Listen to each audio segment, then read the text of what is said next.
Hey guys, welcome to the stream. This is Rod Arriagada coming to you live from the Hangar Billiards and Sports Lounge. We're here at 121 Scurfield Blvd, and we're here for the Sunday Open 8-Ball Tournament. This is an A-side semifinal matchup between Hanyu and HAYDAY CAPPO. And HAYDAY was just at the table. Looks like he just missed the 8-ball. Hanyu is up by 2, and he's at the table now, trying to get up by 3 in a race to 6. Both players racing to 6 on this one.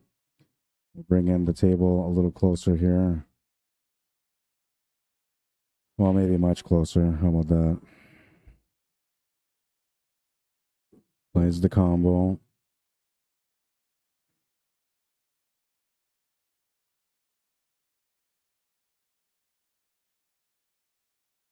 Got to figure out something for that 9-ball.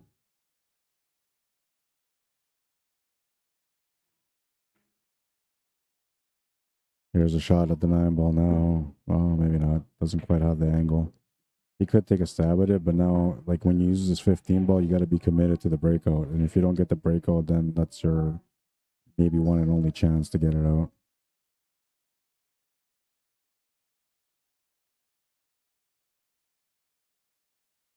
It's kind of a decent line, but it is missable, the breakout. And if he missed it, he would just missed it on the left side of that 9. He's going to go for it. Oh, and he got it perfectly. Worked it out nicely. And he's got the shot to the side pocket, which is important. Gives him an easy follow-up. FargoRates are 601 for Hanyu and a 560 for HAYDAY CAPPO.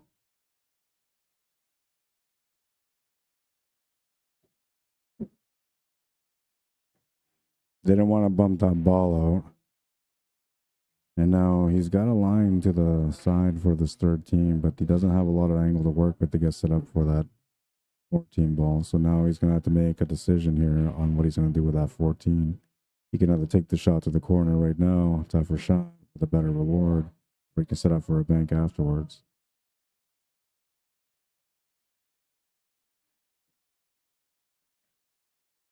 Oh, he had the right idea. He would have had the shape that he was looking for also, but he'll miss the shot. HAYDAY will get the easy 8. He's on the scoreboard.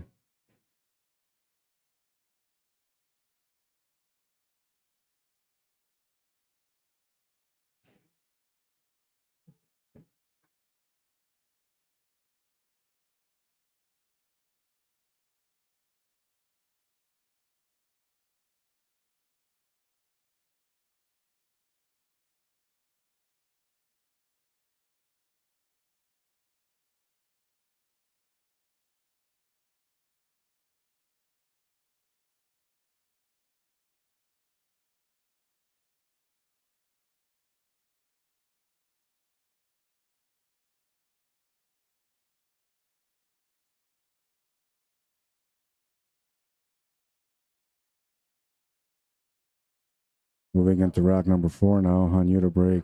Up by 1. Let that last one slip. Smash and break on that one. Unlike yesterday, it's an open table off the break. Yesterday, we were playing take what you make 8-ball.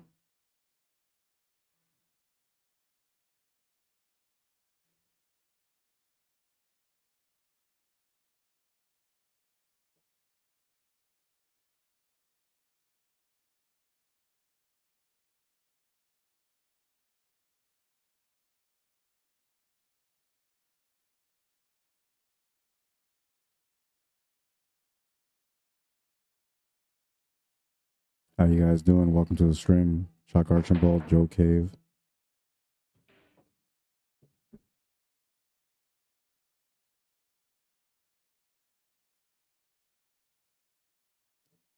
I don't know if I like the scoreboard with the black numbers. I might change that back to white again. I'm gonna do that right now. I think it's important to be able to see what the score is. So black may not be appropriate for this blue background.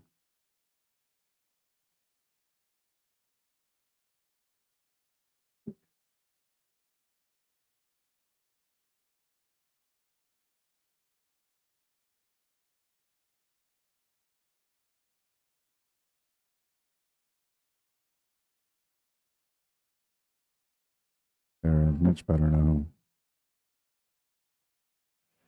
I mean, I do like the way it looks on my screen with the black numbers, but just you need it to stand out to pop out a bit, right? So you sit there and ask you, hey, what's the score? What's the score?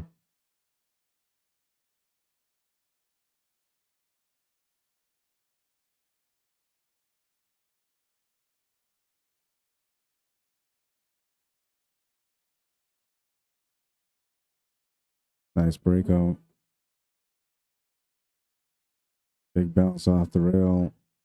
It's got a nice little lineup here on the 7. Now, normally you want to just draw back here, but he can't draw this back, so he's got to play around the table a little bit. He's got to opt how to get around, and usually you want to put extreme draw on this one. Well, I wasn't going to play that way. I was thinking about going off the top rail, side rail, and back for the 8 ball. Maybe I was getting too fancy for my own good. He kept it short and simple. I thought if he tried to draw it back that he wouldn't be able to control a straight line for the 8 ball, but I was wrong. 3-1. He's got a 2-game lead again.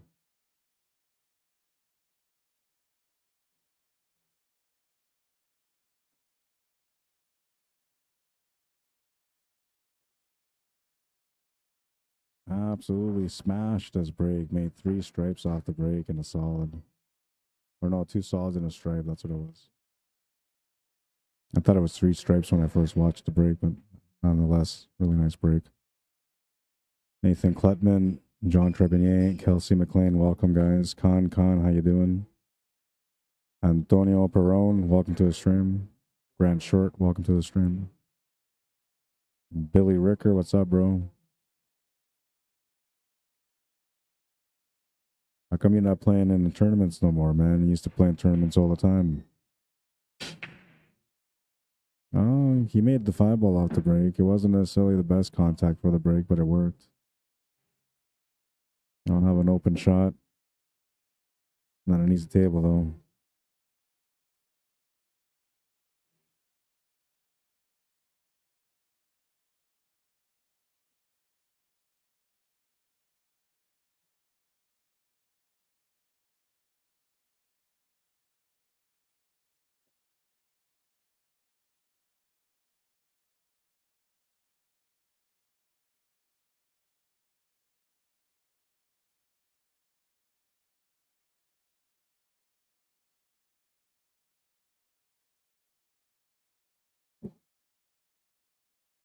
Decides to open up with solids.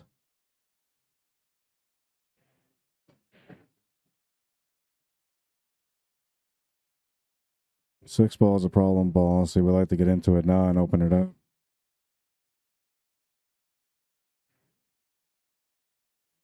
We'll get into it. Won't really open it up though. Although it might maybe go past that 12. I don't know. It's a small window.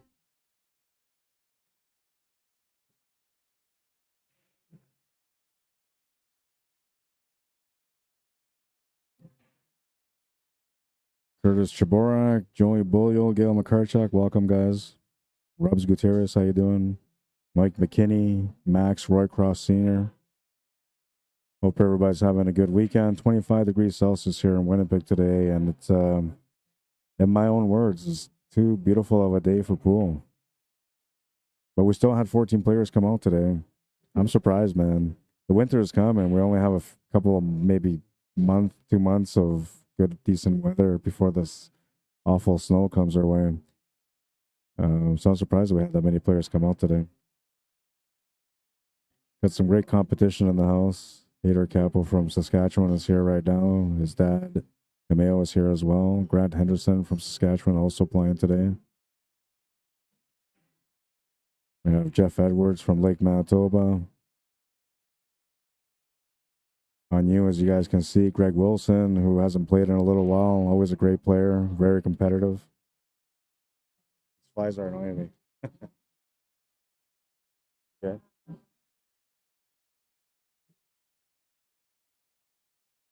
Okay.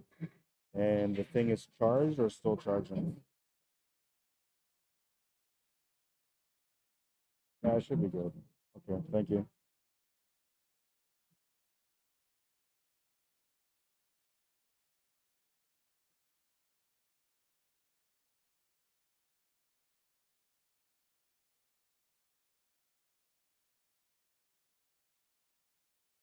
Oh, that didn't turn out very good. He's really tight to this 13.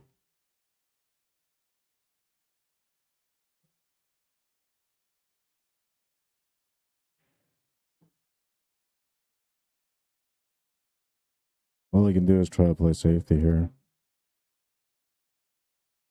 Oh, he had the right idea. Wanted to roll it right up to that 13 ball to take away all options, but he's left the rails. He should be able to hit one of these 3 balls, and I'm thinking the 1 ball is probably the one that's easiest to hit. Though if you do some reverse spin off the right rail, you can hit that 6 ball. And I'm surprised he's going for the long rail kick shot here.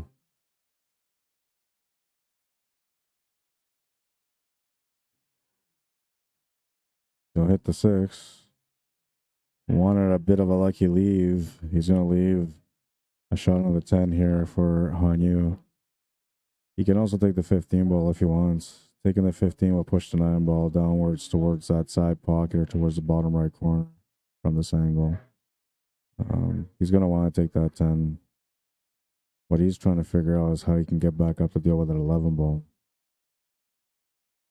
Now, if he feels like he can make this 15 ball, draw the cue ball off the 9 to get back up towards that 10 ball in a straighter line, then he might take that 15. The only problem is that 4 ball might be in the path, especially if you're trying to draw off the 9. And then you'll end up with an awkward shot on the 10 that will make that 11 kind of move around again. Anytime you're moving balls on the table, there's no guarantee you're going to get a shot after that. So it's always, kind of a risk. And good level players usually don't do it.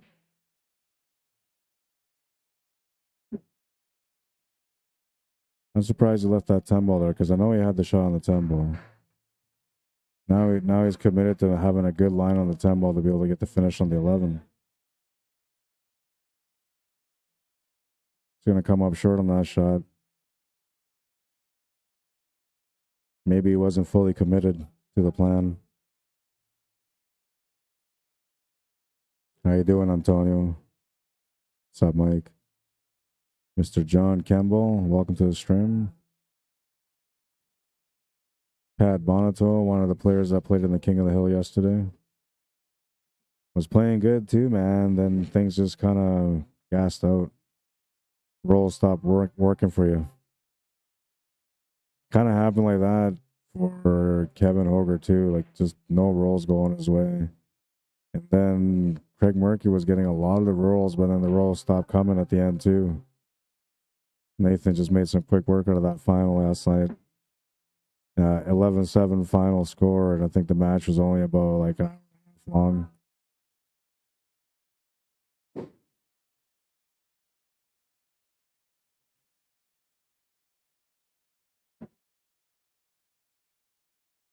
And I was telling you guys last night while I was streaming, like there was maybe like a 2-minute little moment between the two players where they kind of had a quick chat, and I could just sense that there was like a split talk going on there for that 2 minutes. And sure enough, these guys ended up working out a split last night, but they worked out a split that made them still want to win. So there was 1,700 between first and second. They went 1,000 for who wins and 700 for whoever doesn't.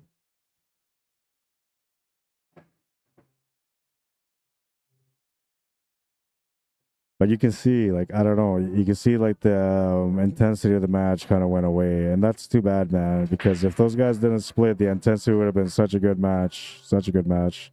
They kind of robbed us a little bit by splitting last night, but it was still a great matchup. Kathy Secrets, how you doing? Dave Strickland. Gary Danduran, welcome to the stream. John Gorchinski, welcome to the stream. Smash that one. Another good break. Decent spread on this table, too. I'm going, well, it depends on that 12 ball, but I think I'm going high ball.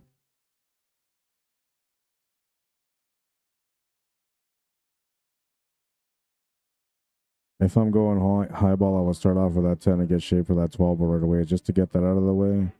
Then from there, you can set up for the 15 to the bottom left corner. 9 ball will go to the right side middle. 15 will go to the bottom right corner. You can roll that up to get up to that 13 and 11. From there, you can get the angle to go back up to make that 8 ball. That's the way I would play it. Now, if I was playing low ball, I guess I have no choice but to take that 5 ball on or the 1. 5 ball is a tougher shot, no reward. 1 ball is an iffy shot because you can't really play too much shape from it. So he's got no choice but to go for stripes here. Percentage-wise, he's supposed to go for stripes.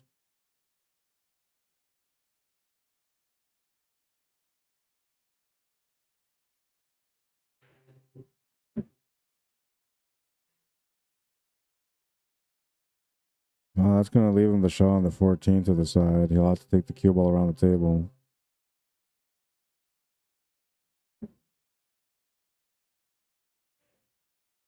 That bump is not going to help him, but he'll still have an option to bank this 11 ball if he wants to.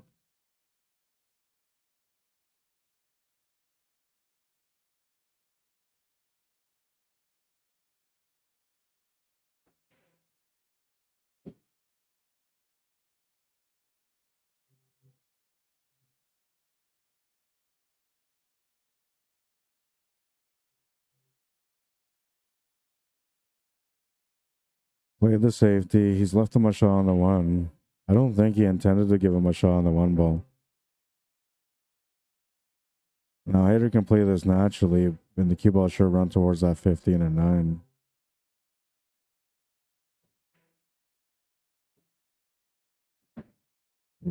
So he'll touch around that 2 ball. He just graced it, but he got a setup on it. If he didn't get that setup there, he might have been in trouble. I think he's going to have to come back for that 5 and just leave it there for now.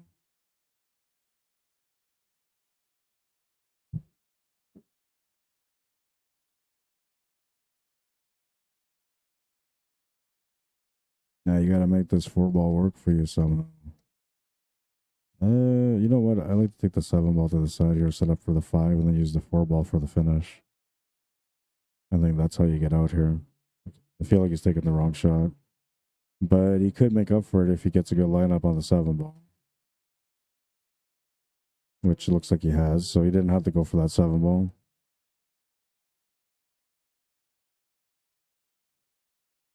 You just got to figure out how he wants to set up for the 8 ball now. The best way to set up, obviously, is going to the right side of this 5. So you just want to get not a straight line, but, you know, a little bit of angle and a straight line.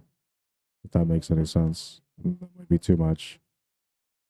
That might be too much. And now he's going to have to maybe run into that 9 ball intentionally just to try to hold shape for the 8 ball.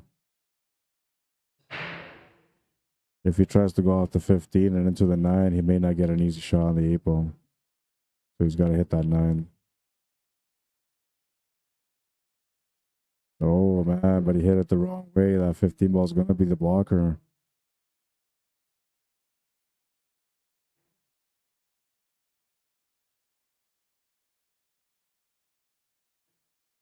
Needed to hit that in a way where it could have just hit it flush. Then he would have had the shot on the 8 ball. The way he shot, he had a moving angle that got him right behind that 15. And this is tough to do. Looking at a low percentage shot. But you got to go with your instincts. If you feel it, you go for it. He went up there to assess the shot. Looks like he doesn't like the way it feels, so he's going to go for a kick shot instead on the 8 ball. This will be a nice kick shot if he can make it. See, the line is not quite straight, but it's somewhat centered.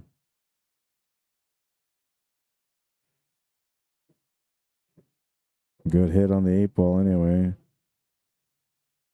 Saves the ball in hand situation for his opponent, but his opponent has a pretty nice table available here, and he's got an easy shot to start with. Kind of a lucky break here for Hanyu. Hi, Serena, welcome back. Dylan Okel, welcome to the stream. Ralph Panuzzo, Dennis Bowery, welcome to the stream. Elmer de Guzman, how you doing? Scratch the cue ball. That's no good. We're tied at 3. It's all about lucky breaks in a match, and looks like they're both trying to get lucky breaks, but only one of them is getting a chance to capitalize on it.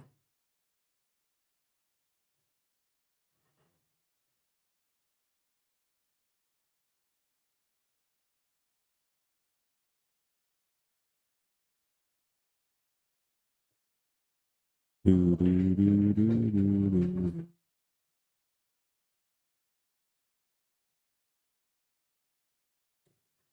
I don't know, man. I've been thinking about changing my scoreboard. Do you guys like this scoreboard? Like, does it look okay to you? Do you feel like the information is right? Because I've been thinking about changing my scoreboard, man. And I'm thinking about going with like the small scoreboards that go on the side of the screen instead of the bottom of the screen.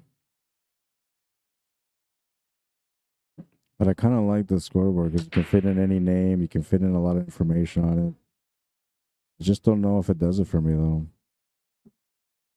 Or maybe it's the same style of scoreboard, but just a different look. That might be the answer I'm looking for.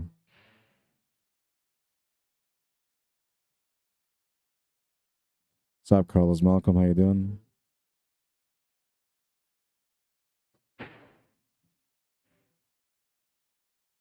Into rack number 7 between these guys are tied at 3. It's a race to 3 between them. They're both going to 6.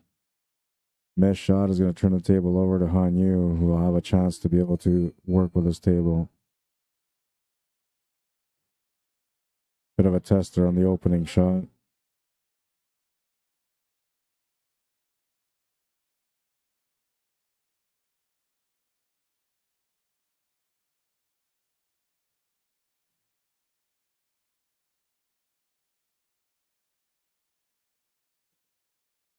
Pat says scoreboard looks good, Rod. Thank you. And Kim West says, as someone who has a hard time seeing smaller fonts, I like what you have.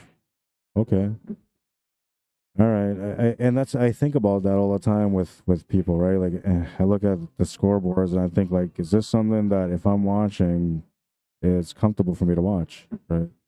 And now I like to make the lettering bigger, the font bigger for the names, but then like space wise with players that have long names, like I'll give you an example, Tyrone DeJarlis, that's a pretty long name.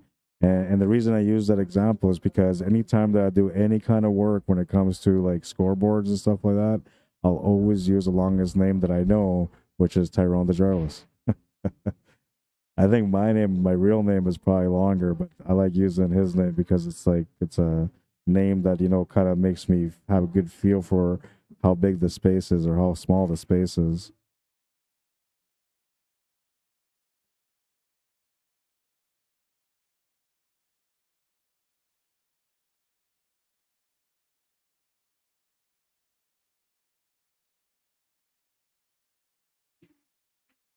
Tyson Tam in the background here on the table. He's playing against Kevin Tolles right now.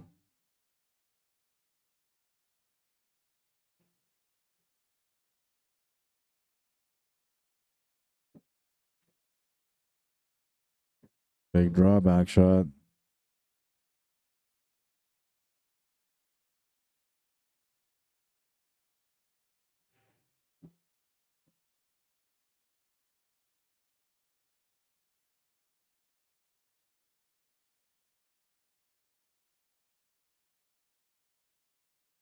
Oh, he's gonna leave that 12 hanging.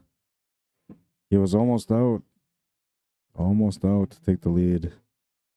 Another break here for Hanyu. Last break that he got, though, he didn't take advantage of it. His opponent Haydar tied up the match. This time around, he's going to try to capitalize. Doesn't want to make the same mistake twice.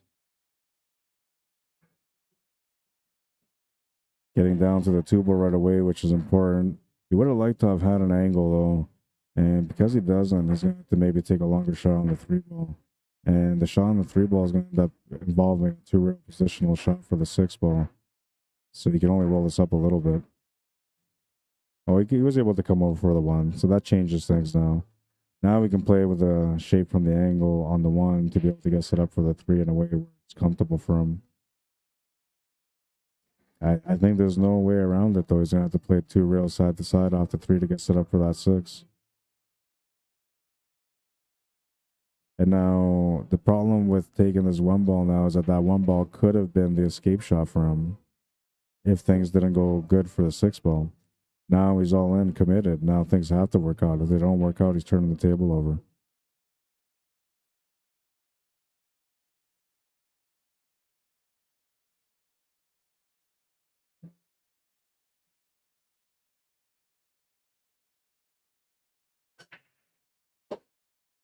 Flying cue ball. That guy's got to work on his break. I had to say something. He's a good guy. He knows I'm just razzing.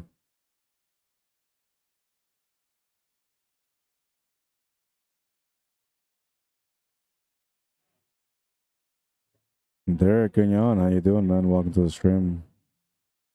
Had one of the great highlights out there in the Western Canadian Championships for Canadian QUESPORTS Association, or CCS.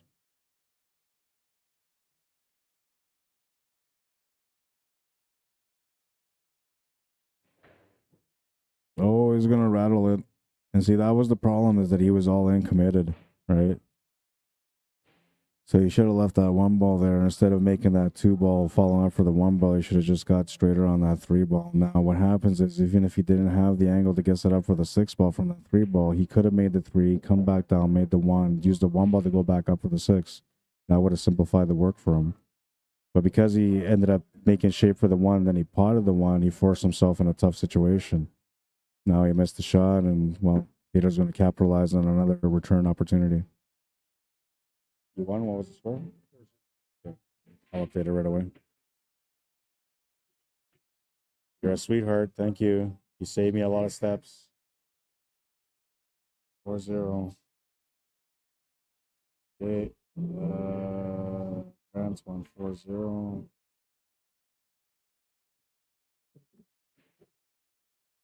What was the score on yours?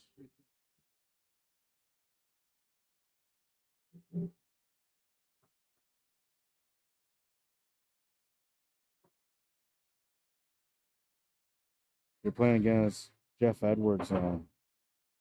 He's the guy there with the goatee, the hat sitting at the end. You can play him on the same table, I guess. Yeah, same table will work. And it's 5-3. Yeah.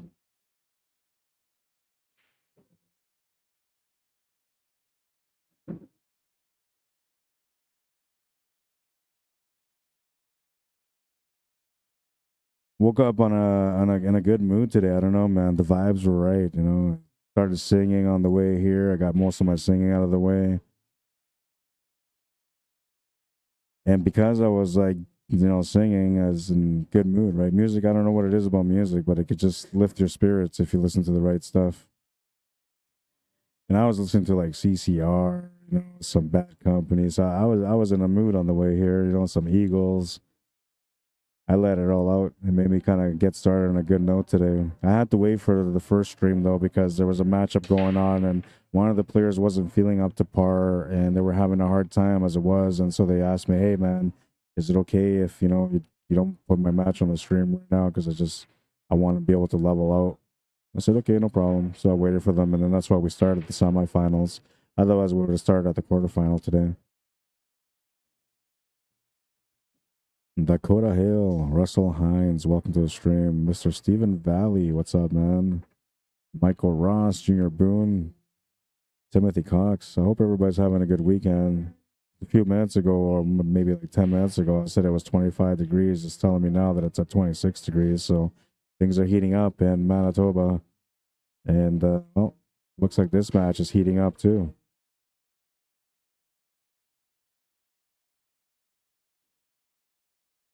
And we're at 4-3 for Haydar now.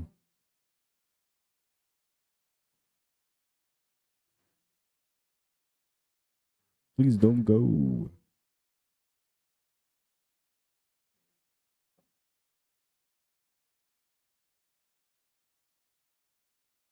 Really, really nasty table, this one. Like, gonna be so tough to run this table out, no matter who tries to run it out. Definitely gonna be like a 2 to 3 turn per player table.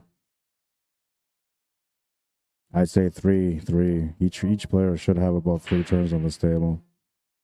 Whoever gets the 4th turn first is going to be the one that wins.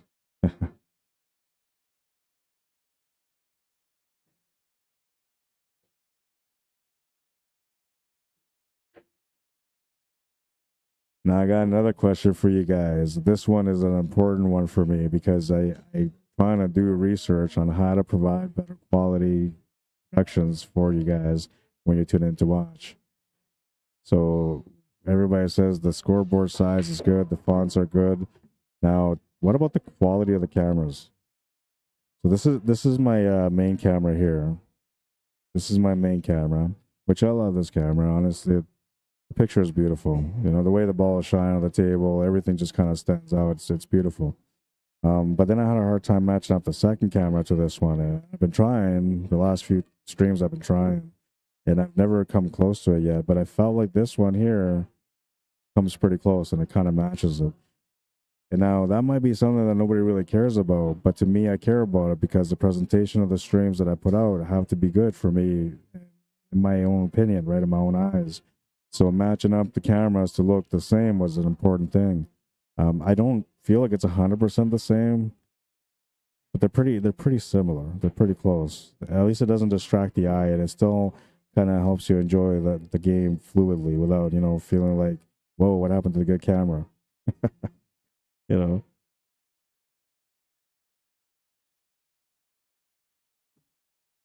So what do you guys think? Does it match up pretty decent? I feel like it does. It's probably one of the best setups so far. I've been trying to match the cameras for like 5 streams so far. Stephen Valley says not much lawn work with it being cool here. Good for you, man. Too hot over here for lawn work. Right now, like if I wasn't here, I'd be at the beach with my kids. Because this is probably the nicest day that we've had so far all week. And you know, winter's coming. I know nobody wants to deal with it, but it's the reality. So every time that the weather is like this, you should be at the beach or having a barbecue with your friends and family.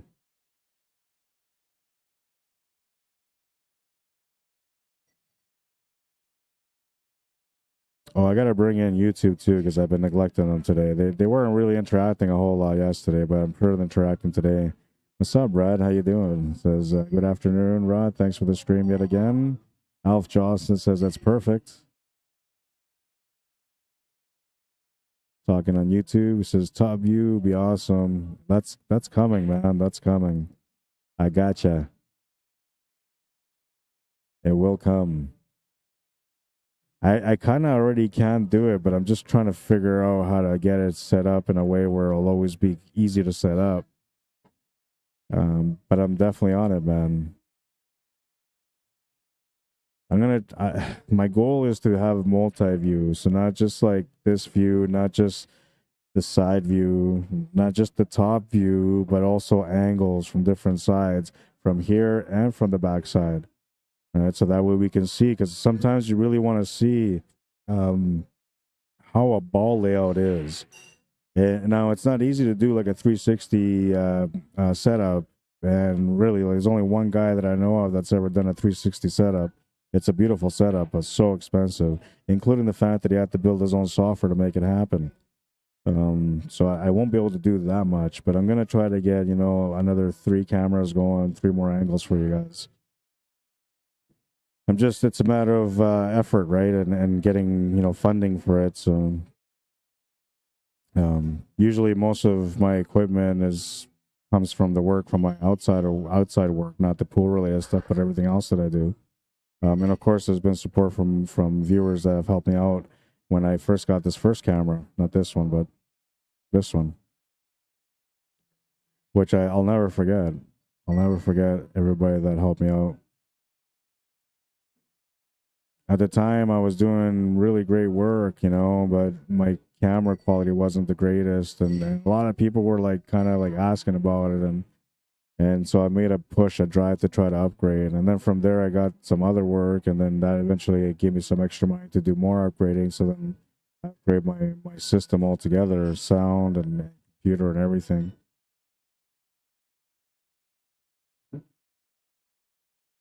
Ooh, that almost hung up.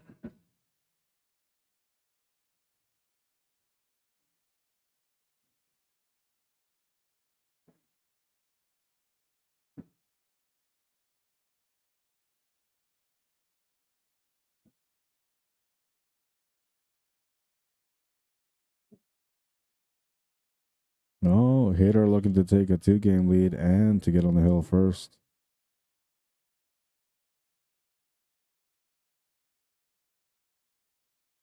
Gord Kerr says, "Hey Rod, you should take a Sunday off once in a while." I would love to, man, but there's a lot of people that tune in to watch the Sunday Open, and my family is aware that that's important, right? So usually, like, we're all committed to the fact that I'll be here on Sundays. 5-3, he's on the hill. Jesus doesn't take a day off, so why should I?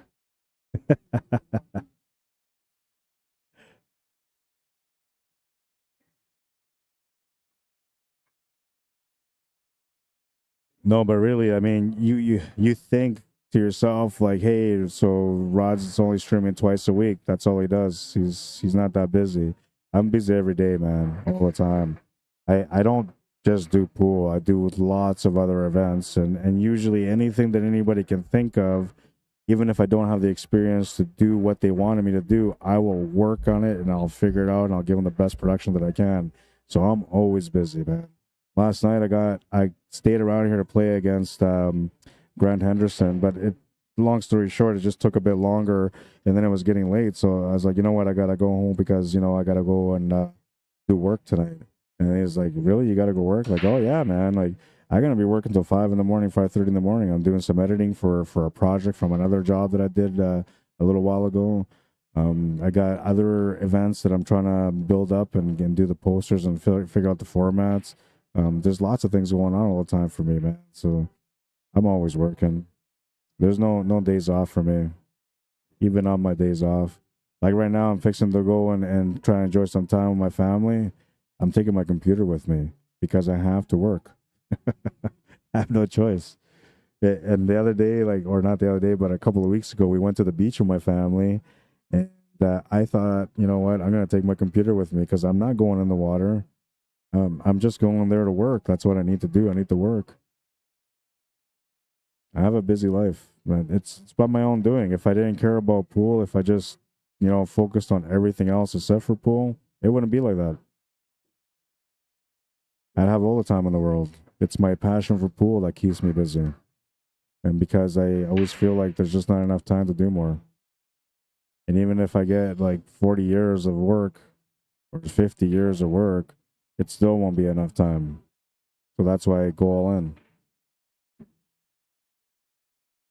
But you got to understand, I owe my life to pool, and I am only just trying to pay back the favor that it did for me many years ago when life was rough. Pool is the reason why I'm here today. Pool is the reason why I do everything I do today. So to me, it's like a relationship. It's like when you marry someone, you marry them for life, and it's a commitment, right? And whatever they want, whenever they want, you're in, you're doing it. That's the way I look at my life with pool too. 100% committed.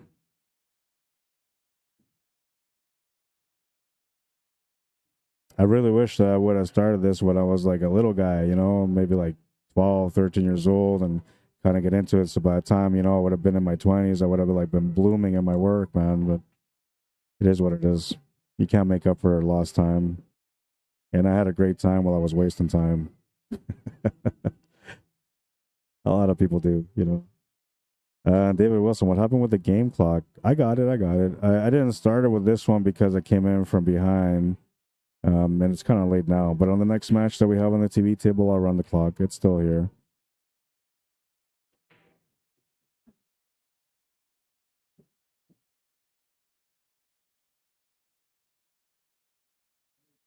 It's right there.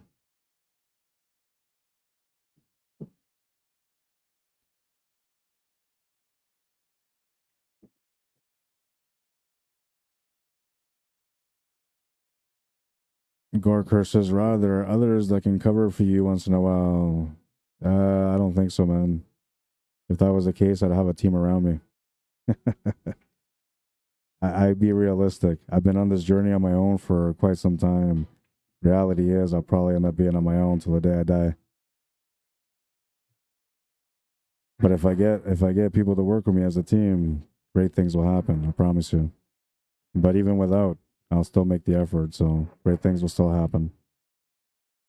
But anyways, yeah, no, it's not like I need the time off. It's not like I'm asking for the time off, so I'm not worried about it. My wife's not worried about it. My kids aren't worried about it. I don't think you should worry about it either. We'll be okay.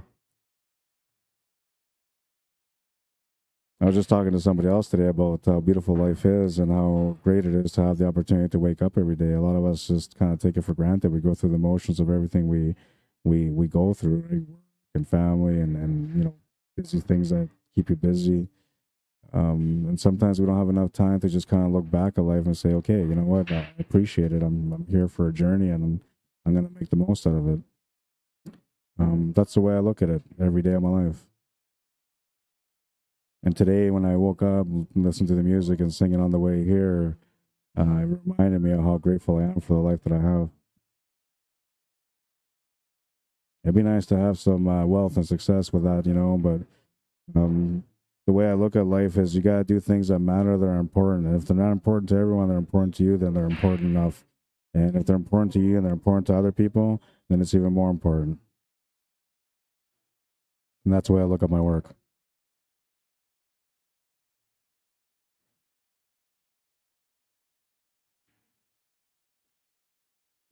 5-4. He's down by one.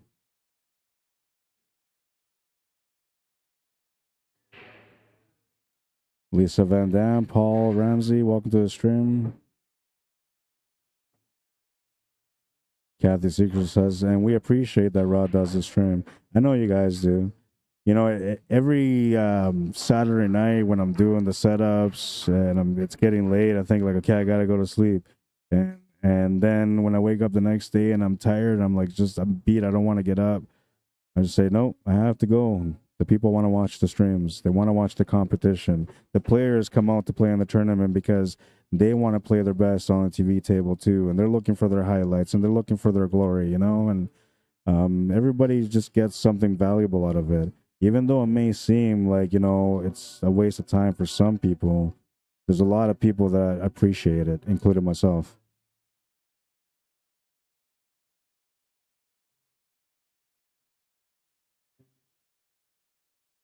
Nothing's ever a waste of time as long as you love what you're doing.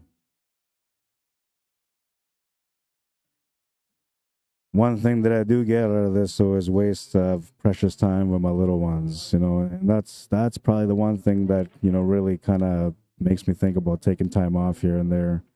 But I think I have some pretty decent balance with my kids. I love them every day with all my heart. I tell them every day how much I love them, and they know that Papa's busy. It's always work. It's always work. And if it's not this, it's something else. But it's always work. And they understand that that's how life is. If you're not busy trying to make it, you ain't gonna make it. That's all there is to it.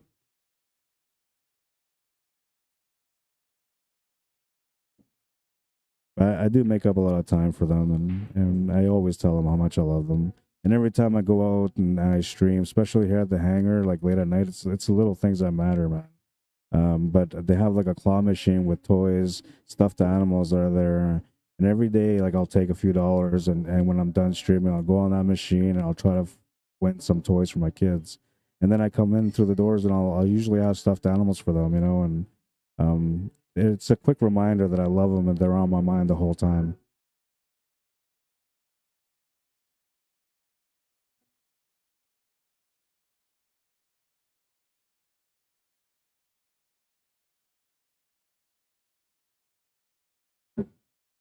Well, he's got the six, not the angle he wanted though.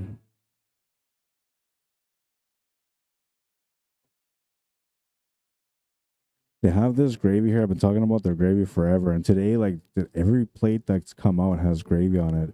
They do their gravy here from a roux, like from scratch, and they make it with meat drippings and everything. So it's so flavorful. It tastes like real gravy, and then the way they make the gravy, there's like flakes of the roast in there too. So then every now and then you'll get the gravy and it'll be like you'll see little pieces of meat in there and it just adds extra to the flavor, man. It's so beautiful. The kind of gravy that makes you want to drop a tear every time out of joy, every time you have a fry.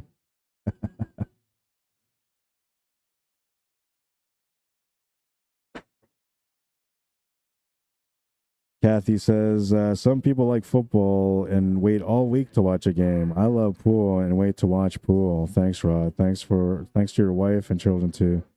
Thank you, Kathy. I'm sure they appreciate that as well.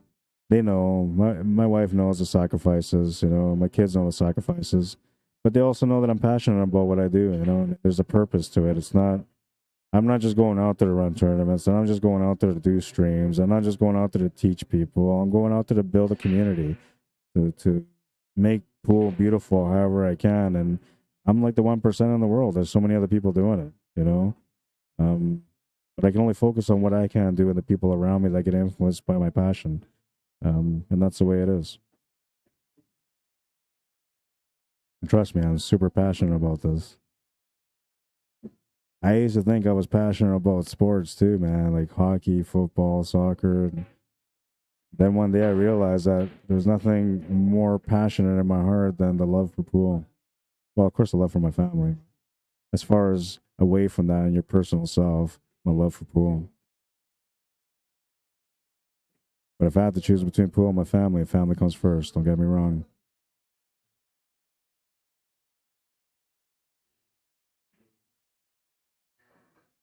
Craig Swan, what's up, man? Welcome to the stream. Ron Shaborak, how's your weekend going?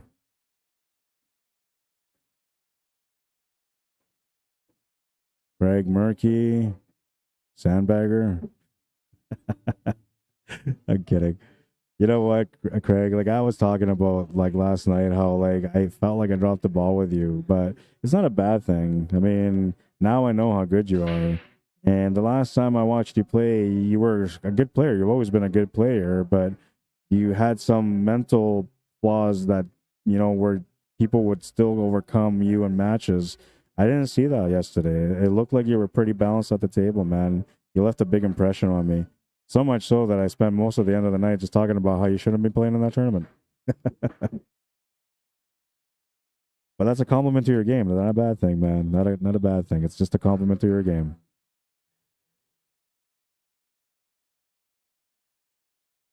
And that's the thing. Like people get tables at home. Craig has a table at home. Now people get tables at home and they can either use it to become better or just use it as a pastime or use it as a laundry table. Everybody has reasons for why they have a table and how they use it. And Craig uses his table. You know, the way he plays, obviously he's using his table for the right way, practicing and getting better. I know a lot of friends that have like 9-foots and bar boxes, and they were both laundry tables. I don't know why we do that. The wife always says like, yeah, you can go ahead and you can buy a pool table. And you're like, oh, that's so awesome. And you get this pool table, and she's like, you should put it like right here, like right beside the laundry room. And you're like, yeah, you know what makes sense. There's a lot of space there, so you set it up right there. Meanwhile, it was just a plot. She just wanted a laundry table all along. She just wanted you to think that you're getting a pool table. That's why you put the pool table in the garage, then it's safe. No laundry around it.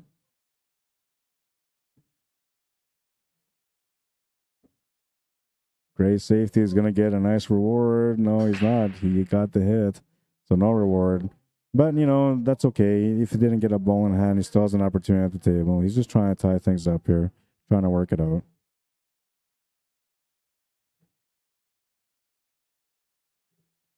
Mr. Warren Mann, how you doing? Says checking in from Brunswick, Georgia. Thank you, Rod. Always a pleasure.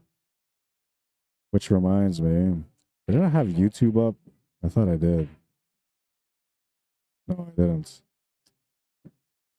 I'm missing combos on YouTube again. Jim Tay says, where did Han Yu come from?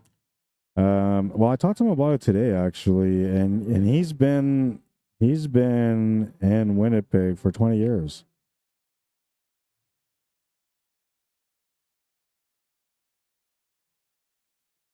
Seems like a long time. He's talking about the possibility of having to move one of these days or one of these years. It's just kind of weird, man. When you spend all your life in a place, I'll bring up the YouTube chat here now for you guys. And until somebody talks again or leaves a message on YouTube, it's going to show this little screen with a heart on it. I don't know how to get rid of that stupid heart, but it's part of YouTube. They're trying to promote that people love and appreciate the streams more. Now, one of the things that I was going to say, if you guys haven't liked the stream yet, I would appreciate if you guys like the stream. Sharing the stream is always a bonus, of course. But when it comes to liking the stream, like maybe Facebook may not really matter that much because they don't really do much for creators. But on YouTube, they definitely do. We're tied. It's Hill. First matchup of the day, A-side semifinal matchup as well. And we're tied at 5. It's going to the Hill. But yeah, no, but if you guys can like the stream on YouTube, I would really appreciate it because YouTube has algorithms that actually care about the content that the creator puts out. And they also care about rewarding the creators in a way where they can make some money from it.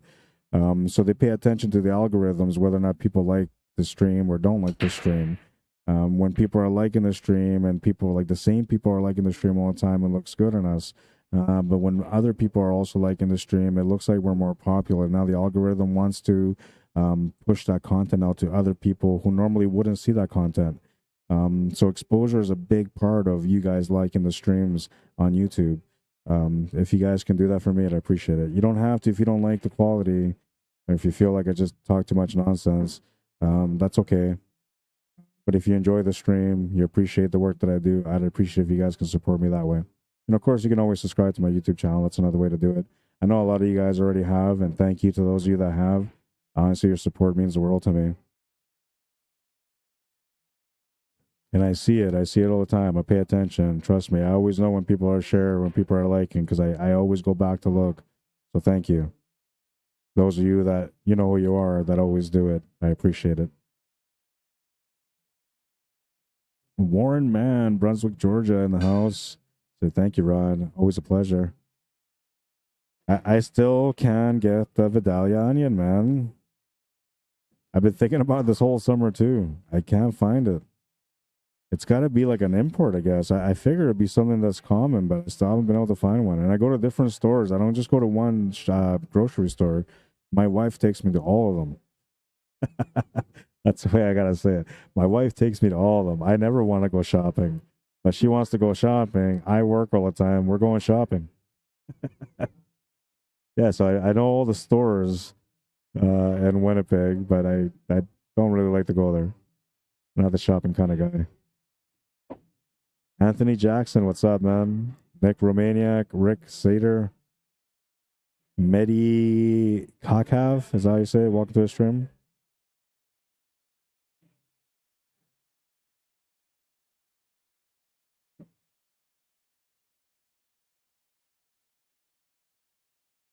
Listen to the money talk. Oh, he's got to do a big draw here because he's trying to get this one ball open or at least set up for the one ball to the side. I don't think he can get it, but he can maybe run into the 11 ball and push that one ball over. Oh, he was able to get it. That was a key shot right there. As long as he got to that one ball, he's going to find it out. That was the shot. And I thought he would have to run into that 11 ball just to get it out in the open. He was able to play perfect position. And now he had no choice but to run into that ball there. Table's still good for him, though. He's got a nice lineup on the 3. It's straight to the pocket. Gets straight on the 1 ball. Then from the 1 ball, he can get, or sorry, not the 1 ball, the 2 ball. From the 2 ball, he can get the shape on the 4 ball to get up table for the 8. Looks like he overran the cue ball on this one. He's going to have to do a jump shot. Even if he can make this jump shot, he's going to have a really tough time getting good position on the 4. So now you almost have to figure out what to do with this 4. I feel like he's got no option here except for to play smart and play safe. But he might feel like it's time to take a risk. No, he's not. He's going to play smart and play safe. That's the way it's supposed to do it.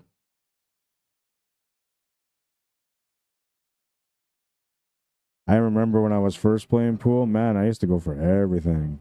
Everything. 3-rail banks, quadruple bank sides, bank off the 5 balls into the corner. Like I try anything. Reverse masse, triple ball jump. Now I don't do that no more. Now I know, like, hey, listen, let's not get crazy here. Let's play a safety. Is it legal to send you one from here? I don't know. You know what? Like you can maybe try, but they what they might do is they might just like chop it in half to make sure there's like no drugs in there, because it's kind of weird. Like, why did this guy send this other guy an onion? Right? They're gonna flag that for sure. They'll be like, whoa, whoa, check it for drugs. Nobody sends nobody onions.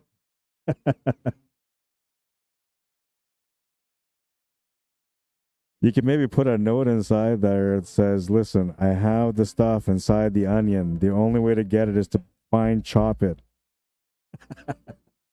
Then you'll send it to me all chopped up. Spanner Austin, what's up, man? From Ireland on YouTube. Quad City Bay Area says Canada got action.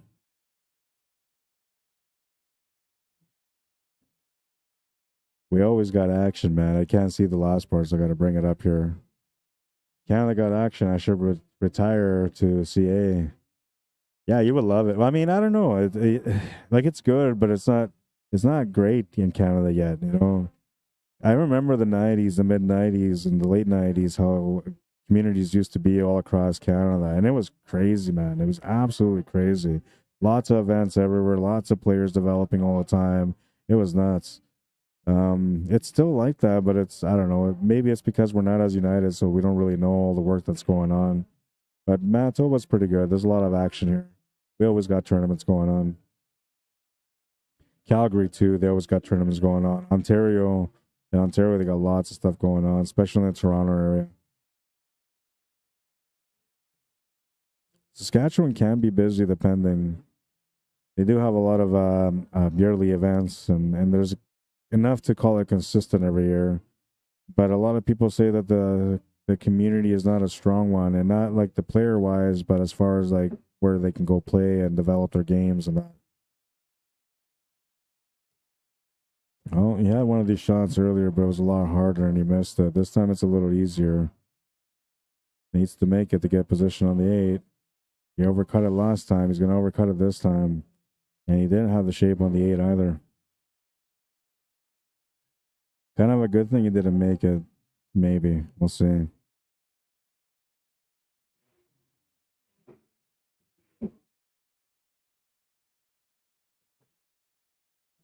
John Gorshinsky says, I'm on holidays watching your stream from Budapest. Keep up the good work, Rod. Nice. Good for you, man. Okay. Okay. Yeah. Yeah. I'll be in the States for 3 days. So I'll be back Wednesday night. I'll be back Wednesday night. Okay. Thank you. I gotta go update the challenge bracket. Oh, is this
6-5 for Hadar, and I don't know what I did with the tablet. I gotta go find the tablet now so I can update the challenge bracket. We're gonna have a match here on the side though. Hadar's in the way a little bit, and this is Grant Henderson and Tyson Tame. So we'll put it on here for now. I'll go update the challenge bracket, and I'll find out what our next TV table matchup will be. This is a fresh match. These guys are just about to start. 4-3 race. Grant goes to 4.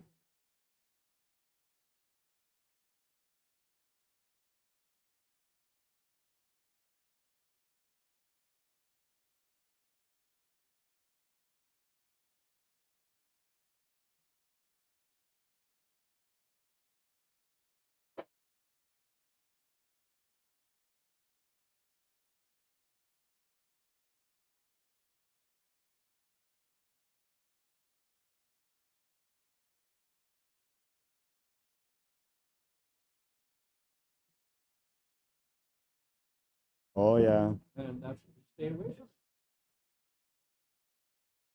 Oh, that's too bad, man. Yeah, because that table was his. All right, so I'm gonna go update, and this is the match. I'll get the Fargo rates up. I'll find out what my next TV table matchup is. It should be the A side final, but we'll find out. I'll be right back.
Okay, whatever. Okay, whatever. All right, so this is the only match I got going right now, and they're gonna stay there. They have the option to switch over, but they want to stay there, so they're gonna stay there. I'm not gonna force anybody to move if they don't want to move. It's okay with me. And I mean, this angle still works. I'm getting more used to this angle anyway. I'm not a big fan of it. I like, I think box office type, right? So I want angles to be straight and right, and I'll spend like 40 minutes trying to set up my cameras, calibrating my cameras to make sure they're good, and then somebody comes and kicks a tripod. 5-12 for Grant Henderson.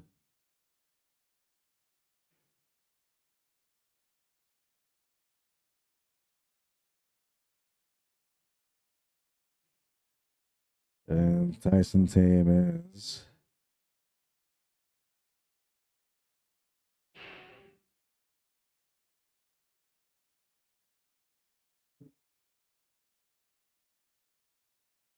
uh, 374 says.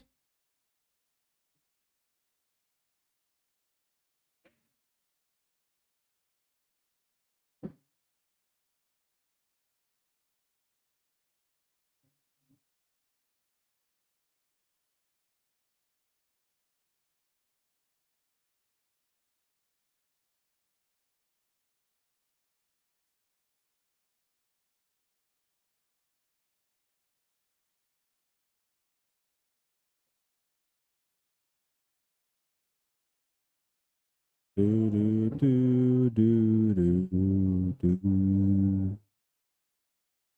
374 Fargo versus a 512. And I got the races backwards. It's 4-3 for Grant. Not 4-3 for Tyson, so I gotta fix that.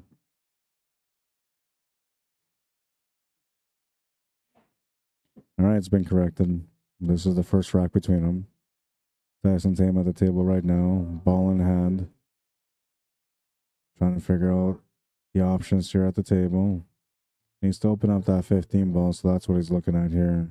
Now, the thing is, when you're going to break this out, you also have to look at an escape shot afterwards. Unless you're counting on the breakout to be perfect for you. And now that kind of worked. I believe he's got the shot on the 12 to the corner now.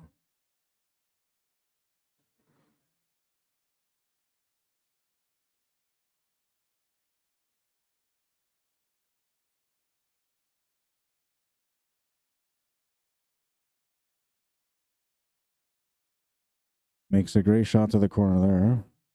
He's got the shot to the side available now. I thought he would have taken on that 12 ball because the 12 ball doesn't have any pockets available. He left it there. That might be the ball that eventually haunts him on this rack.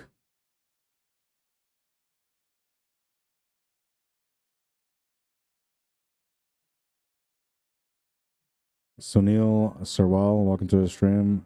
Paul Prachette, welcome to the stream. Charlene Maines, welcome to the stream. John Dillon, what's up, man? Hope you're doing good still, John. I haven't seen you in a long time, man, since we played pool last time. That was like pre-COVID, I believe, last time I seen you. Are you still playing? Eric Perez, what's up, man?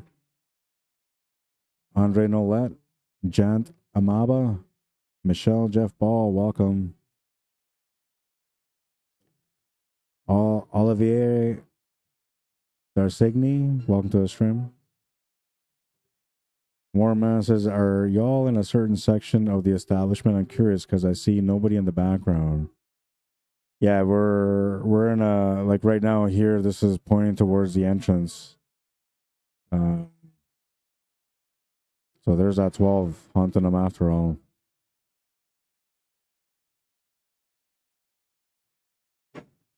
Great hit.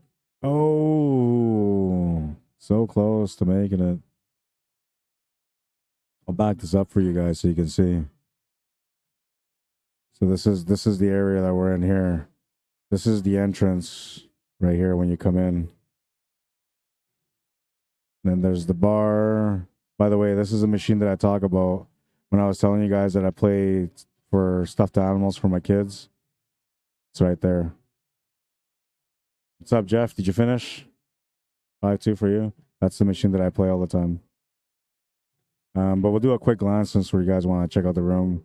So there's the bar. Behind the bar is the VLT area. They got a pinball machine, as you can see in the background there, flashing. The 9-footers all the way in the back. 7-foots all the way across. And then they have the dime or the valley 7-foots as well. But that's basically the space. And then behind me, there's another area which maybe after this rack I can kind of, well, I'll try to show you guys right now. I don't know if I'll be able to do it all, but I'll try.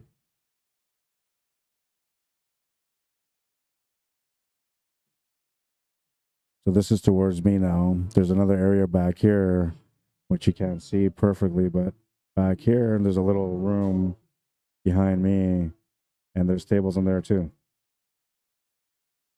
And here I am.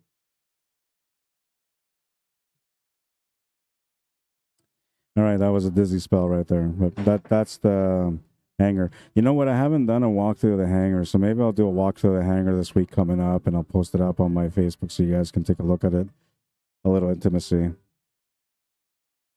I love the hangar. I love the vibe of the hangar. You know, it's always good, and I love that they have this stuffed animal machine in the corner here, man. I play it all the time, like I said. My wife gets sick of me bringing back stuffed animals, but she doesn't understand, or maybe she doesn't understand, because she lets me do it all the time still. But she doesn't see that it's because I love my kids, and you know, I just want them to know that I think about them all the time when I'm gone all the time.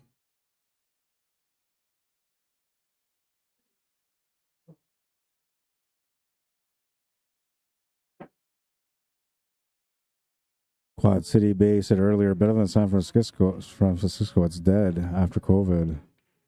Yeah, and that happened to a lot of the pool halls. They got hurt from COVID.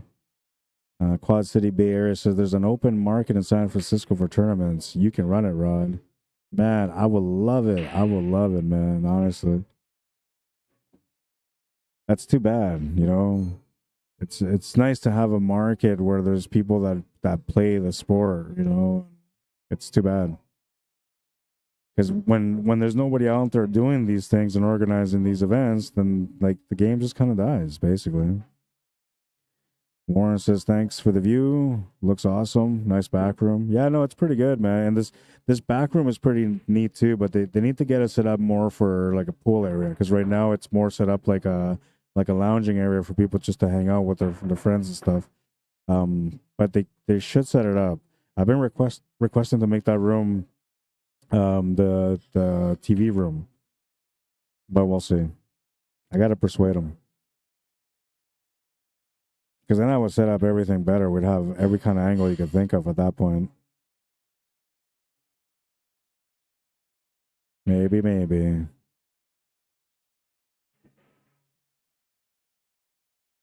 Plays the combo. The 7-ball set up to the 12, so he's got to get that out. Almost has an angle to be able to get it out here. I don't know if he can adjust with some spin to be able to get into it. But if he can, the 1-ball will be a good escape shot then. Oh yeah, he was able to. And now the 1-ball was not the escape shot. And you'll have to choose between the 6 or the 7. Which I think we're taking the 6-ball here, because the 7, you know, might get hit by the 6-ball and then not go in. Where the 6-ball can go in. And now the angle here you can use to get down for the 7 and 3.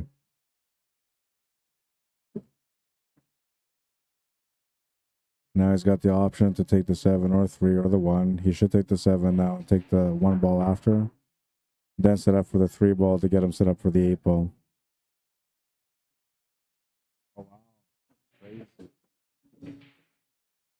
Awesome. Thank you.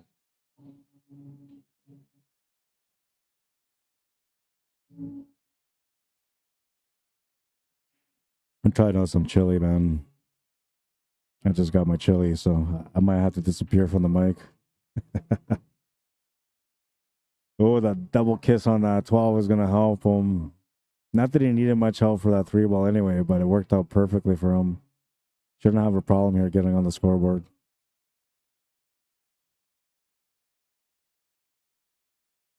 I would love to have the opportunity to tap into different cities where I can run events and stuff. I'm playing with the idea of going mobile and creating a tour, going to different cities. I'm playing with the idea of it anyway, but I don't know. We'll see. I was just talking today about like how I don't like I hold myself back from success in a sense, because I don't try to like brand myself, right? And nowadays, like, everything is social media. It's all about branding yourself. But when I tried at the beginning and I was trying to brand myself, had a lot of people that were like hating on me and just didn't see it the right way. Like they looked at it as in I was being conceited and whatnot. And that's not who I am, but that's the way it was being looked at. So I said, you know what? I'm not going to spotlight myself. I'm not going to brand myself and just let it be, right? And now that I've been looking back on time, like all this time, I could have been doing so. And the only thing that held me back was that I just didn't want to upset a few people that just, didn't see from my perspective and were against it. But now, like I'm thinking about it, I think I'm just gonna try to brand myself a bit more. Not that I think I'm like brand worthy, but I mean, people don't really know who I am except for the people that watch my streams, and that's it.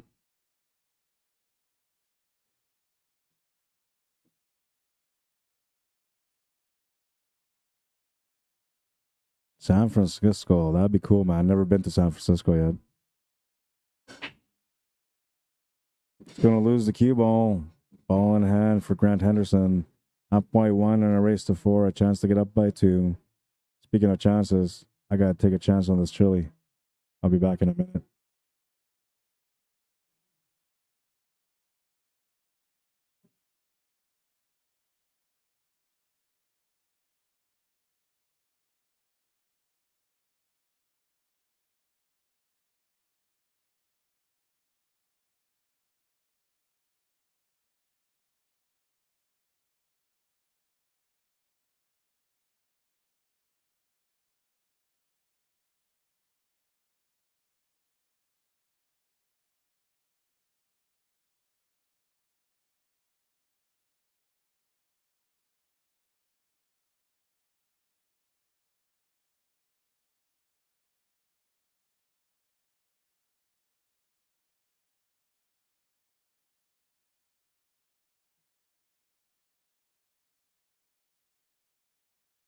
Is this off the break? If it's off the break, he can't put ball in hand anywhere he wants. I can't stop it though. It's between the players, if that's the case. Yuk-San Lee, welcome to the stream. John Lund Sr., Bruce Jensen, welcome. Carmelito Tanafranca, what's up, man? How's your weekend going? What was the score on your match again?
We have another match going on right now on the main TV table between Jeff Edwards and Han Yu. They're just starting the match, so I'm going to let this one go for a little bit on here, and then I'm going to switch over to their match because they're racing to 5, so they got a deeper match. But these two players are good players, and it's fun to watch them play. Joe Cave, what's up, man? Says your sound is not very loud.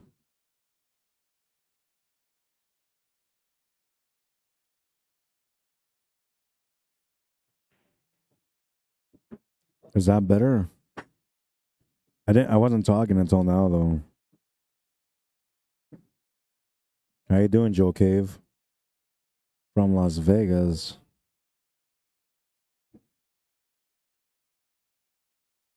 Oh, we got some chili opinions here. Kathy Secret says Fritos, chili, chopped onions, cheese equals chili pie from my 25 years in West Texas. You're welcome. I so screen capped that. I love chili. I never made chili. I used to be a chef. I've never made chili.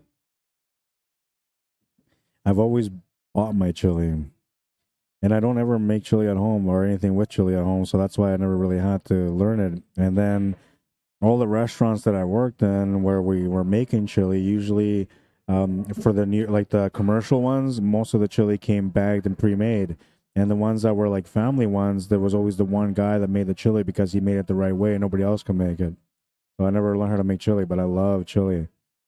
And it's not because I'm Chilean. Just throw that in there. Eric Hoffman, how's it going, man? Welcome to the stream. Bruce Jensen says sound is good. Well, I know it was. It's just I wasn't talking at the time. Steve Josephson, welcome to the stream. Jan Polson, welcome to the stream. Mr. Fabian Iron Eagle, what's up, brother? Tom LaFournier, welcome. Ramiz Khan, welcome to the stream. Hope everybody's having a good one so far. I know I am. Start off my day singing, and I've been enjoying the day even more so. I usually enjoy every day, and I'm grateful for every day that I live. But with the days when I wake up singing, those are the beautiful days for me because then my soul's in the right place. It's going to miss the shot. Bumping into the 9 is going to give the 8 ball to Tyson Tame.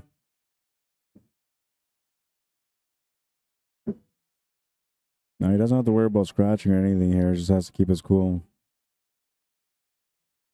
Oh, and he overcut it thinking about the TV table. Huge break for Grant Henderson. I did. I couldn't erase it either. I tried to move the camera, but it was too slow.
Calling the safety on this one.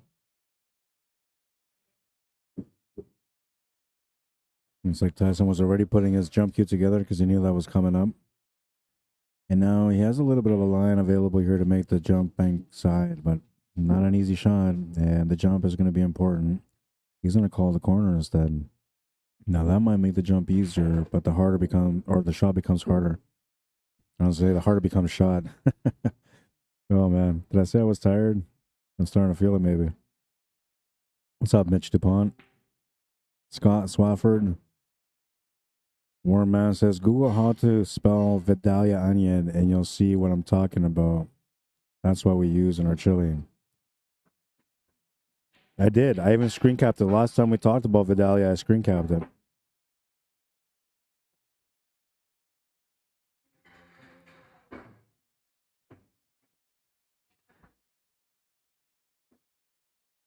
Oh, ball in hand.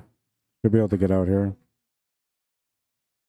Looks like Hanyu just won the first game against Jeff Edwards.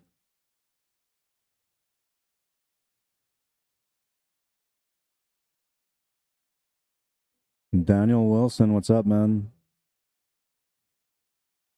27 degrees out now. It went up 2 degrees since I started streaming today.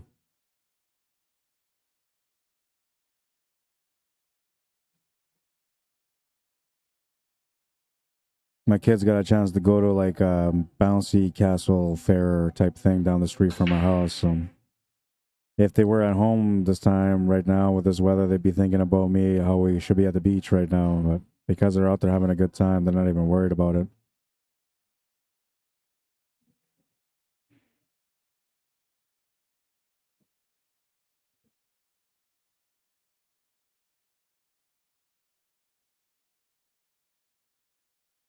It's gonna miss the 8 ball. A little bit of nerves because they both know they're on the stream. And that's why I'm only gonna let it stay on here for a little bit, and then I'm gonna switch over so that way they kind of ease up a little bit. It adds a little bit of extra intensity to a match when you're on the stream, and you feel the misses more. You feel the shots that you make more also. Tied at 1.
Um, Harold Mito wants to know if there's tournaments on Fridays in Winnipeg. Yeah, there is. So, um, Sonic's Bar and Grill. They're sitting right on the Confusion Corner area. They have a tournament every Friday that starts at 7 o'clock. I used to have Friday tournaments, but I don't know if I'll have any Friday tournaments again. I would like right now as it is. I'm basically working 5 days out of the week for pool over the next little while. So then I only get 2 days off. One of those 2 days is Friday.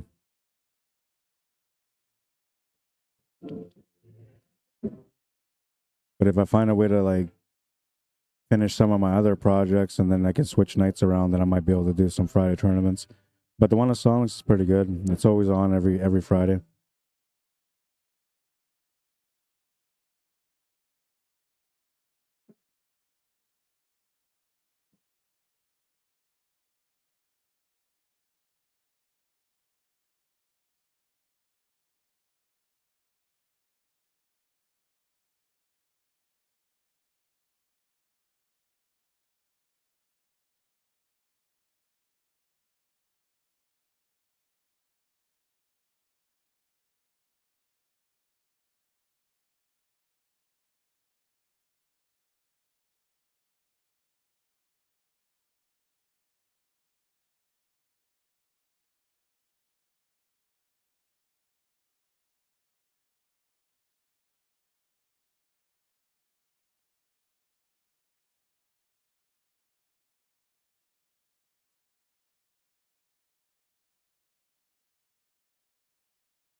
This chili is amazing. They don't always have chili, but I asked them, hey, you guys got a special today? And they're like, yeah, we got chili for soup. I was like, what? So I got some chili. Very, very good.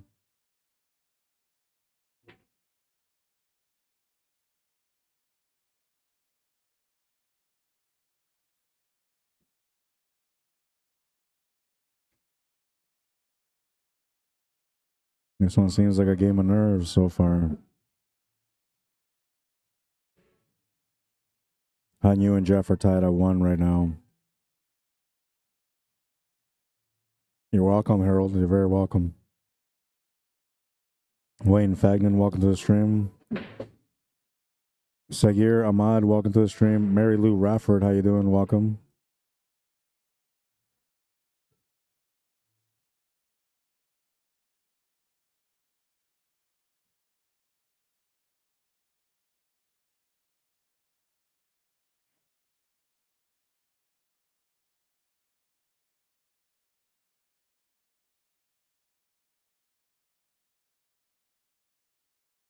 Looks like he's trying to figure out how to open up this. Oh, wait, that's not the 1 ball. That's a 9 ball.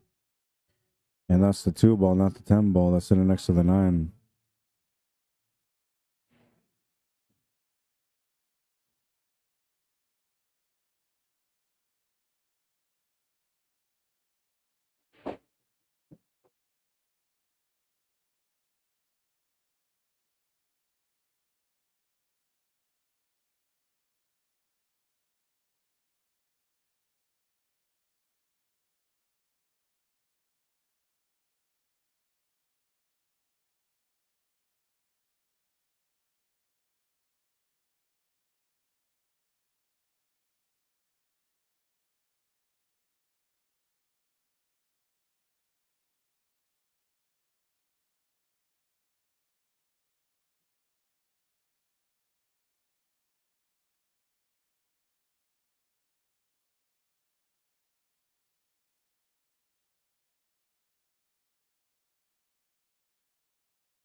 He's on the hill. Breaking for the match.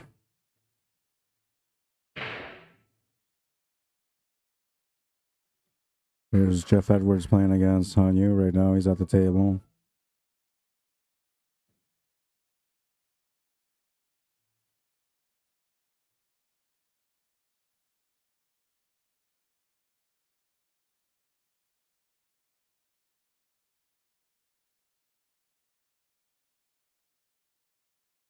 Rack number 4, Tyson tamed the break. He's breaking for the match.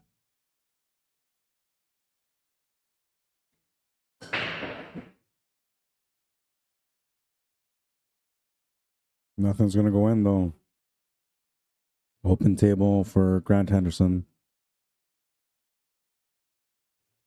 Pretty nice table, too. You're thinking low ball here, but that 6 ball is not in a good spot, so high ball might be better. But I don't think he's got a good opening shot, so he's going to be stuck with low ball. Now, the only reason that 6 ball becomes tough is it has no pocket around it where it can go in. There's no breakout options around it either. So pool players usually go by percentages, and that also helps whenever you're picking a pattern. You're always trying to weigh out the percentage on what you can or can't do on solids or stripes.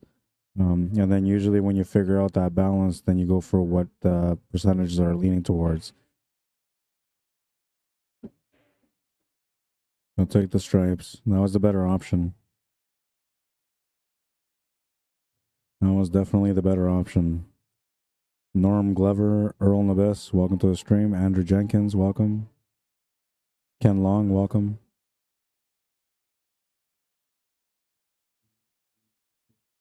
What's up, Chris Knowles? How you doing? On YouTube says he stacked that rack. What do you mean by he stacked that rack? Like he patterned it?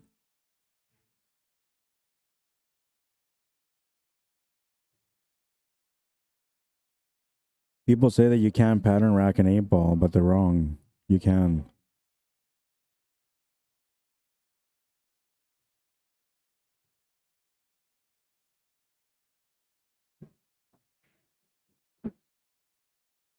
This will be an interesting shot because it needs a result out of it too. Yep, solids up top, he says. Yeah, so some people will do that. I got to go watch a shot. I'll be right back.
It was a good shot. I think Jeff is up 2-1 on Hanyu now. You're welcome, Norm. You're welcome, man.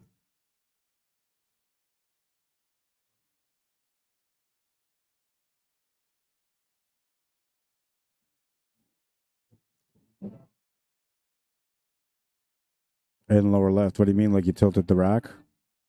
People do that too. People will tilt the rack, so especially if they go second face or a second ball, because they want the face of the ball. So they'll twist the rack like a millimeter, you know, almost not noticeable, and then that'll open up the face a little bit more for them. You just got to pay attention to the players when they're doing that. Call them on it, and then they won't do it no more.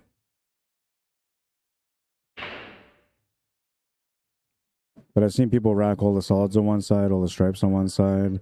The one rack that's considered illegal for 8-ball is called a J rack. And you can look it up, but you'll never find anything on it.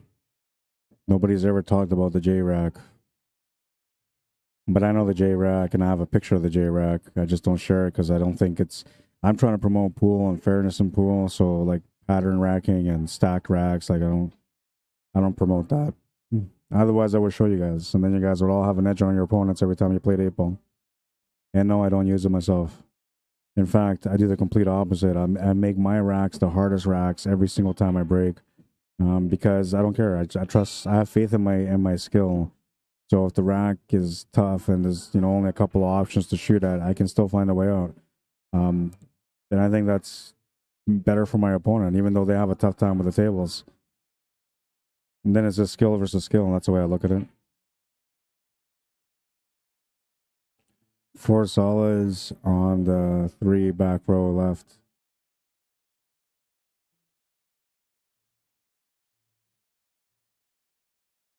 Makes a good shot. Grant Henderson is looking to get eliminated here if Tyson Tame can finish this table. He's got a good chance for it right now. He's looking to get into this 3 and 4 to open things up a bit more. Needs to find a follow-up shot, though, and I'm not sure if he's going to get one. 4 ball to the side might be the only option. 1 ball to the corner past the 9 is a tight option, but it's also an option. He's going to call the 1. Mr. Matt Morton, how you doing? Life's good, man. How are you? How's your life?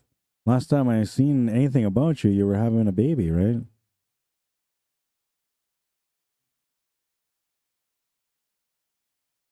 By now, your baby's got to be born and big by now, right? At least a couple of years in. I hope you're doing good, though. Hope you're enjoying life every day. Chris Noel says, heavily loaded for his break style. Yeah, and so people will do that, right? And I don't know, the way I look at it is if you feel like you need to edge me out that way, then you're never going to be the stronger player. That's why I don't do it. I never try to give myself an edge because I figure like the only way I'm going to play is my best, and that's it. And if I play my best and I lose, I'm okay with that. But I won't feel good about beating someone because I rigged the rack or stacked the rack or cheated in any way. Never feels good when you do that. That was 2 years ago. He says life sucks. Parenting, yeah. Especially like when you're trying to get sleep all throughout the night and they're just crying like crazy, right? That's why I stay up all night and try to avoid it.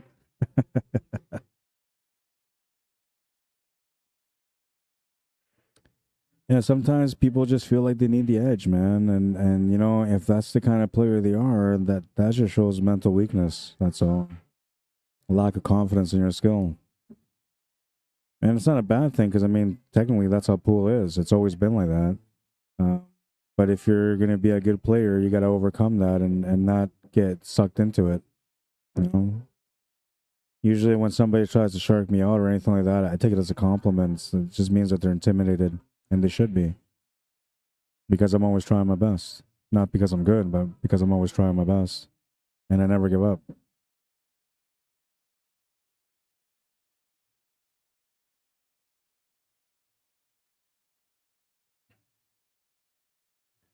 Norm Glover says, I wish more players thought like that. Well, and that's the thing, is that being a great player is not so much just a skill and knowledge. It's actually mentality, a lot of it, and the way you carry yourself.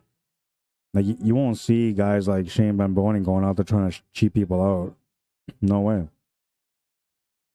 And they're some of the best players in the world. They never, ever needed an edge. Although I feel like Shane Van Boening does have an edge because he's got hearing aids and he turns them down when he plays. So technically, he can shut out the noise.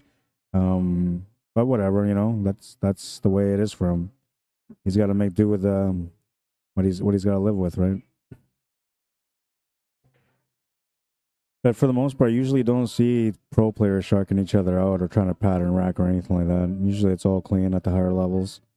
And that's the mentality you need to have if you want to be a great player.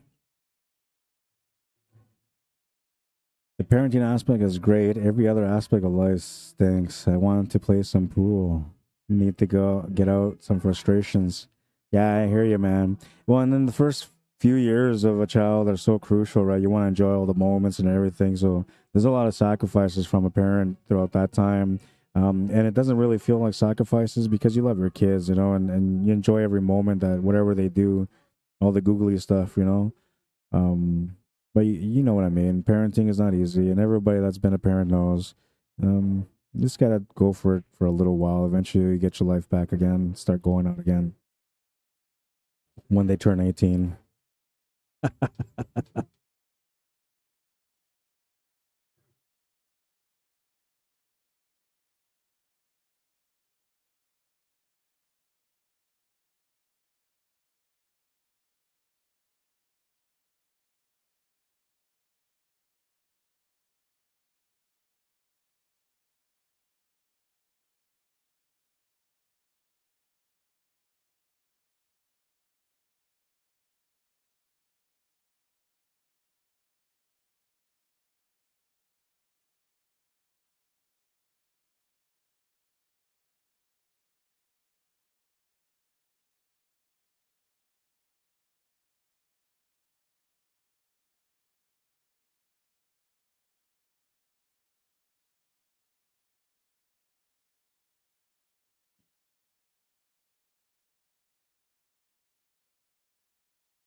Ed Morton says pretty much. LOL. A 10-year-old, two 4-year-olds, and two 2-year-olds.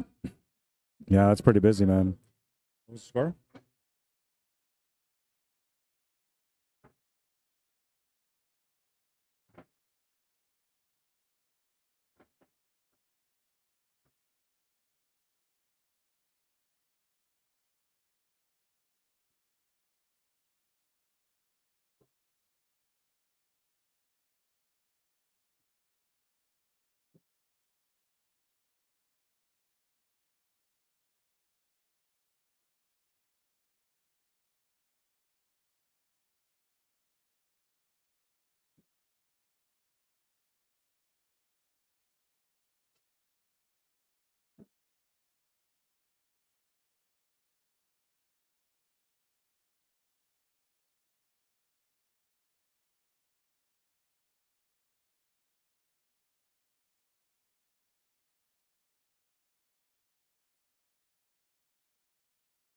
No, it's gonna be that match.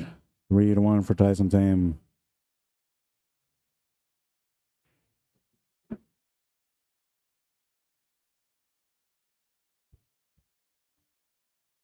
That's gonna move us to this matchup now. Also a B-side quarterfinal matchup, actually, so I'll leave that up.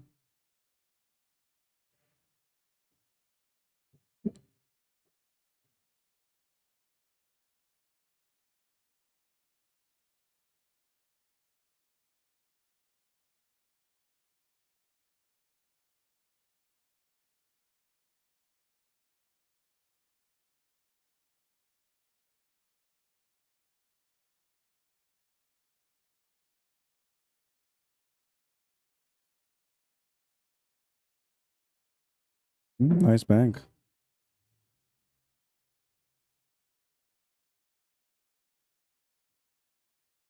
And it looks like the score is 2-2 between these guys now.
3-2 for Hanyu. I'm starting to pace everywhere, man. Taking care of things. A-side final coming up next.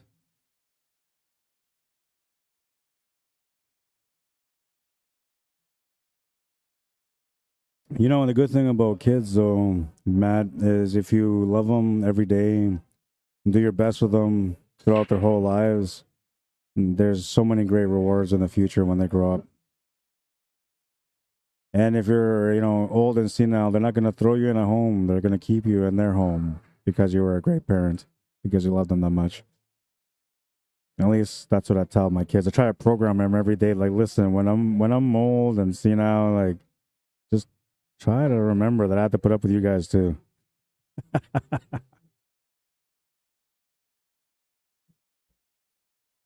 Bear me Dave, what's up, man? Sheila Patagan, welcome to the stream. Bryce Johnson, what's up, man?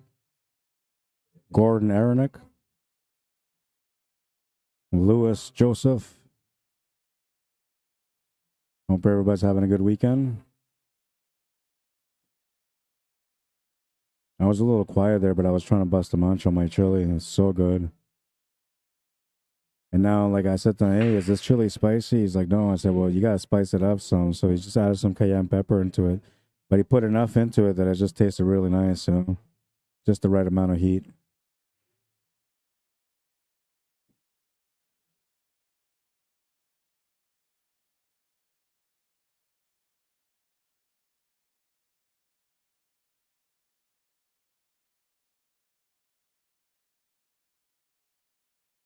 That 11 ball is going to be a problem. Can he maybe address it now? Pretty close. He's got a nice, decent line here. He might be able to bump that 2 ball over and make that 11 in the top left corner after him. Just needs to move that 2 ball out of the way. Oh, that's going to work too, maybe. If it goes to the side, which I don't think it does anymore. 2 ball blocked it. And now that ball goes to the bottom right corner, so that could be the option for him. 10 ball can be the follow-up shot after that. He missed the shot to the corner. He was thinking the same way. And now the commitment was good, but he wasn't focused. He wasn't ready for it.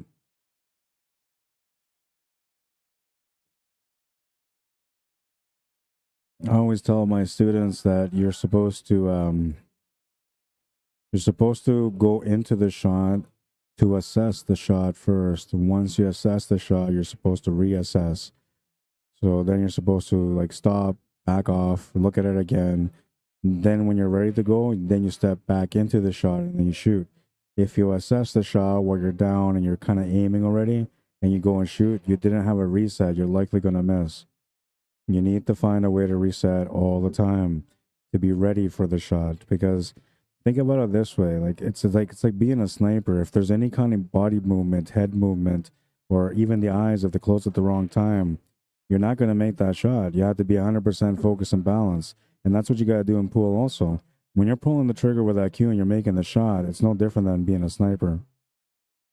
You got to limit the body movement, keep your head down, and stay focused.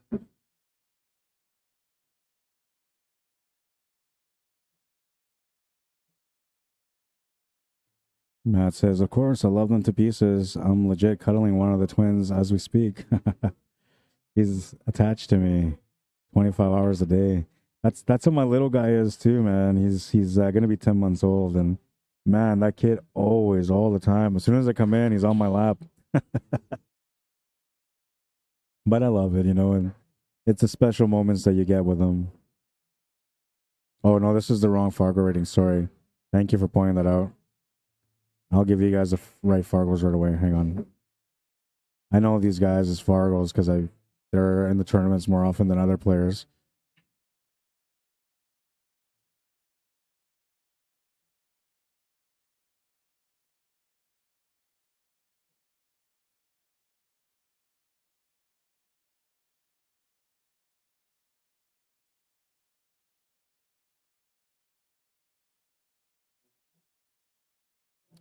That was left on from the other match that just finished between Tyson Tame and Grant Henderson. These are the correct Fargo rates. 591 Fargo rate for Jeff Edwards, 601 FargoRate for Hanyu. Race to 5.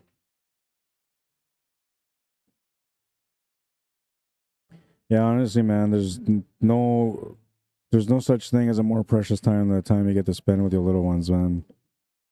And keep in mind that one day they're going to be old and stinky teenagers. So, just enjoy the moments while you can. Because eventually when the teens are going to be like, just go out with your friends already. Have a shower.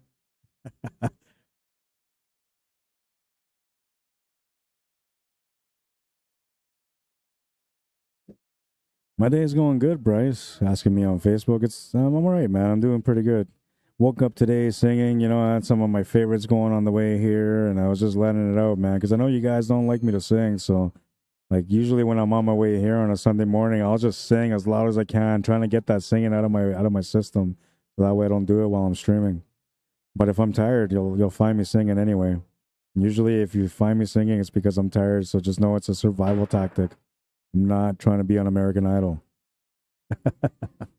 Do not send me in for an audition. I'm not ready. I was never ready. I never will be. But when I'm in that car and I'm driving here on Sunday, man, American Idol wishes they can have a contestant like me on there. Because I'm all passionate, man. I let my soul out, howling out like a wolf on the moon.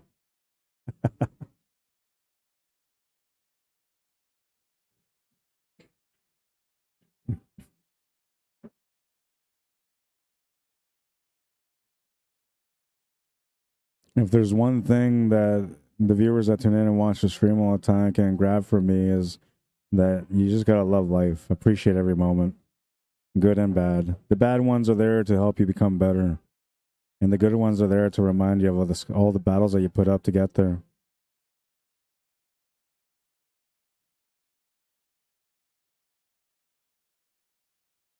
Very finesse on that one.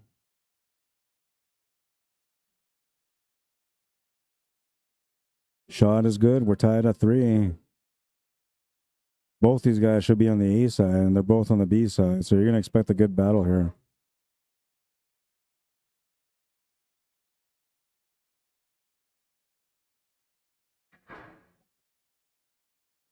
Ahmad Subair, welcome to the stream. Luis Araiza, bienvenido, welcome.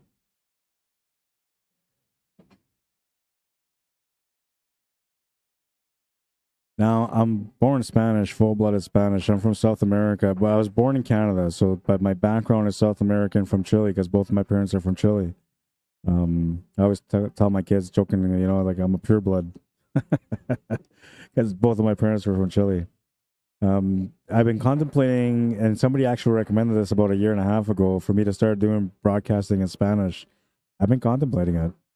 I don't know if there's a market for it out here in North America per se, but I know South America, there'd be a huge market for it. They can use a guy that loves the game like I do. So I'm playing with the idea of doing it. I just got to work on my vocabulary a little bit better. Terminology, pool terminology in Spanish. It's slightly different than everything else.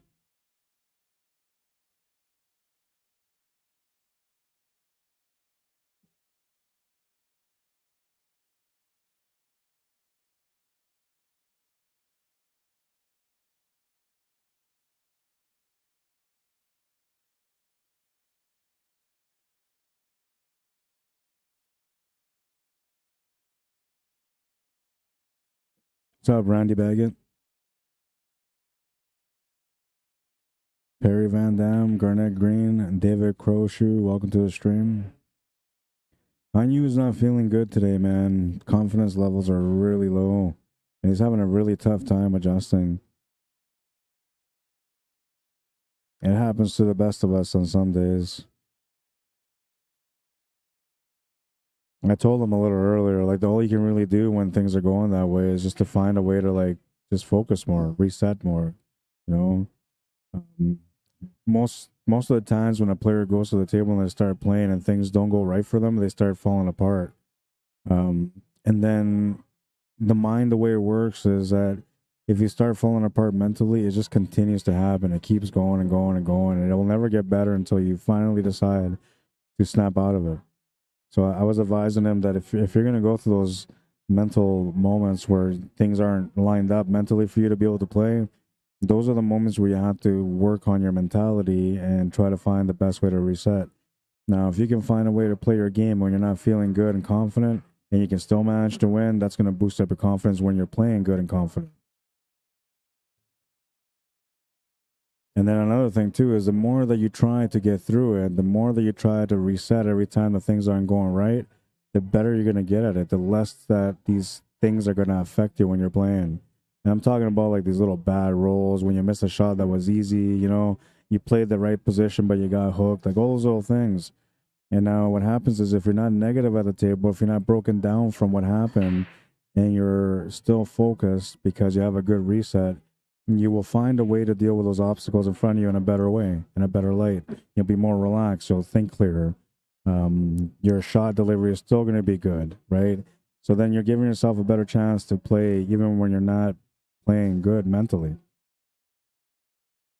And trust me, it really does make a difference if you're not playing good mentally. You can be as good as you are, but if you're mentally out of the game, you're pretty much a B-side player or you're going home. And that's what makes it hard for so many of us to become great players, is the fact that you constantly have to work on the mental side of the game, constantly have to find ways to like slap yourself in the face when you're not feeling good and find a way to shake it off and keep going. That's going to be a foul. Ball in hand for Hanyu, and he can use it right now. He's having a rough day at the table. But he's in a 3-3 matchup with a chance to get on the hill first. Not a bad day. Even though for him right now, it feels like he's just falling apart. Nothing's going right. But if you assess the reality of what's going on, he's actually hanging in there. He's had the lead a couple of times. He's tied up right now with a chance to get on the hill. And as long as he keeps his mentality clear and confident here, he should be able to get out. But that's why it's important to keep your mentality right every time you're playing, even if you're not feeling good at the table. Because when moments like this happen and your opponent lets you into the table, if you're not confident, if you're not prepared, it's a waste of a turn. You want to make sure that you're ready all the time. And so therefore, you have to be mentally ready to deal with your mentality every time the things go wrong. And always find a way to be prepared for when you go to the table. If you're not prepared, don't shoot. Those are mental fundamentals. And the reset, man, I'm telling you, the reset is so important. If you're in a shot that's easy and you go down to assess and you shoot it and you make it, that's no problem. You can probably do that all the time with those shots. But if there's a shot that requires extra things, like you're playing shape or spins or force or speed, you know, you want to make sure that you're going in to get a feel for the shot first, then resetting, and then shooting. Right? If you do that, if you go through that process, then you'll be more accurate at the table than you won't be. You're going to win more tournaments than you lose. And every time that you lose, you're going to feel great about every effort. Because you know you were 100% committed and involved in your game. You were never out of it mentally once.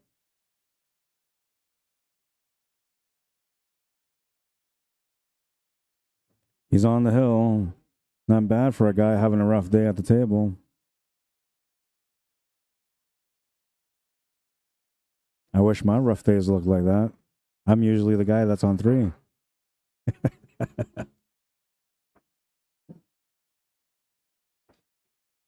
Robert Griffith, how you doing, man? Brandon Zhao, Pat Sawislak, welcome to the stream. I might have butchered your name. I apologize.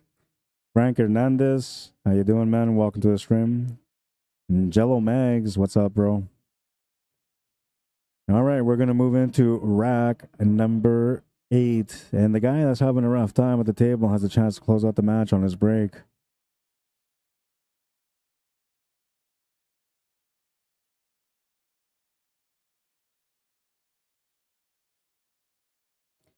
Is this B-side? Yes, it is, Matt Morton. We're on the B-side quarterfinals, and it looks like you have to take a quick reset before they get going. What do I got? Oh, by the way, so I'm going to put this up. A lot of people have been asking me about this pool player skill development training session. I've been having them every Wednesday. So far, I've had 2. And I was going to have one this week, but I'm not going to be around. I'm going out of town, so I'm not going to be around. It will continue on September 6th, okay, guys? For those of you that are interested in getting some lessons to become better, to become more competitive, more accurate, September 6th will be the next one. 6:30 p.m. till 9 p.m. 2.5 hours. $20 includes your table time. It's a great deal. It's a great deal, especially because you're not getting an instructor that's just trying to make money from you. You're getting an instructor that's going to truly help you to find a way to be the best player that you can be. And you can ask anybody that's taken the training sessions so far.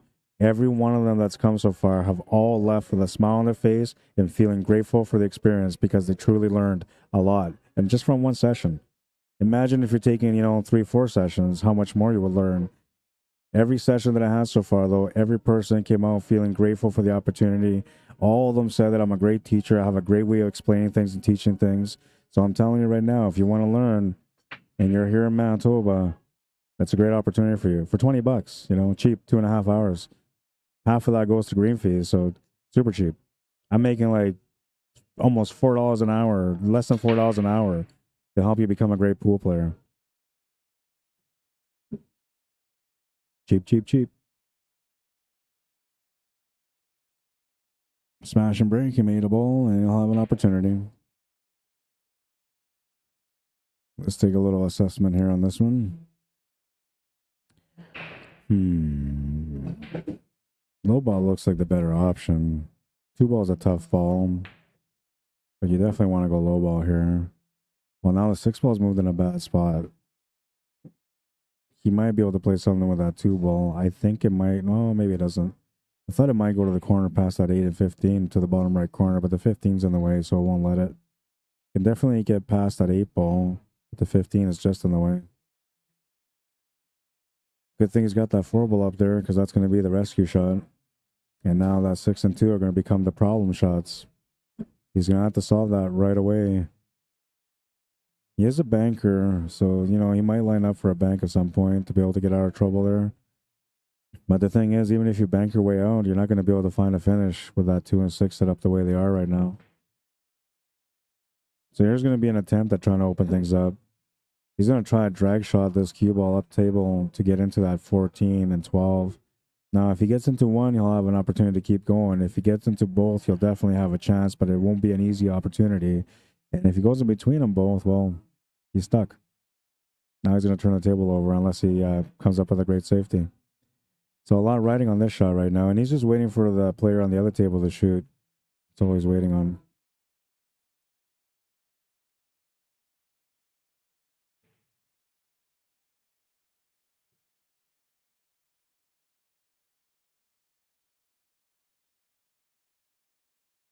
By the way, if anybody here locally is looking for a coach, somebody that can help your game out, you don't have to come to these practice sessions or training sessions.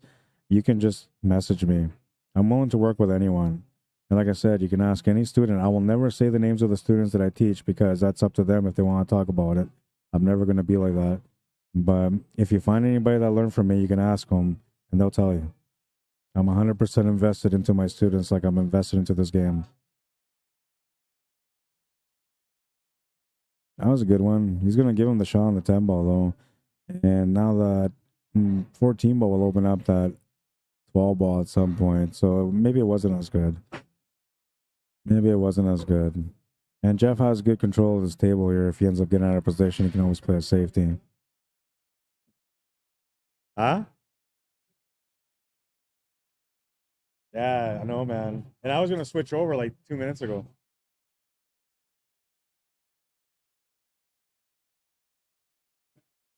This guy's saying he's doing a jump bank on the table in the background. So I'm going to put that table on this angle so we can see this shot.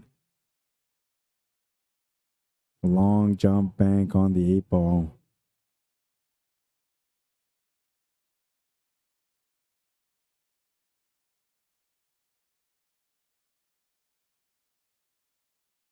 Oh, that's not going to work. See, that's why I don't do it. I did, yeah.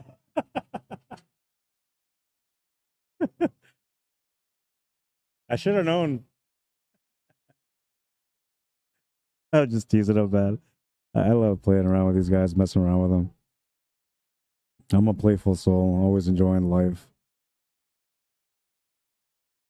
That's why I don't get why people don't like me sometimes. I'm not a bad guy, man. I've never been. I don't do bad things. I love life. I encourage people to do better. I support everyone around me. I don't see it. So it is what it is. In the end, the world's always going to judge you anyway. So the best thing to do is just be yourself and not worry about it. And that's what I've been doing for the last few years now.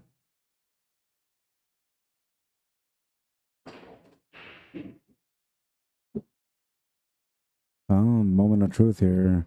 I'm wondering if he can maybe take this 2 ball off the 6, off the 9 into the corner, or maybe off the 2, off the 6, off the rail, off the 9 into the corner.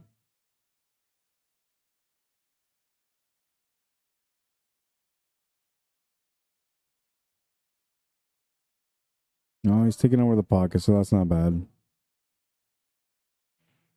Now, if there's any way that a 9 ball can get past that 2 ball, he'll take that shot right now because I can open up that 12 and 14 for him. And everything else down table doesn't really help him at all right now. He could always just play a safety here, maybe break open that 11 and 15. I think that would probably be a better option. And now you try to play that cue ball to the right side of the table so that we have everything blocking everything. And now you should get a ball in hand from there. You can open up that area with that 12 and 14 and 9 are.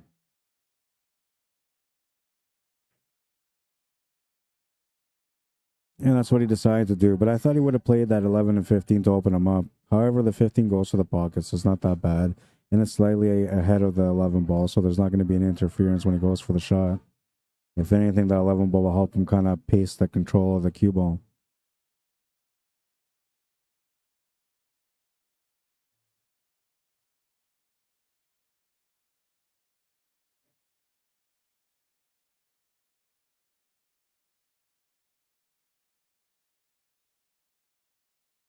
Now, another thing I thought about is that maybe I stream too much, even though I'm only streaming twice a week, but I stream like every week. Sometimes I think that maybe I stream too much, right? And that maybe people don't actually enjoy them that much. So I've been playing with the idea of streaming less, but Sundays are like guaranteed I'm going to be here every Sunday unless I'm out of town working. I can maybe stop streaming Thursdays and just stream every second week or something like that. That might be good.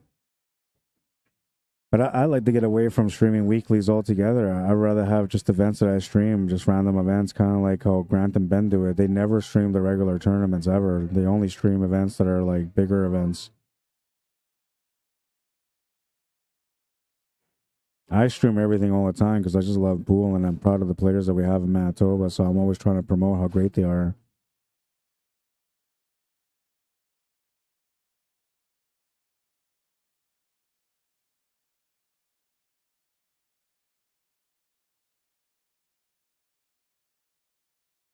See, so now he's going to use this as a safety option again. He should have used it the first time, but I mean, I don't know. All in hand right now doesn't do much for you anyway. I'm thinking maybe you can take this 9 ball and try to breakout angle, but then you won't have much of a follow-up shot. So that's something you always have to take into account when you're playing pool and you're doing a breakout is to make sure that you always have an escape shot. If you don't have it, then you're going to get into trouble and you're not going to want to most of the times.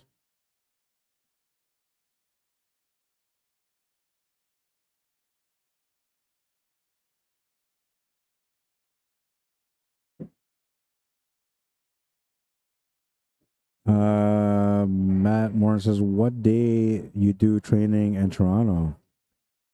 If I ever go to Toronto, definitely do it, man. I have Mr. Joe Cave in Las Vegas. Next time I go to Las Vegas, I'm going to be going out there to teach him. And there's going to be moments where I'm going to get a chance to go back to Toronto.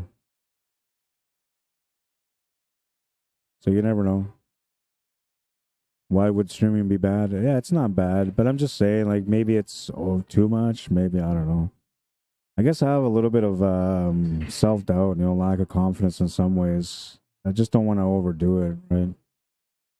But some people, like today, Kerr got on there. He's like, hey, maybe we should take a break once in a while. And I'm thinking, like, maybe you're right. Even though at first I was like, no. I still don't think he's right, though, because I got to follow my passion. And honestly, I just don't know. Like, people die every day from different reasons, not just old age. So every time you put something off, there's no guarantee you're going to be able to do it after. That's why I'm always all in on everything I do.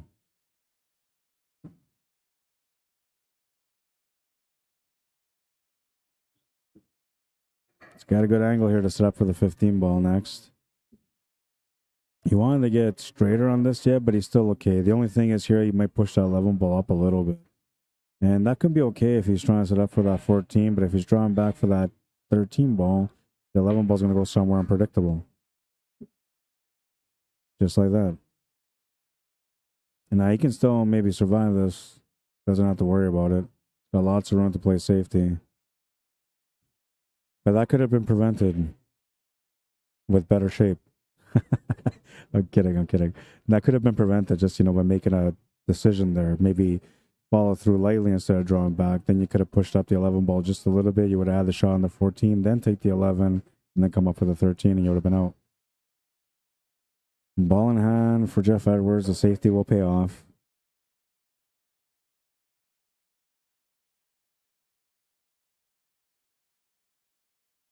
Thank you, Robert Griffith says I don't stream too much. It's perfect. Thank you.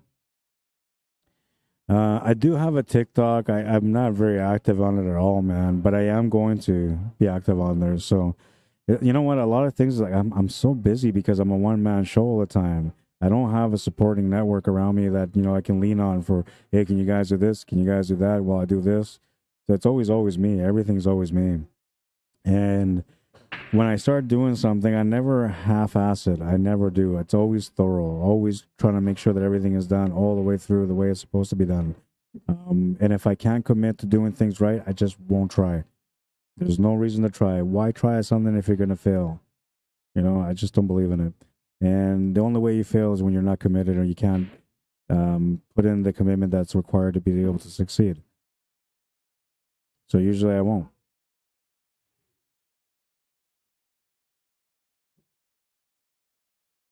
But I do have a TikTok, and there's a couple of shots on there. There's my highlight from 2017, I think it was. I did an incredible kick shot on the 8 ball. Nice shot.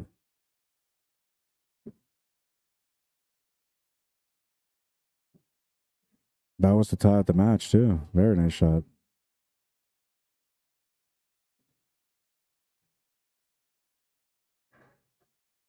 What do you do when you gotta make it? You make it. Nice and fancy, that guy. Even lifted up his cue like he was directing an orchestra at that moment. It was fancy work.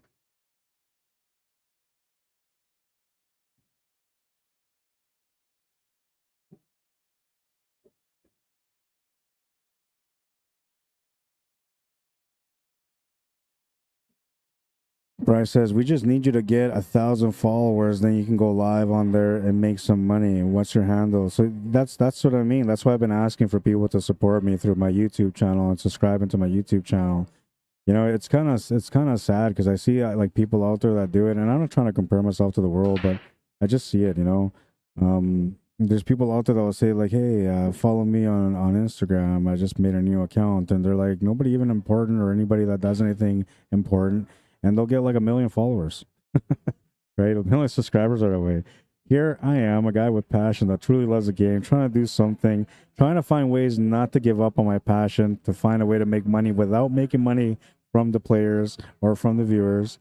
And I can't get 1,000 followers, or 1,000 subscribers. I'm just not scandalous enough. I don't have enough wardrobe malfunctions going on in my life. I need some extra attention. I need to get TikTok scandalous.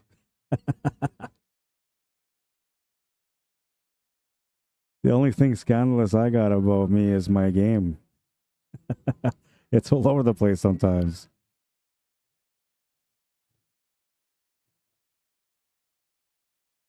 But yeah, no, if any of you guys haven't subscribed and you guys want to support me, that's absolutely a great way to do it. Bryce is kind of right. So the idea is like I can't hire people to come work for me, which is the main reason why a lot of people here in my province and city just won't come work with me. Right? They all want to make money, and it's like, well, how do I make money for you if I can't make money for myself? The only reason why things keep going for pool with me is because I do other work outside of pool. So it allows me to fuel my passion for the game.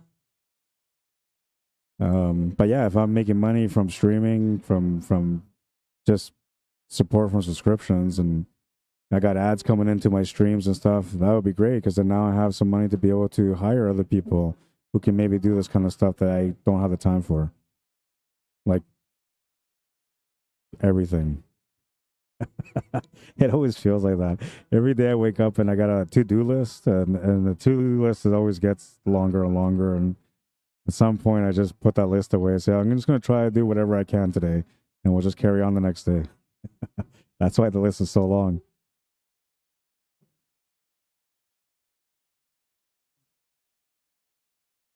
I don't even remember what my TikTok is. Hang on. I'm pretty sure it's under Rod Arriagada /CSL Manitoba, just like my YouTube. I gotta go watch a shot. I'll be right back.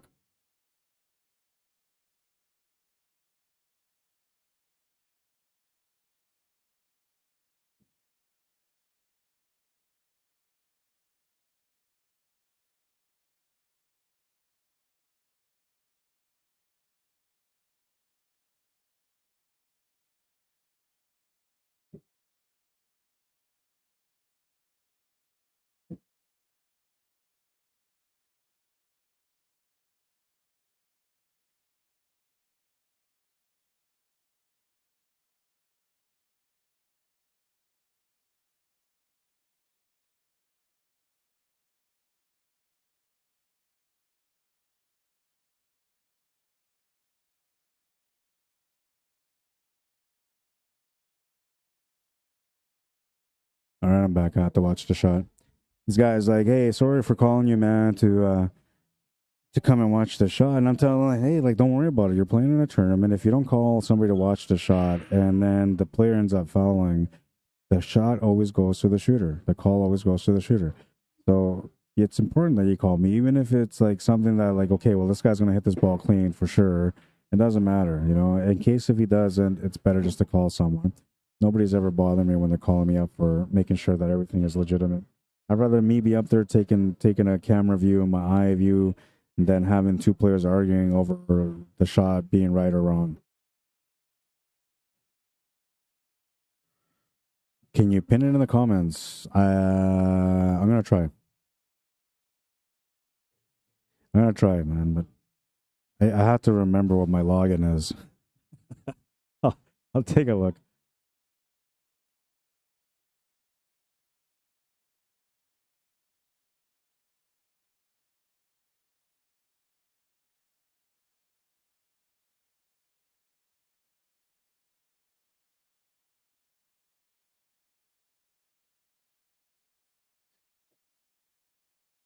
Yeah, so you can find it. Like I typed in my name, Rod Arriagada, and you'll see it right away. It shows a picture of me on the microphone, but you can find it under Rod Arriagada, one word. It shows there, and you can also find that under Rod Arriagada /CSL Manitoba.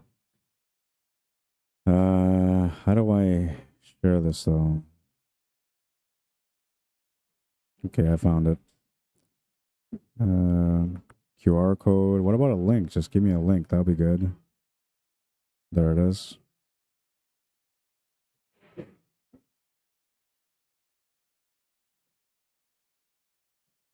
So that's my TikTok, and there's really nothing on there, but I promise you guys I'm going to be working on it. I'm going to be putting in lots of highlight videos. So all the highlights of the year from last year will be on there. All the highlights from this year will be on there as well. That's what I'm going to be doing with TikTok. Lots of highlights. And then I'll try to upload some of the footage when I go to different pool halls too.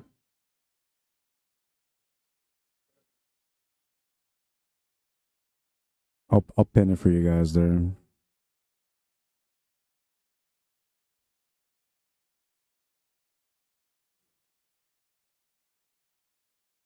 Now, the reason I stayed away from TikTok is because like everything's all about fads and trends there, and it's kind of like nutty the stuff that people do, and I just didn't see how pool fit into it.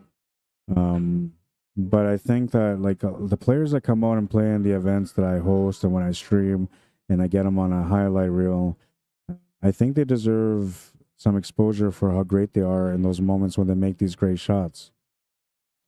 So that's what I'm going to use the TikTok for, is to try to promote more about the players, and so people can appreciate the talent that we have here in Manitoba and wherever I go.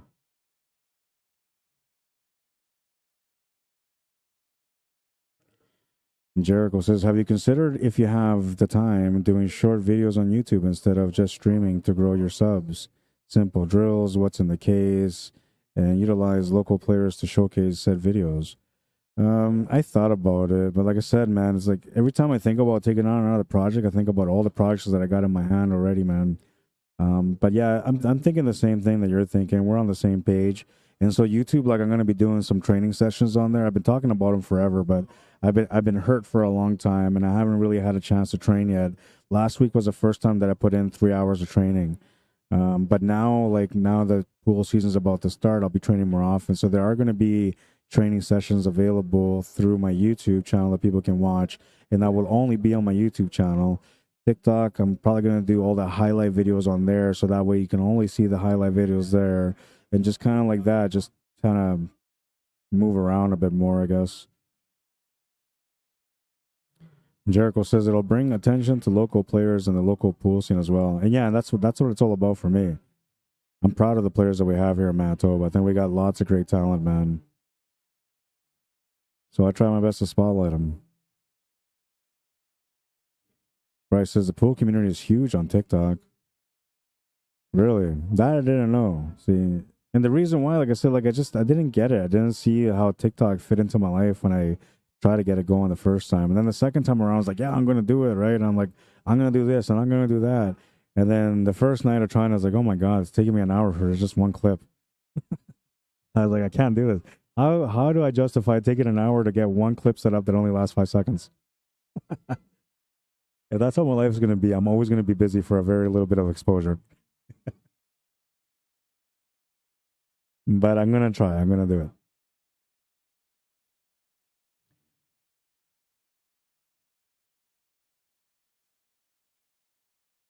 And I think you need 1,000 subscribers on TikTok also just to be able to live stream. So I thought about when I was going to go with TikTok, I was going to live stream on TikTok also, but then I don't have the following, right? And I don't know how to get the following. If I was a girl and I had a decent looking body and face, I'd probably get lots of people following me. But I'm a guy with a deep voice. I don't think I'm going to get many followers. And like I said, the wardrobe malfunction thing, I don't know if I should be doing that. It might have worked for Janet Jackson on the Super Bowl. I don't think it'll have the same effect for me if I slip a nipple out. And I'm only kidding. I'm only kidding. Honestly, it's just all in good fun.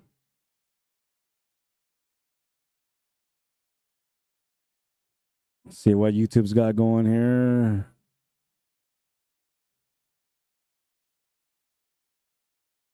Matt Morin says, you're Canadian. You won't make money.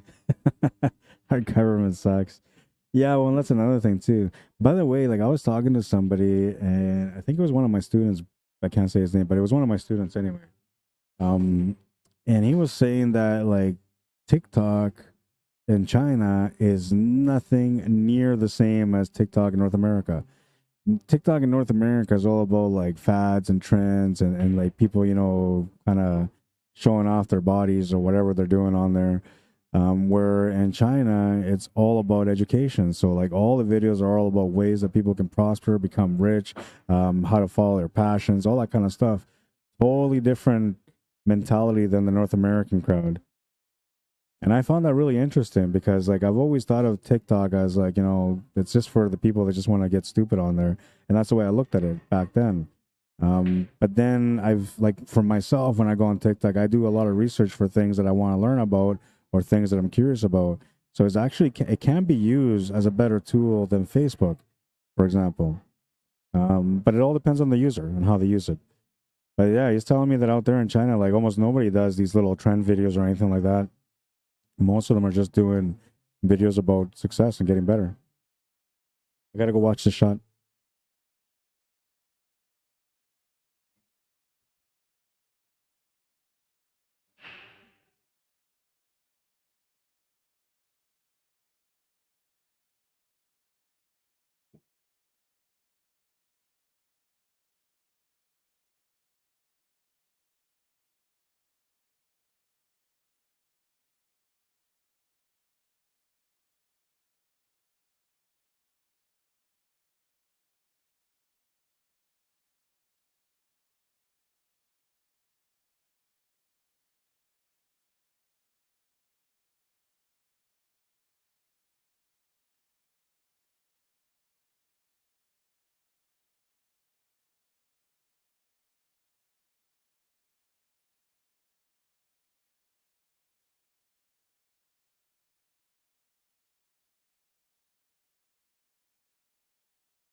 So no A-side final.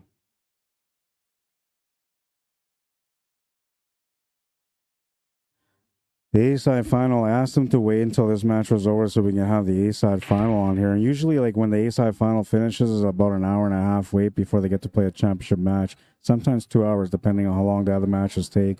So I asked them to, like, wait till this match was over, then I was going to put them on the TV table. And then that would fill in the gap while the B-side was trying to be completed. But they already played their match. They went ahead and played the match on a different table. So the A-side is over, and HAYDAY CAPPO won the A-side. Kameo Cappo, who was the opponent, and his dad is on the B side now. He'll be waiting for the winners to come through from the B side to challenge him. A little disappointing because I always like to have the finals on the stream. I think it's the most important part of the stream. That's when you get to see the best of the best playing. Right, most of the times those players on the A side final are super focused. They're playing well. Everything's going their way that day, so they're playing with confidence.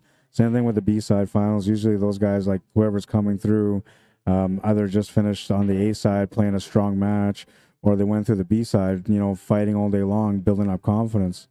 So either way, that would have been great for us to watch. But that's 5-4 for that one, and we'll turn over here to the side.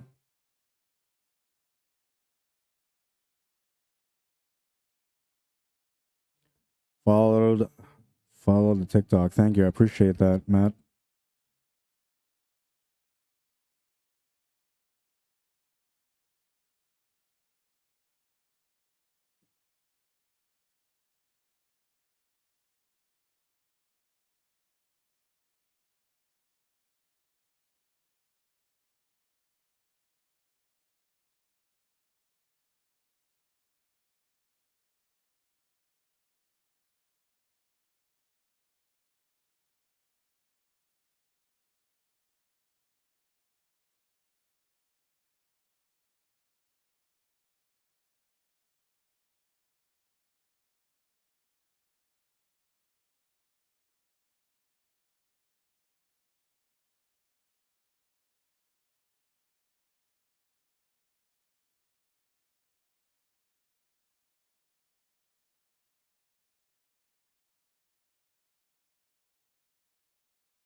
All right, so these are the players. I gotta find out what the score is. It looks like one of them is on one, the other one I'm not sure.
2-1 for Brian, this one.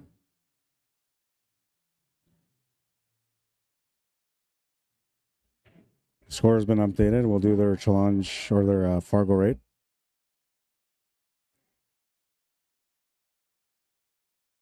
Tyson was 374.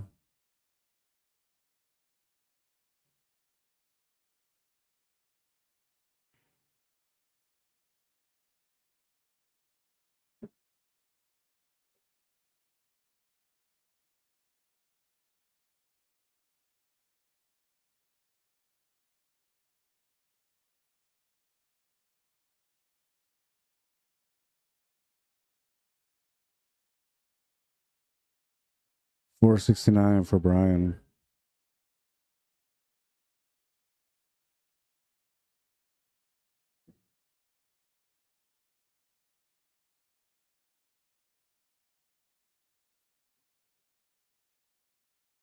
Fargo rates are up. Oh, and Chris Knowles is asking about him too. I didn't see that till now. There they are, Chris. 469 versus a 374, 4-3 race. The winner of this has to play against Hanyu next. The winner of that has to play against Kameo Cappo. And then the winner of that has to double dip HAYDAY CAPPO. But if it's Kameo Cappo that wins the B side, they're likely going to split because they're father and son. So there's no reason for them to like play over the money, but they're going to just split. Well, that worked out nice. That could have been a situation that worked out tough for him, but instead it worked out beauty.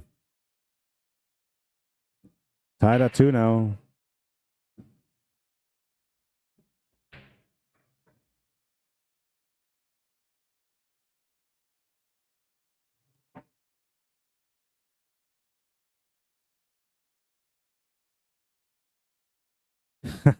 Jericho. Jericho says, LOL, just unzip the jam off zipper and let the man meat free. Instant subs. Well, and I thought about, you know, letting the nipple out a little bit, but I don't know. I don't think my wife approves.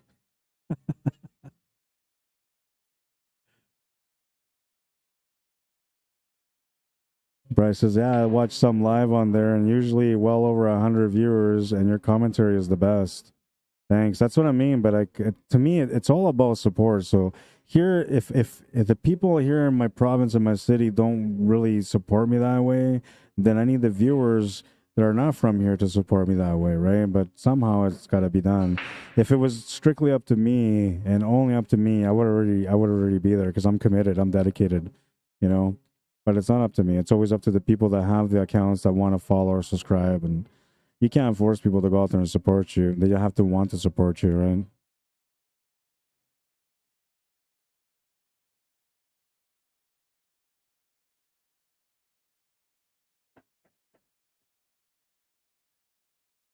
And Bryce John says, yeah, that's what I'm saying. We need to get you to 1,000 followers. That's the goal, man. Elaine Arsenal, what's up, brother? What's up, Ron? Great 8-ball action. Yeah, we're getting down to the end of it. There's 3 matches left. Or if it ends up being a double dip. But if Kameo Cappo wins the B side, then there'll probably only be 2 matches left. Because he would be not the next match, but the match after that, and that would be the B side final. If he wins it, his son won the A side.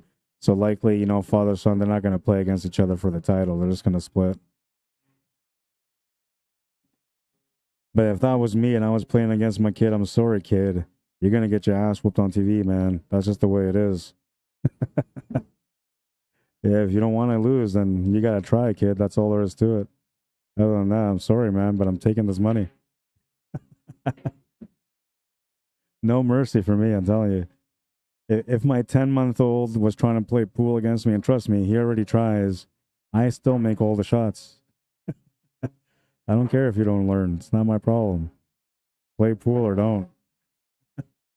I'm kidding. I teach my kids, I do.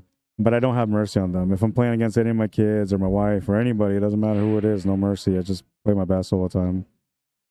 It's what it takes to be good. Yeah, to be consistent. Warren Man says, I don't watch any other stream. I'm 100% Rod. Love this. Thanks, man. I appreciate that. Yeah, see, that's what I mean. Like, I have a lot of people that feel that way about the work that I do, but I just feel like it's, and it's not the same. Like other people out there, I see some of the work. It's not as good, and they get so much more support. But I guess a lot of that depends on like demographics, where you live, and the people around you. Right? I was never really trying to be famous and rich with this work anyway, but I want to be able to make a difference and influence others to become pool players, to love the game the way I love the game, or even more if they can. Um, so, it's important to do all that stuff, not for self achievement, but for the overall growth of the game. Because the way I look at it, like, and I'm just saying as an example, let's say that I went out and won the lotto, right? So if I went out and won, let's say, like $10 million. If I won $10 million, man, I would do most of that money. I would do it towards trying to grow the game and do better things for everyone around me. And that's just if I won the lotto. Imagine what I would do if I had the support from the people around me and the communities around me. I would try to make things better for all of them also. Now, if I was one of those people that was out to make it for myself, just to make wealth and fame, then, maybe not. Because I'm only looking out for myself and my own personal interest. But I never have. I've always looked out for the pool interest and only the pool interest. I can be the most famous person in the world or the most unfamous person in the world. In the end, all I care about is just to make sure that people love the game and that they feel the connection that I have with this game through my work.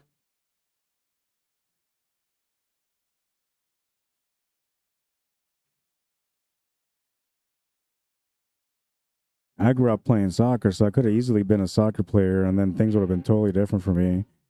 I think I'm blessed because I found pool. It's made my life what it is today. It's giving me meaning every day. I mean, my family and my kids do that for me too, don't get me wrong. And they do that all the time, not just here and there, all the time. But pool's been my purpose for a few years now.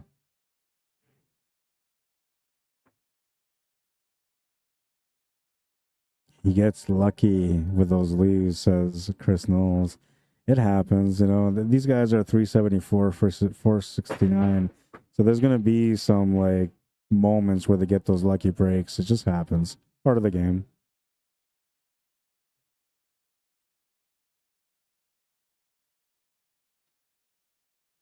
There's this, I don't know if he's East Indian, but he looks like he's an East Indian fella that just came in here. He's got this mustache, man. It's like movie perfect. It's just curly, long, curly. It's got the little Mario little twist around at the end. That you look at this guy and you think this guy's Italian, but he's not. He's got that Italian mustache, and it looks classic. I envy that guy. The only thing I get to curl is my chest hairs.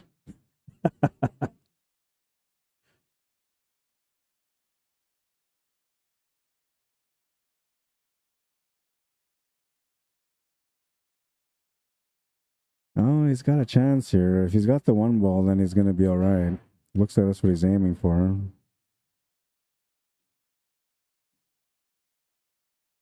Now, the key shot that he has to kind of get into here would be getting set up for the 4 and then for the 3. You can take this 2 ball right now and use that angle to get in towards that 8, but now you might end up kicking that 8 ball to the side pocket, so you may not want to do that. So here on the 2 ball, you would normally just play a top spin shot, which would take it towards the 11 ball. That doesn't really help him much. That's why he's going to be taking this 5 ball instead. And now he needs to go down table with this angle instead of staying up at the top where he's at. Yeah, that will work. You'll have the option to go to the side pocket, which should be able to give him a tangent line to get set up for the 6 ball to the side after that. Same pocket.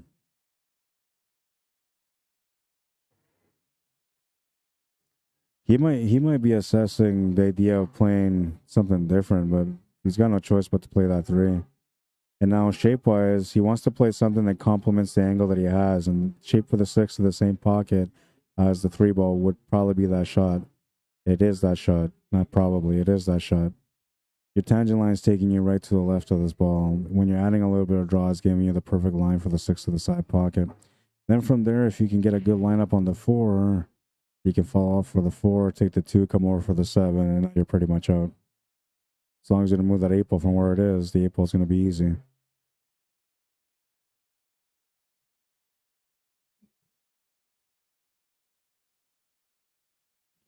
Tanya Hoffman, welcome to the stream. Ron, does your wife play pool too? She does not. Yeah. I don't know. I tried to teach her. But the problem is that she didn't want to play regular pool. She wanted to learn how to play snooker on the 12-foot tables. And that's way harder. I mean, I played pool for so many years, and I never tried playing snooker until just recently when I was already at a higher level in pool. When I can run tables more often, that's when I switched over to snooker. And when I switched over, it was one of the hardest games for me to learn to be able to become better at it. And she wants to learn there. So now her fundamentals would be great for any other game afterwards.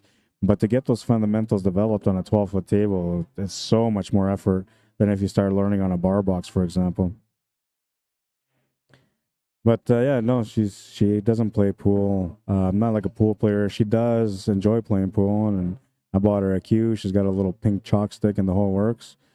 But we don't go out and play much. You know, we got kids, and now we got a newborn, so it's either she goes out to play pool or I go out to play pool, and I'm better at it, so I go out to play pool. That's how I make my arguments at home, too. It's like, listen, it's either you go out there and do the stream or I do. Whatever you want. Usually ends up being, you know what, you just go out there and do the stream.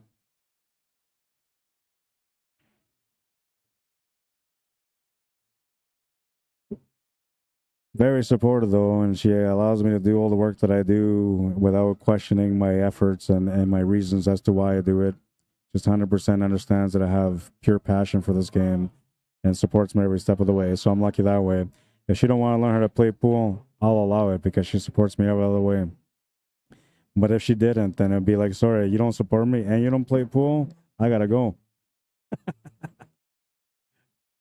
I'm kidding. I'm kidding. I'm lucky. I'm blessed. Every day I'm blessed. I'll tell you. I may not be wealthy. I may not have all the success in the world, but I'm loved every day. And I'm grateful for every day that I'm born. So I'm lucky. I'm blessed.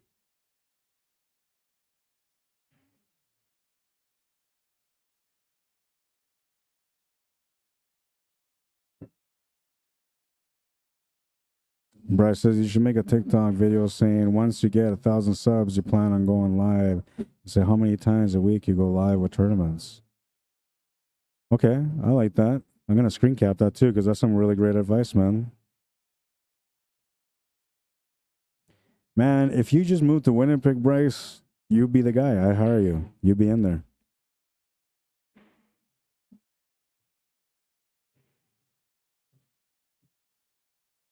Rob Jensen, how you doing? Jason Drake, welcome to the stream. 2-2, and he's trying to get on the hill while stopping his opponent from winning the match. Just the 4 and 8 ball remaining. He's going to have to play some pace on this 4 ball to get shaped for the 8. Can play it soft to try to hold a little bit of angle on the 8 ball, but that shot would be hard. So you should be pacing this through. He's going to play for the hard shot. And now, because of that, like, it's a tougher shot. So if you don't practice this all the time, you may not make this shot. Had he played the cue ball through off the left cushion and back to the right cushion towards the 8, then he would have had a straighter shot on the 8 ball. A little bit closer anyway.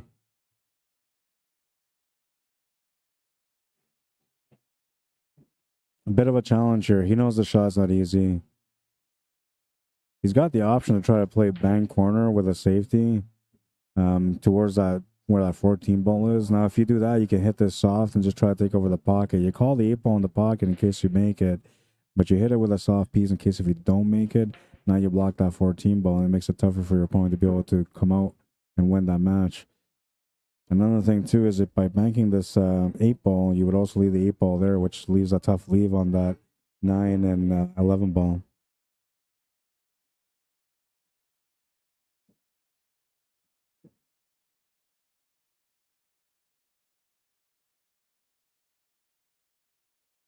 He's going to go for the cut.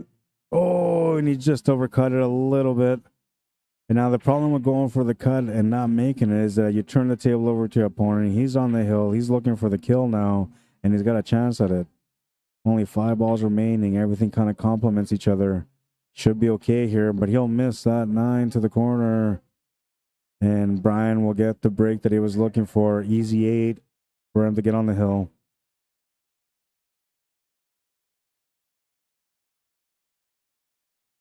Yeah, the hashtag thing, I don't know, man. I started doing hashtags for Facebook and for YouTube. I was told that the hashtags are out. They don't do anything anymore, especially on YouTube.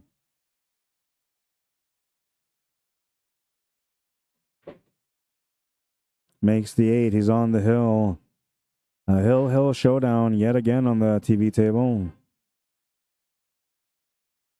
Comes down to the last rack now. Tyson Tame will be breaking for the match. Winner of this will have to play against Han Yu. And Han Yu is not feeling the greatest right now. He's got some confidence issues at the table. So, you know, always a chance that one of these two players could upset Han Yu in the next one. Although I have faith in Han Yu, and I feel like he's going to come through on the next match and on the next match after that. And the reason why I think that and say that is because he feels like he's having a rough day, but he's still winning. If you're having a rough day at the pool table and you're winning, that's not a rough day. That's a battle day. That's a day when you have to draw on your experience and just battle as best as you can until you win. So far, he's been doing that. We'll see who comes out of this match here to challenge him on the next one. Bryce Johnson says he rushed it.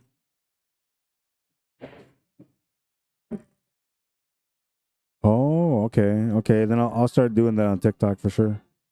I'll have to look at, I guess, and try to figure out what hashtags work. These algorithms are always changing, but the main thing that never changes about algorithms is how they read the, or how they evaluate the streams. And usually it's evaluated by the likes and the shares. But there's other things that make, you know, the stream channels work better. But most of it has to do with the algorithm. Usually it's all about the likes and the shares. The amount of people that tune in to watch, the amount of people that stay in to watch, and the amount of people that stay there for X amount of minutes versus the people that stay there the whole time.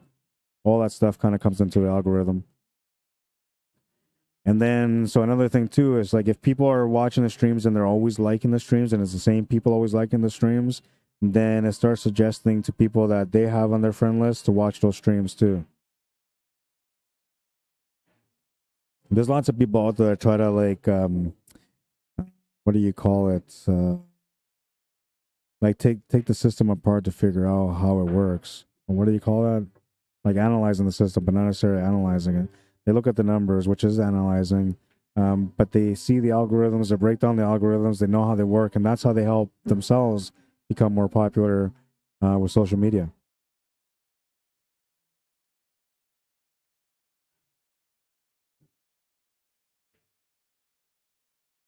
And it's crazy if you think about 10 years ago, like none of this stuff mattered. Nobody cared about social media. Nobody cared about streaming. Nobody cared about anything.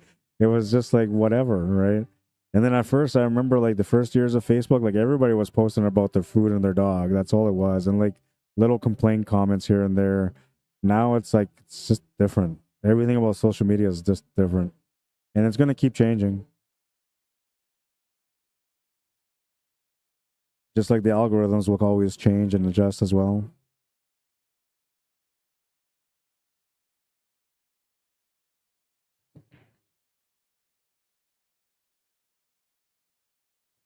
For those of you wondering about the Thursday tournament, I will be back for Thursday. So I will have the 10-ball tournament on Thursday.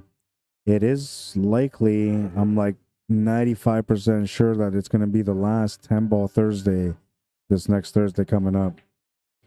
After that, I'm thinking about running 8-ball on Thursdays. It'll be a different format. So if you guys enjoy the 10-ball, or you thought about coming out to the 10-ball and you haven't yet, and you want to come out before it's over, next Thursday is the last one for that one. If you're going to come in late, message me. I don't start till 7:30, but I do say a 7 o'clock start time because if everybody's here before 7:30, I will run it before 7:30. I will usually not accept people that don't message or call before 7:30 and show up after 7:30. Sorry, you had lots of time to call. You could have messaged me. Never had that problem yet, though, so I think everybody understands without having to explain it. But if you want to come out, that's going to be the last one. Then I'm going to have some other events that will feature Tembo, but it's not going to be weeklies anymore.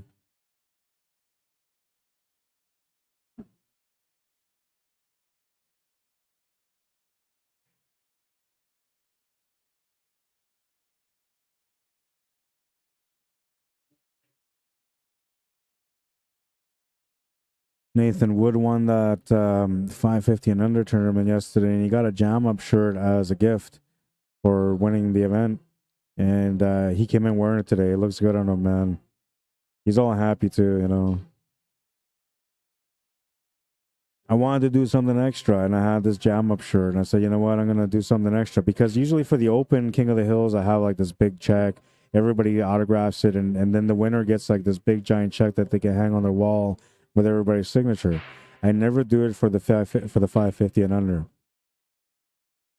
But last time I had one was last year in May, and I gave them a medal. It was 9-ball.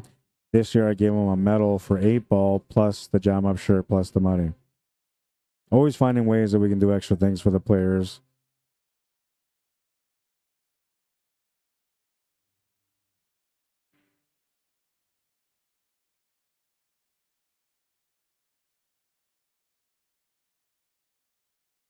And now most of the times you get like promo items from like beer companies and stuff like that. The stuff that I give out, none of it is promoted. All the stuff is bought by me, paid for by me. It comes out of my pocket, and I'm okay with that. You know, it's okay. I think it's important to have acknowledgement for having success in tournaments. So that's why I go out of my way with like trophies and medals and shirts and little things like that. I just want you to have someone to remember that special day when you became a champion. Sean Flint, what's up, man? Len Peters, Chris Mason, Ryan Mason, welcome to the stream. Shane Taylor, what's happening, man?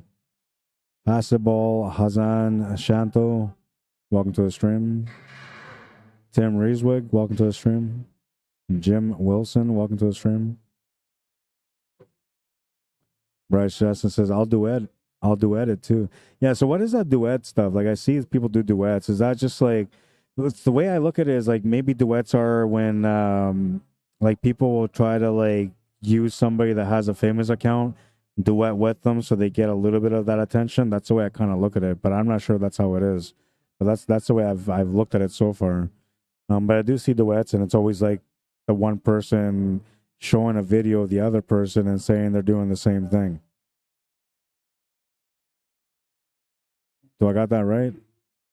I got to invest more time on this TikTok, man.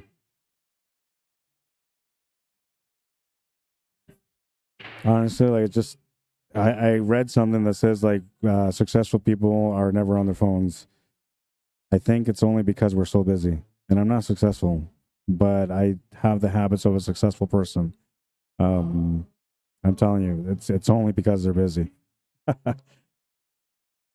No time to be on the phone. No time for drama to see what you're eating. Nope, I got things to do. Watch this rack, says Chris Knowles, the pattern rack. Okay, I'm going to go back and watch this. Because that's the second time you mentioned it. I'm going to rewind it here on my phone. I'm going to take a look. And now people swear that you can't pattern rack an 8-ball, but I'm telling you, you absolutely can. I never do, though, for those of you that are wondering if I do.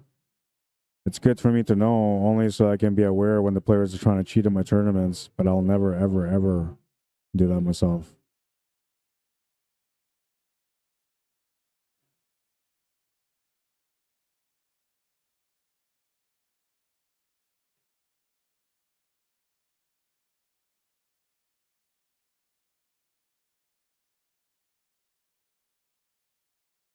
Do, do, do, do.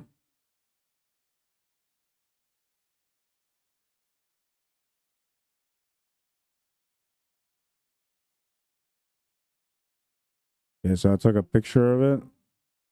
I'm going to look at it.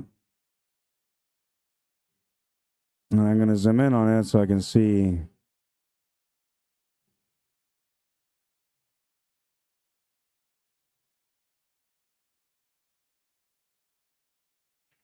Oh, yeah, 3 solids in the back, 3 stripes on the right corner.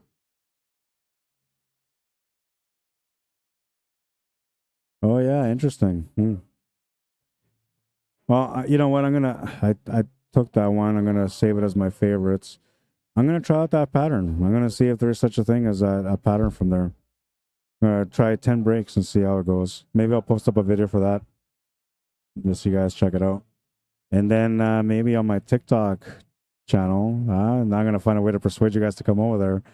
I might show you guys the J-Rack.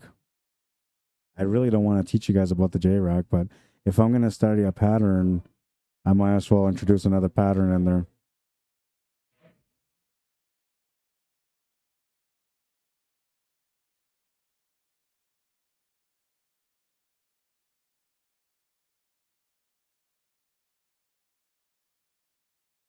Oh, I see. Bryce, it says just basically shares your video again and makes it pop up on more for you pages.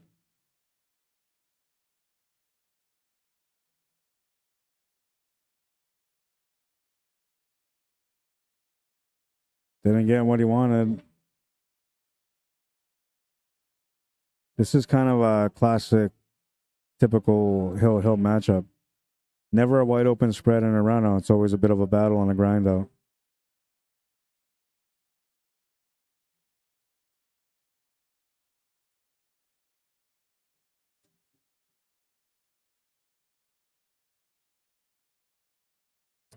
Yeah, I see what you mean by it. And I mean, if you're gonna do a pattern rack, you usually have to find the right break speed for the pattern to work. Because if you have like those crazy monstrous breaks, then the pattern racks don't really help you. But if you have a control break, then definitely. Chris Noel says, gotta go eat dinner. Hang in there, Rod. You're doing great. The gimmick videos get attention, but it doesn't last. Keep building CCS and ACS base as well as your local stuff. Thanks, appreciate that, Chris. Says not a Tyson fan. Same as the last rack of his other match. Puts the solids down by the head string. Love your stuff, man. Keep it up. Keep at it. Thanks. Appreciate the support, Chris. And if you ever have a ACS event and you want me to come on and stream, man, let me know.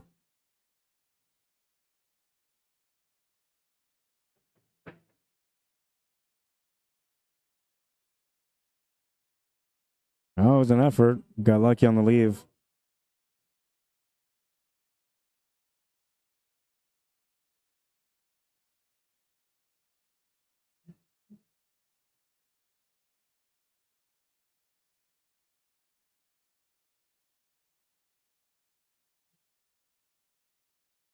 I feel like I slept on a bed of nails, man. Like I barely got any rest. And I don't know, when I came in today, I was feeling pretty energetic, but now I'm starting to feel tired.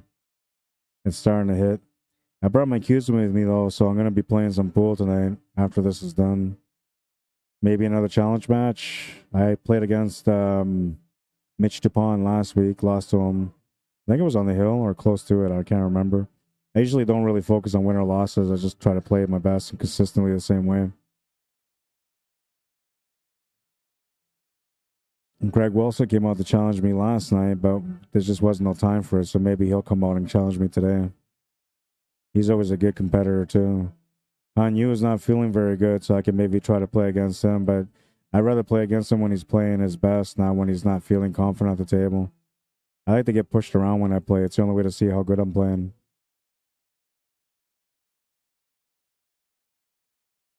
And I love the challenge. I love it when somebody's like supposed to be better than me, because then it gives me more of a reason to play better to try to overcome that player. But I never usually focus on the opponent. I don't. It's always the table. It's always the pattern in front of me.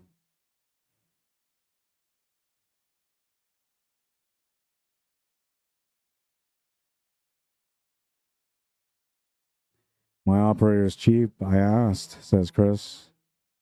That's too bad. Well, we could always figure something out. If they're serious about it and they want to figure something out, they can message me. You know how to get a hold of me. It would be an honor to come out and cover an event for you, though.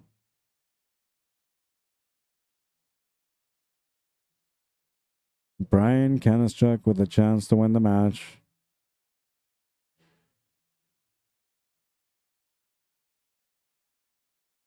Winner of this is playing against Hanyu.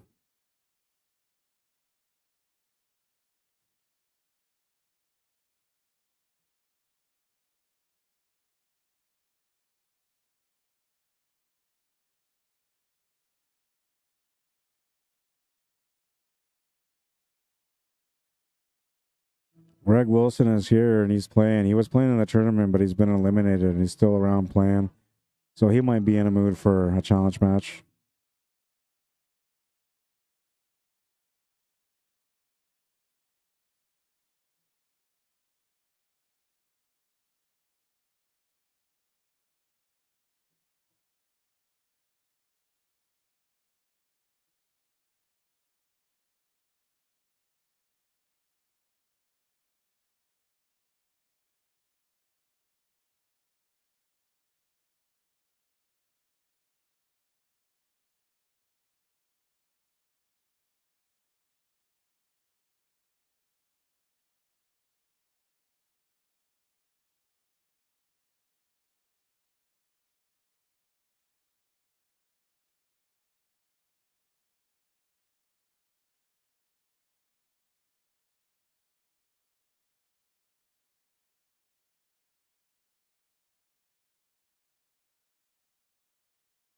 I'm surprised he didn't just go for the jump shot on the win there. Maybe he doesn't have a jumper. Other than, like at first I thought maybe he was trying to massay around that ball, but he didn't do that either. Decided to play safety. And now maybe he's looking at his opponent thinking, okay, well, you know what? He's got a better chance to miss than I have a chance of making this shot. So maybe I'll just set up for after. And he might be right. We'll see if he gets rewarded.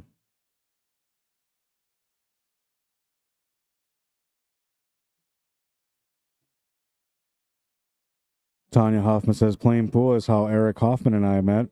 I love shooting with him. That's awesome. I see a lot of the couples out there that are pool playing couples, and it's cool to watch.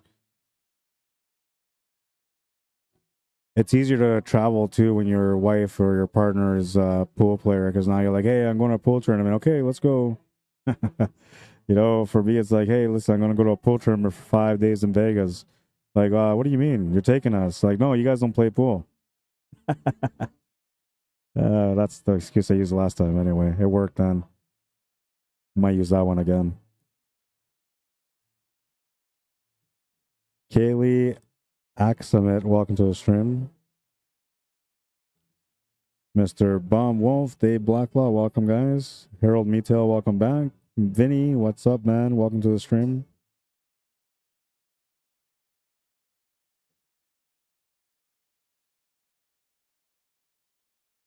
I've met people in my time that are like 50 plus, and they just started playing pool.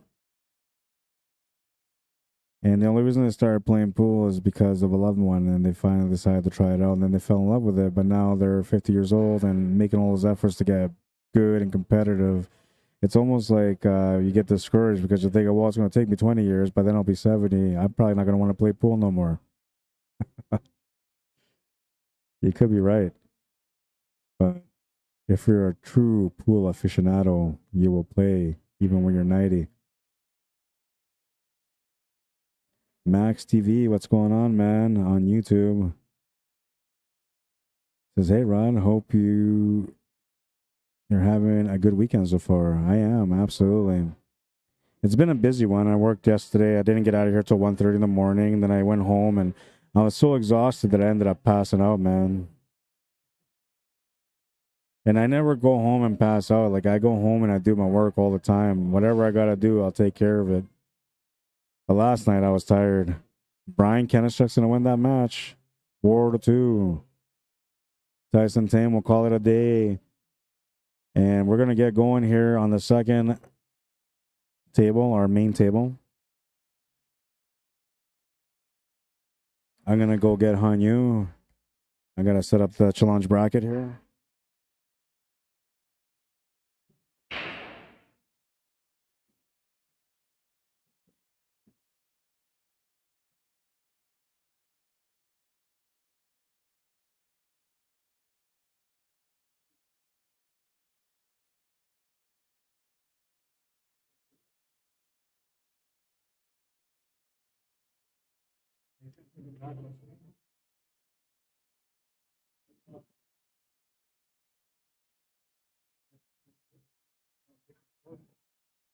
You would have won that one.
All right, so it'll be Brian Kanishuk and Hanyu.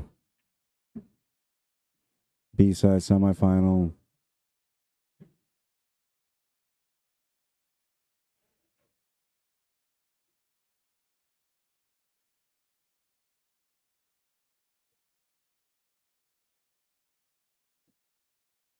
Brian's just gonna go outside for a quick smoke break.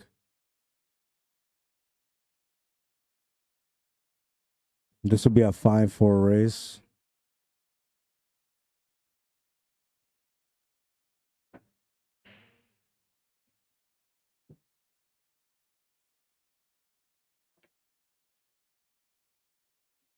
American woman, gonna mess your mind. Oh, wait. Oh, yeah, that's right. I said,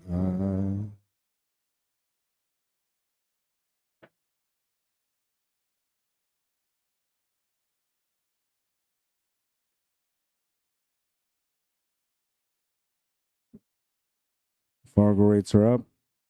Scoreboard's been reset.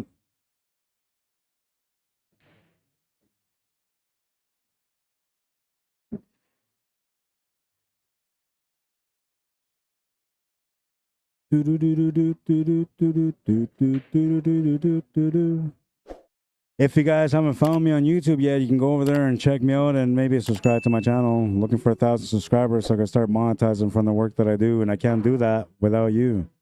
Thank you to everyone that supported me so far. And we're going to move into the match now. I'm going to let these guys get started. I got to take a breather, man. And then, well, I'll be right back, and then we're going to keep things going. Keep things going in this one. It is the B-side semifinal, a showdown between Han Yu and Brian Kanishuk. Brian Kanishuk will be breaking first, a 469 FargoRate racing to 4. Han Yu a 601 FargoRate racing to 5. 1 game difference, 9 racks of possibility. Well, technically 8 racks possibility. We'll see how it goes, if it goes that far or not. Rack number 1 coming up right now, and I'll be back.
Dan Fatino, thank you. Says thanks for the stream. Following you on TikTok. I appreciate it, guys. 1,000 viewers or 1,000 followers is what I need on both TikTok. 1,000 followers, 1,000 subscribers on YouTube. So if you guys want to support me, best way to do it. And then if I get 1,000 subscribers on TikTok, I will start streaming on TikTok also.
late. I'm sort of back. I still have to go, but I'll update the score right now. Maybe I'll stay for a little bit before I go again.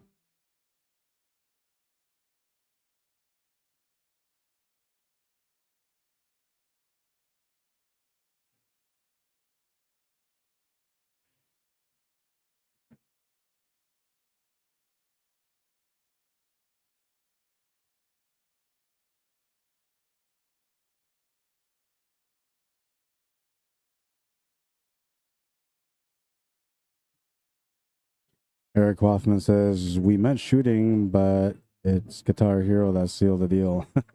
It was Guitar Hero that sealed the deal.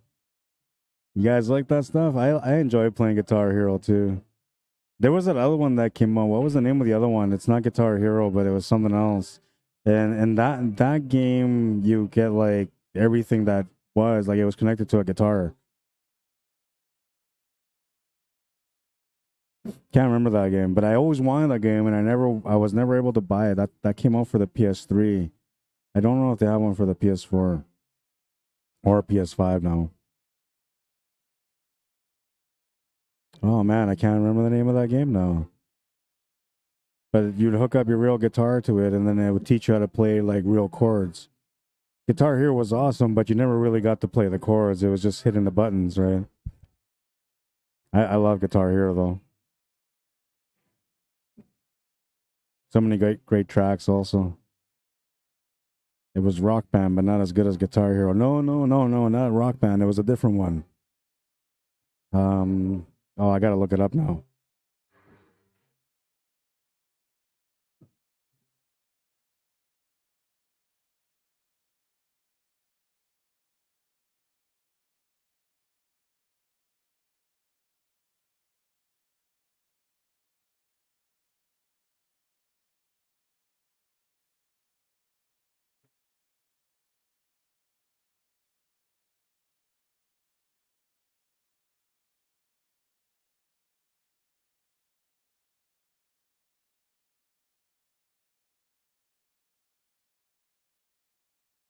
I can't find it for some reason.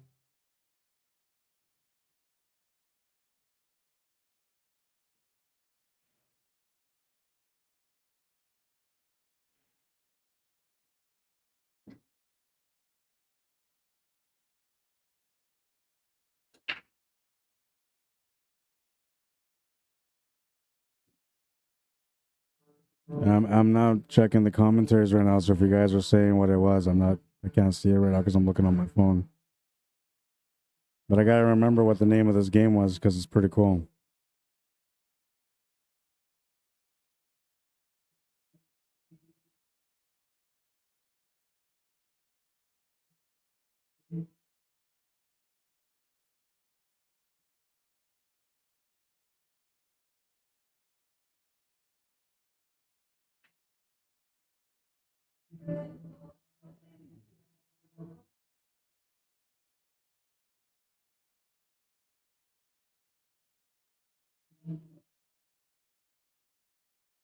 I think it was called Rocksmith.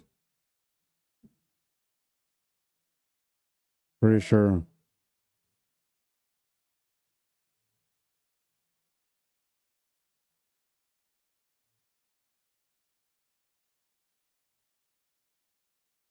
Yeah, I'm pretty sure it was called Rocksmith. But yeah, you can plug in a real guitar into whatever it was, the dongle, and then it would teach you how to play the chords.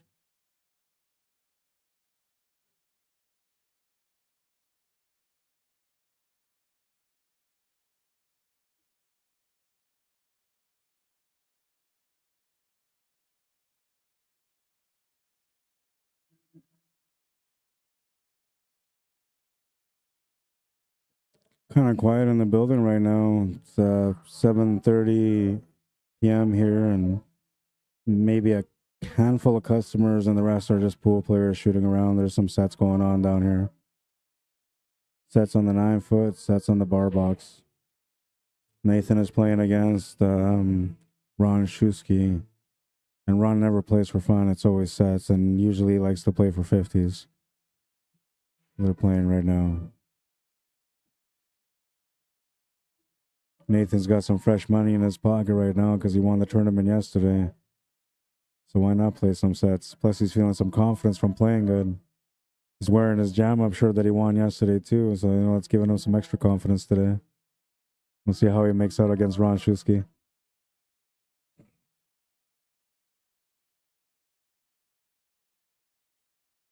Eric Hoffman says we still haven't introduced our kids to it, and we have an old guitar that only strums up now. Cool. Can't find a replacement, though. I have some Guitar Hero guitars at home. I was a game collector for a while. Remember, like, everybody was going crazy over video game collecting? That was probably, like, I don't know, 3 years before COVID. So, like, 2014, 2015, something like that. I was one of those nuts, too. But I truly loved games growing up. I used to play games growing up. And I don't know, like, here in Manitoba, we have garage sales. Which means people sell their stuff for cheaper through their garage or their front yard. So then it would be a yard sale. But that's what they have out here. So then when I was going out at that time, you would go to garage sales and people didn't know what they had. Like there's old people selling the stuff that they had for their grandkids who are now like 30 years old. So like, oh, we don't need this Nintendo no more. And here's a Nintendo with Snow Brothers, for an example. And it's like, wow, and you go and buy that because at the time the Nintendo machine was like $100 to find one, and then if you wanted to buy Snow Brothers, it was like $500 for Snow Brothers. So you're buying both these things for like $5. You're making a heyday out of it, right? And for me, I could have been one of those resellers, but I love video games, so I didn't want to. I wanted to hold on to it, so I got like a pretty big set of video games. I have the Nintendo, the Super Nintendo, the Sega Genesis. I have the Atari and television as well. Anything Sony, I have the PS1, PS2, PS3, PS4. I haven't bought the PS5. I'm not wealthy, man. But my kids need to be, entertained, so we got a PS4 and they play PS4. But I have all the Nintendo stuff too, including most of the handhelds.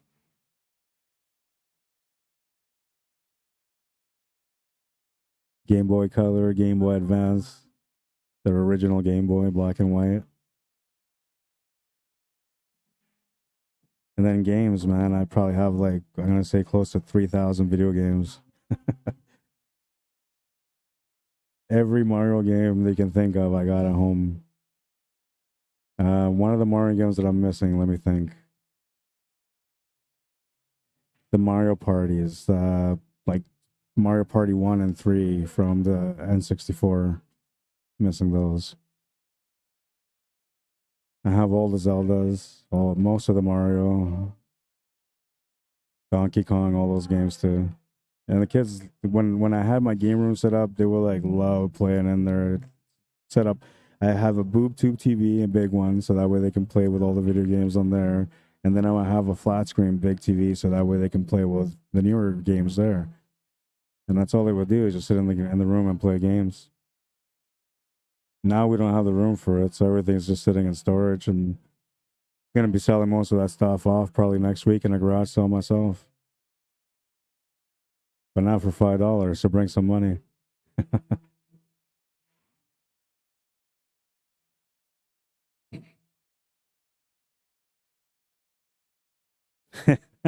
Harold, you made me laugh. Because your chili hasn't kicked in yet. Your chili hasn't kicked in. That's why it's quiet. No, that's funny. No. I was right here. I was watching. I was from the outside though. But that's funny. I'm gonna give you a laugh too because I thought that was funny, man. These guys are playing, and I'm trying not to interrupt, but you made me laugh. That was funny.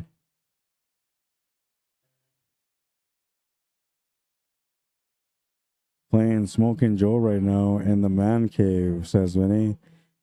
Hey, Vinny, does Joe have a new Facebook account? Because I can't keep up with that guy. That guy's got a Facebook account, like a new one every month. Is he that forgetful? Just write down the password, man. But he sent me a friend request, and I got this guy that says he's Joe Pelly messaging me right now. I need to know. Since you're with him, you can tell me. And tell him to write down the password this time. Having 13 Facebook accounts is not good for your life.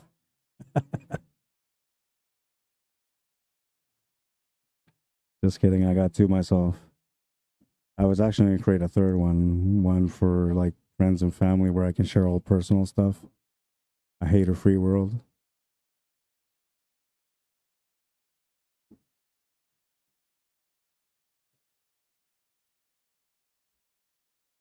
Because then you can be yourself. You can just post whatever you want. Nobody's going to criticize you when it's all family and friends.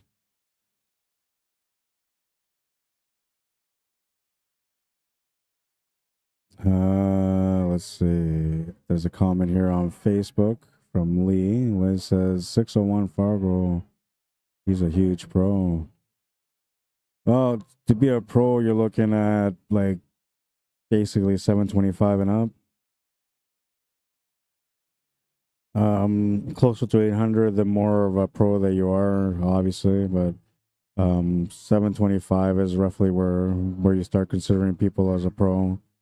600, 625, I guess you would call them maybe like a semi-pro. I don't know. Almost on their way. 5 years away from becoming a pro. 10 years away, all depending on the effort. I know that when I try to become a pro, that's when I grew the best in my game, and I did that over a period of a year and a half of working hard every day. So it just depends on how hard you work, how quickly you get there, whether you get there or not.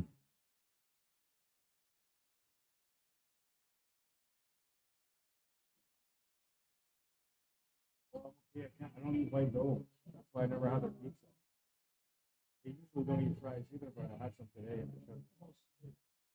Okay, I appreciate it though. Are you sticking around? Yeah, for a little while. Are you going back home today? Maybe tomorrow. Yeah. I brought my cues today.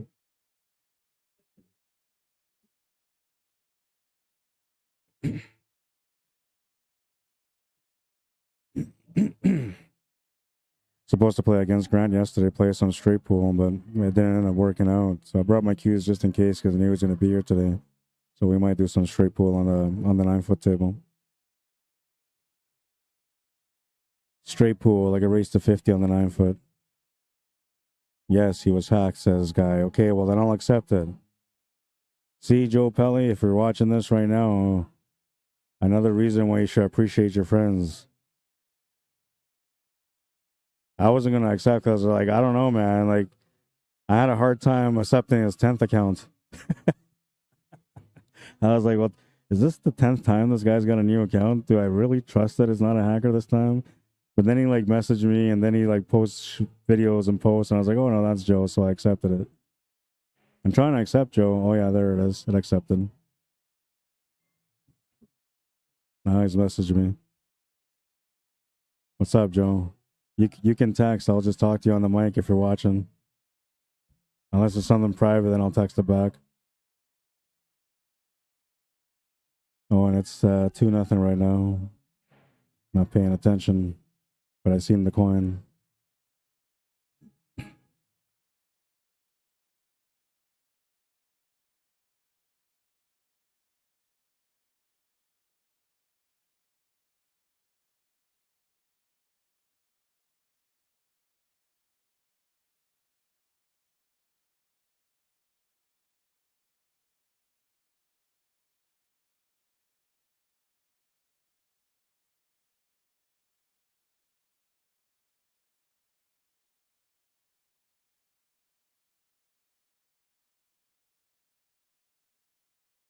Lee. I remember you, Lee. Last time you came in here, you were not moody, but I think you were challenging somebody too.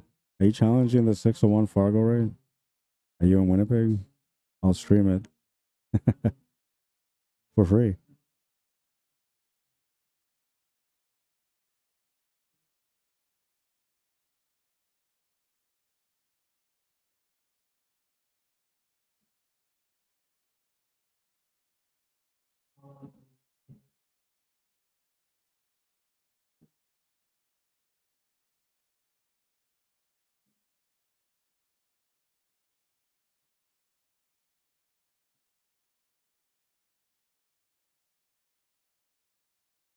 2-1.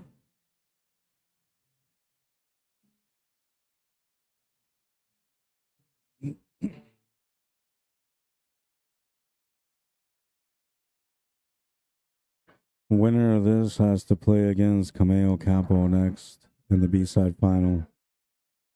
The winner of that will play against HAYDAY CAPPO unless it ends up being HAYDAY CAPPO that wins the B-side.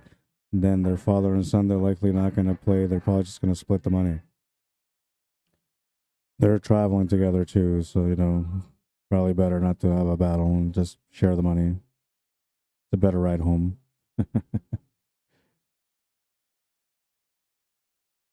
But if Hanyu wins this match and he has to play against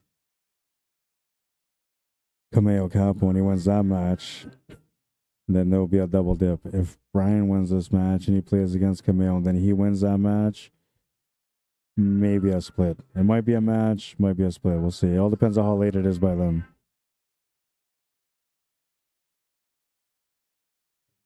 We're like at a 60-40 chance of a split. That's where we're at.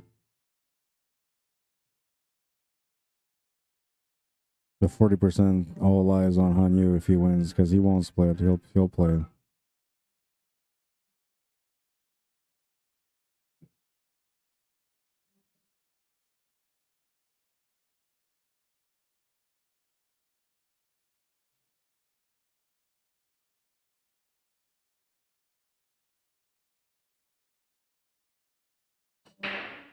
Second ball break for Brian on rack number 4, and this one's going to be a nasty one.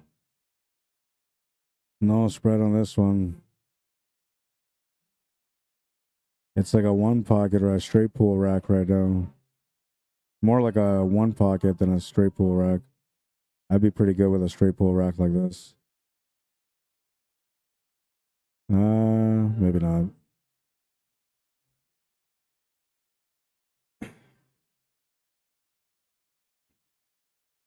I'm not great at straight pool, but I'm going to play today. And I enjoy playing it. My highest run is 48, so it's decent. But nothing to brag about. Though I just bragged about it. Yeah, it's a tough table. You got to start this table off with a safety, even if you have something to shoot at.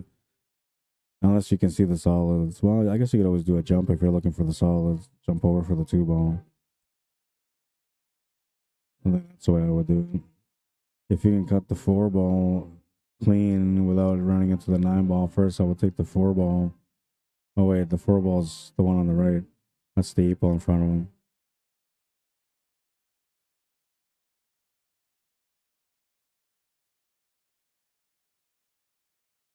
Made the 13 ball.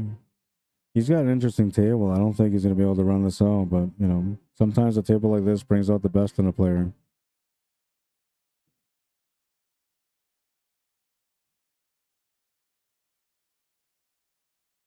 He can definitely go up table here, but what can he use up there? I don't think the 12 goes to the corner past the 10, or the 14, sorry.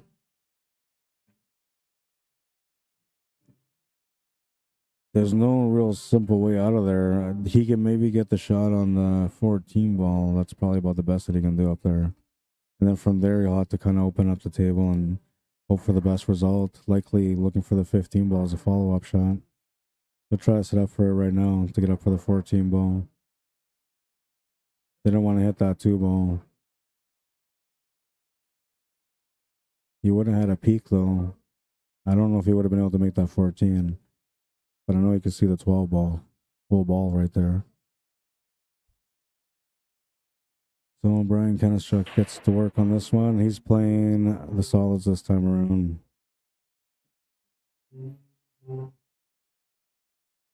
5 balls off the rail slightly, so he can take the 5 ball first.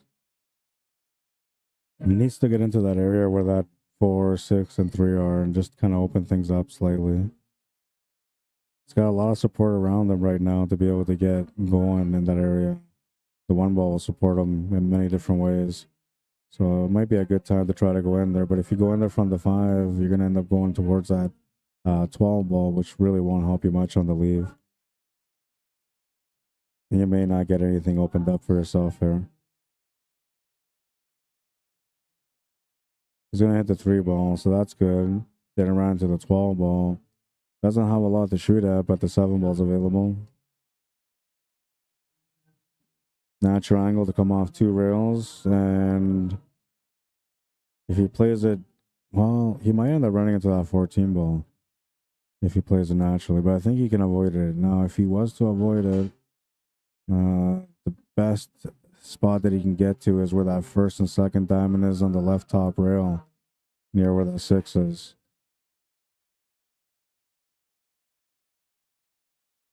Now, at best, you're looking at a 2 ball to the bottom right corner from there. Or maybe the 4 ball to the right side middle. That'll be another option. No, the 4 ball wouldn't be there. It would have to be a combination if it was going to be with a 4 ball. The 3 ball will go to the side, though. So if he runs around these stripes and runs into the 6 ball, you'll be okay. Anything other than running to the 6 ball, well, it's all about the luck of the roll then.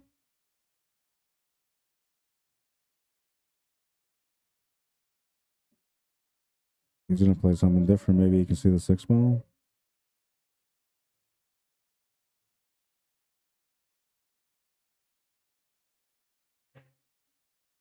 Oh, he tried the combo to make the 3. And though he missed it and he's tied up his 6 and 3, he's tied up the 8 ball as well, so that might give him a chance. However, all the stripes are sitting at the top of the table right now, so they're all going to help on you to eventually find the one that he wants to make where he can get the breakout for the 8. He kind of sort of has to break out the 9. Doesn't really have to. He can make it to the side pocket. And if you can set it up to the side pocket with an angle towards the 8, you can open up the 8 from there. The only thing is that the 10 ball is all down at the bottom by itself, and it's not an easy shot if you end up where the 8 ball is. So that's not going to be a good plan.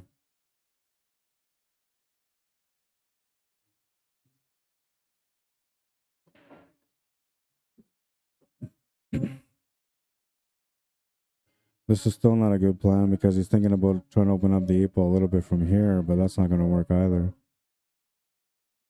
Best he can do here is run into the 6 ball.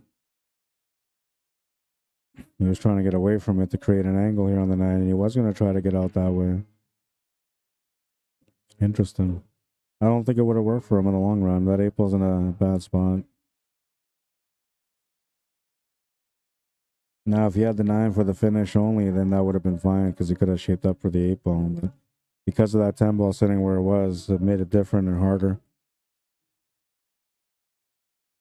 I think at that point, like if you see all that, and then you might just try to find a safety and just have a chance to maybe get a ball in the hand next. Now, because he went for a shot, his opponent's going to have a chance to play a safety on him instead.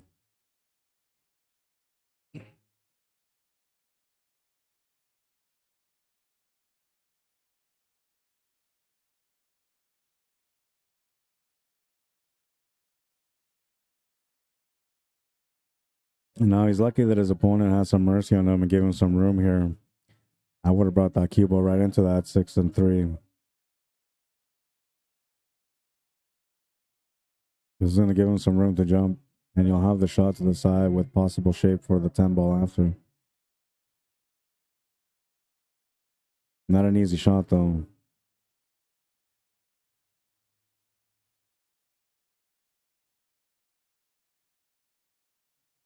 He's looking at a different option now. He's going to try the kick shot. Is he thinking maybe off the 1?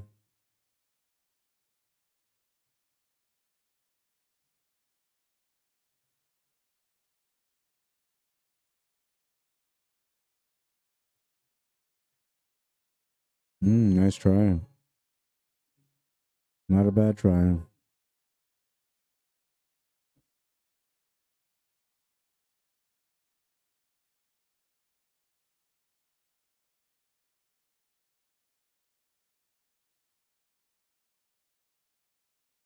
So now all you really have is the 2 ball, and if you make it, you got to be pretty close to being perfect for the shape on the 1. And we'll take a look at the side view. So let's say he gets right where that 3 ball is. Now he may have to take the 4 ball on with a back cut, which wouldn't really help him to get finish. He would want to take that 1 ball instead, which from there would be a tougher shot, and the angle wouldn't work for him for the cue ball. So So he might be best off not to make this 2-ball. Maybe just try to play safety somehow. Use the 8-ball as the hook. Oh, he played it right through. And, well, he didn't get a whole lot to work with here. He might be able to maybe bank the 7-ball, but there's no point in doing so. The 3 and the 6 are tied up, and they don't help him right now. Now, what you could do is maybe just combo the 6 into the 3, send the 3-ball to the rail, and then use the 6 as the blocker. That could work. But it's a touch shot. You have to have some good feel on the cue ball speed for you to be able to do that.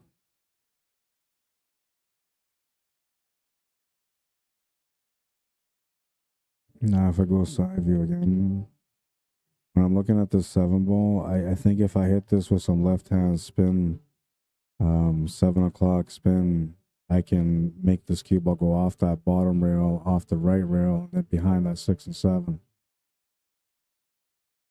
And I think that might be the best way to go. So just take the cue ball here, here, here, and then here.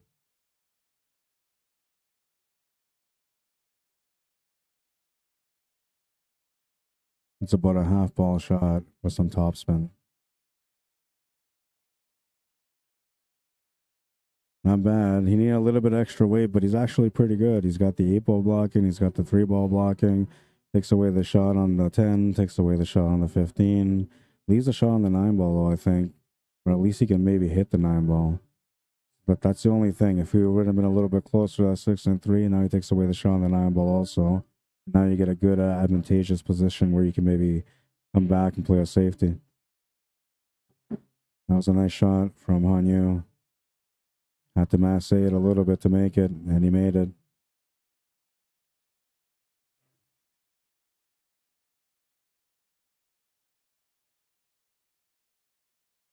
Oh, got lucky not to hit that 15 ball there.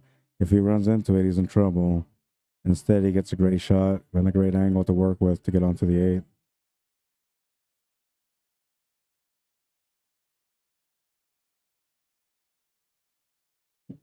He's a little bit of luck now that he contacted the 7.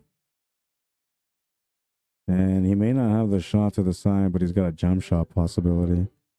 He might be able to masse this too, but I'd rather take the jump shot here. The only thing about the jump shot, though, is that if it jumps into the 8 and jumps into the 7, it might jump off the table. Oh, he was able to see it. Never mind, I'll take that all back. 3-1. Good finish.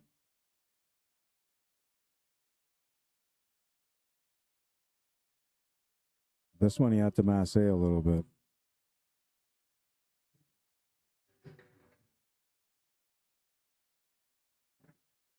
Was not easy, I tell ya.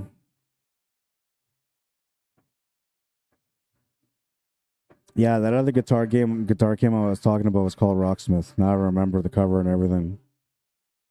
I think they have it for the PS5 now too. I don't know if they were competitive with Guitar Hero, because Guitar Hero was its own thing. You know, Rock Band tried to compete with Guitar Hero and they didn't do very good at it. I don't think Rocksmith was trying to compete with them. They were just trying to focus more on guitar.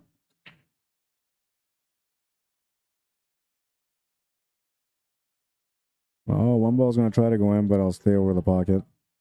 Open table for Brian. Easy stripe shot available. Stripes are not easy, though. And neither are the solids, really.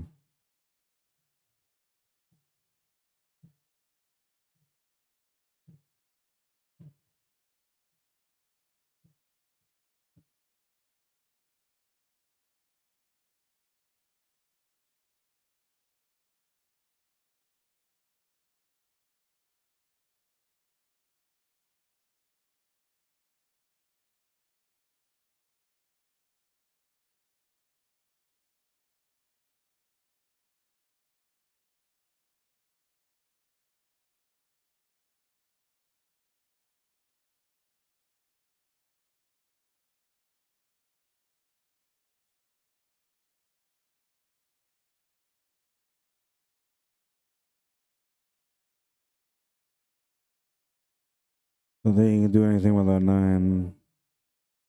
This was kind of the scenario what was going to be like for him if he took that shot on. It wasn't going to get much better than that. And now because of that, I might have just played a safety.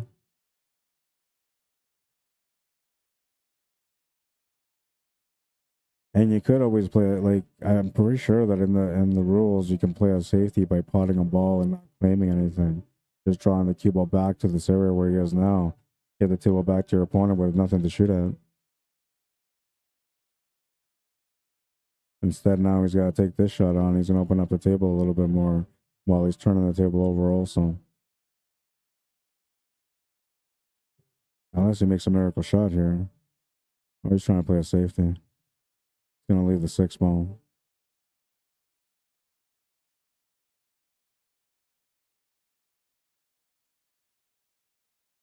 He has enough room to be able to make the 6, come off the bottom rail and back across to get set up for the 3 ball. Or sorry, the 5 ball after that. I was looking at the 3 ball when I was talking about the 5 ball. And then from there, he needs to run into that 2 and 3, or needs to get set up for the 2 to open up that 3.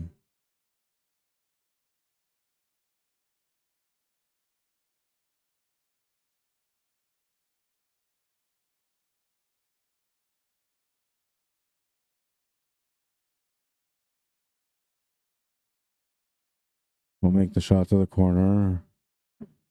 Oh man, had that 7 stop just a second before where it stopped, and then he would have had the shot on the 7 ball to follow. Now he needs to break it out instead. That's going to make it more challenging on this table for him. Now he can maybe take the shot on the 4 ball to the side pocket, but then he would hit the right side, or sorry, the left side of the 8 ball, which would take him over towards that 5. That doesn't work for him, so that's why he's looking at taking the 5. And here he's just trying to get onto the 4 ball or the 2 ball, one of those two. If he can get on the 2 ball, which he did, then that would have been good because now he can set up to open up that 3, and table's pretty much done from there, except for the 7 ball.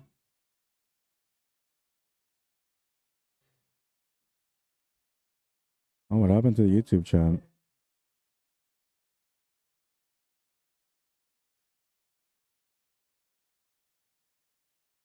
Oh, there it is.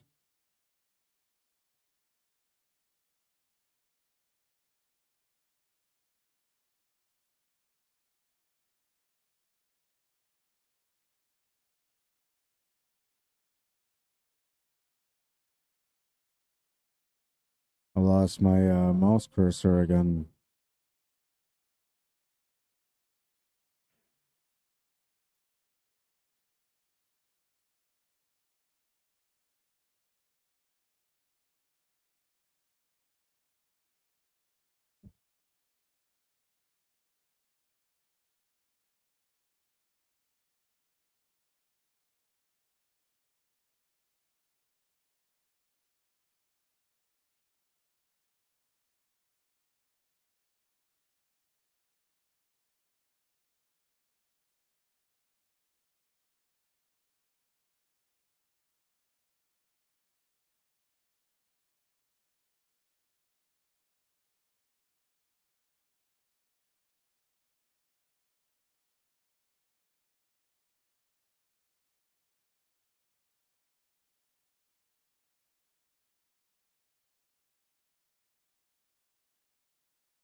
missed a shot on the 13 ball.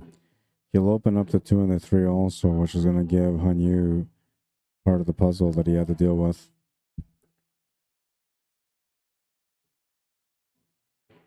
You can take the 3, you can take the 2. He's looking at this 5 and 4 because that's where the problem is now. The 7 ball's in the open. He doesn't have to worry about that anymore.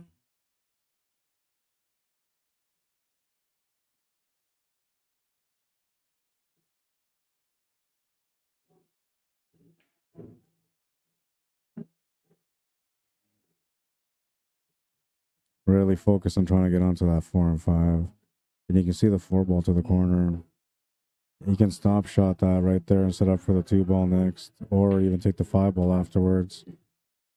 He'll take a look at the 5 ball right now to see if he can make the 5. If he doesn't like it, he'll take the 2.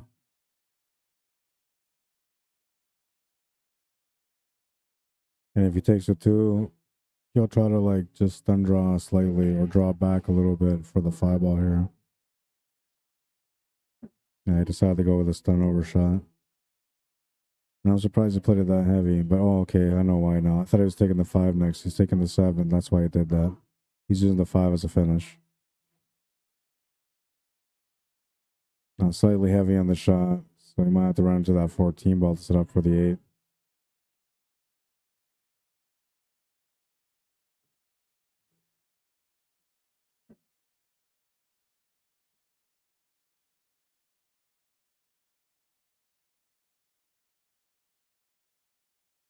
He's on the hill, 4-1.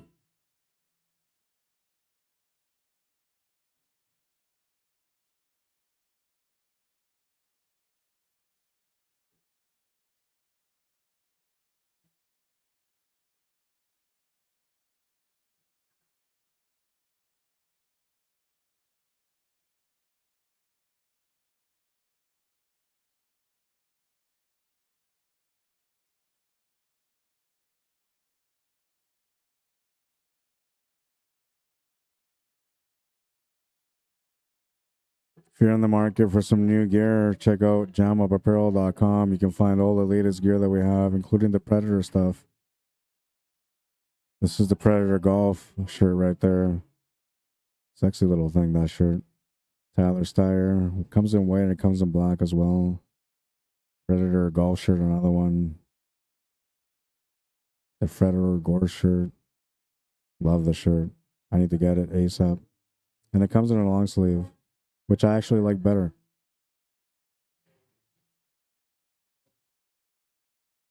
All right, we're going to move into rack number 6 here, into the showdown. It is a 4-1 score. Hanyu is on the hill. He'll be waiting for an opportunity to be able to close out the match. If he doesn't get it on this rack, he'll have a chance to break for it on the next one. Brian Kanishuk back against the wall, looking to survive right now. Needs some action off this break. Scum with the second ball breaks so far every time, and this time he'll make a ball from it. And, well, he'll have a chance. Have a nice chance. Table's pretty open when it comes to the stripes, and you have an opening shot on the stripes, so looks to me like that's the way we're going to go with it. Now, the only thing he's got to address is that 9 ball, but you can maybe make that to the side pocket. Oh, yeah, you can all day long. 8 ball doesn't have to be broken out because it's sitting just above that 11 ball in the bottom left corner. Now, the only thing here is the starting point. Do you take the 15 or do you take the 10 or you take the 13? Because that's the choice that you have to make to figure out whether you're going to get out.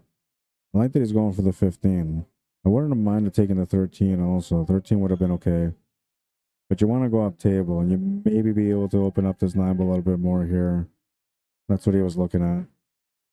So now the 9 ball's got a few different pockets. No. No. No. He took my lighter home yesterday. I had to give him my bad lighter, my cheap one.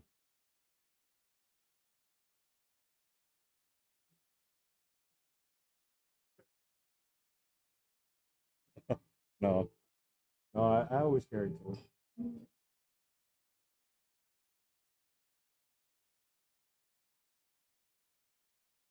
Good shot.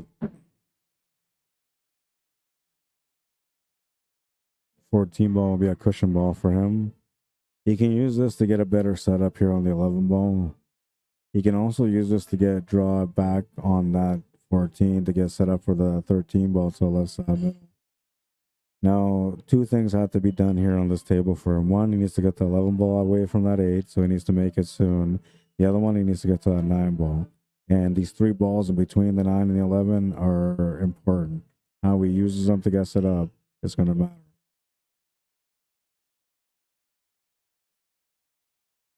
I would take this shot and draw back and set up an angle for the 11 ball where I can draw back and around to the left side of this 8 ball and set up for the 13 ball to the right side middle.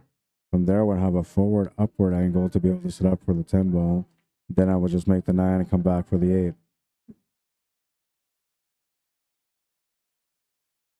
Now, you could always leave this 11 ball to after if you wanted to, but because there's only limited room for you to be able to make this 11 ball, you may not want to leave that for after.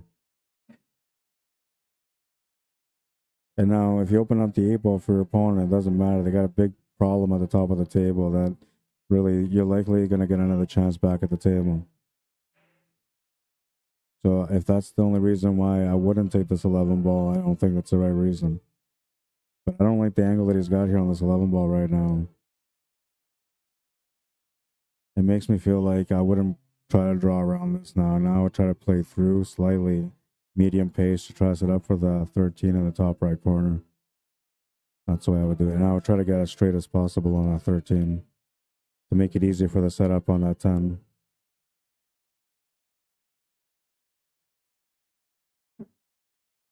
All right, this is going to work too because now he's got the 10 to the corner and he can take the 9 after that and then come back for the 13 ball. That can be the finish ball now.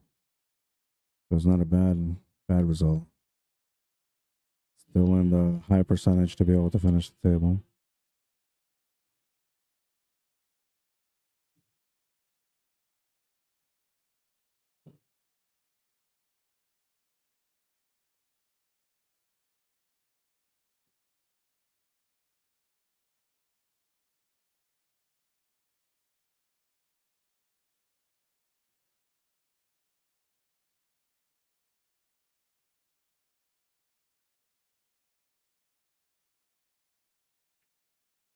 That was an important shot right there. That was a tester. If you don't make that shot, you turn the table over, you may not come back. But making that shot is going to give you some extra confidence. This is not a good thing for Hanyu. It's a great thing for Brian Kanischuk, though, especially if you can get the finish on this table and get on the scoreboard. Now, all we need after that is just to have some luck on the next break and maybe have another turn on the next rack where he can get down by 1. Then it would be a hill-hill matchup. Now the pressure is split up evenly between both players at that point.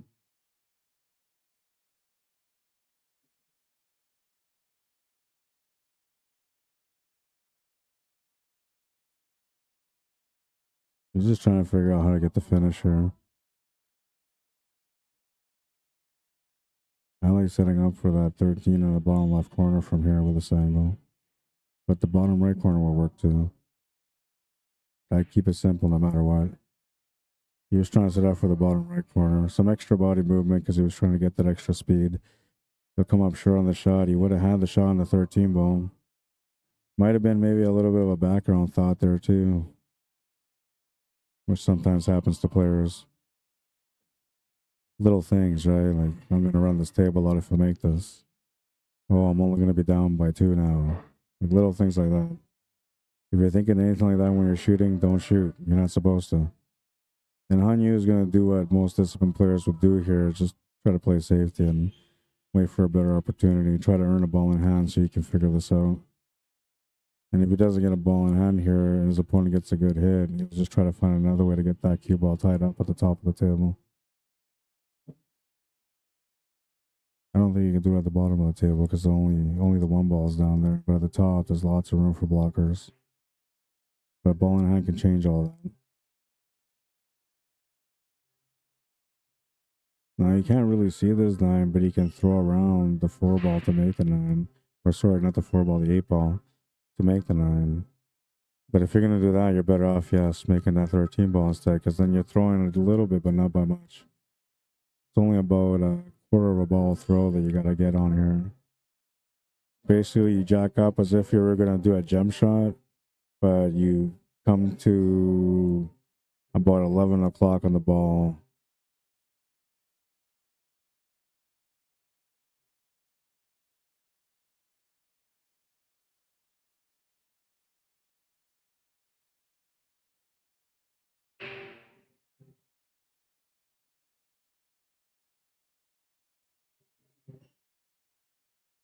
You'll just get the good hit and avoid the ball in hand situation. And you can make the one and play a safety after that if he wants to. He can try to play a safety now if he wants to also. I feel like you have to make the one ball here, maybe make the two ball next, get up table, and then play a safety.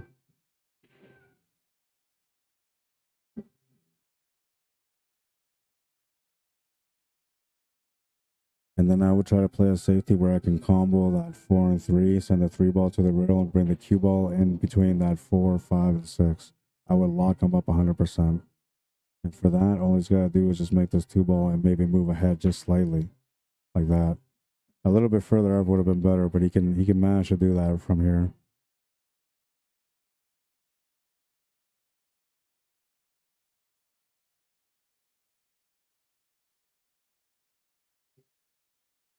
Yeah, he's gonna call the safety, and you're supposed to hear now. Like, you got to be careful with the cue ball. He shot that too heavy. That was the biggest problem there. That you have to watch out for the cue ball. It was all about getting the cue ball right behind that 6 and 5. He's left the shot on the 13 ball. And now the only reason that happened is because he didn't get the cue ball to go forward enough. Had the cue ball gone up like maybe another inch or two, 2 inches for sure would have been perfect for him to be able to just make that combo draw into that 5 and 6. 1 inch would have been good enough for him to be able to play the combo and just stop the cue ball flat. The way he was set up, he had to put a little bit of extra. That little bit of extra is what got that cue ball out in the open.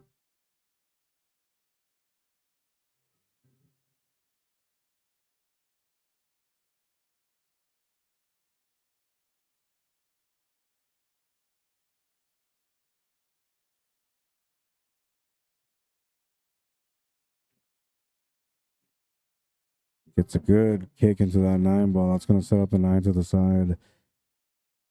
Should help him get set up for the 8 ball after that. Basically, just has to draw back a little bit here for the 8 ball, as you can see from this angle.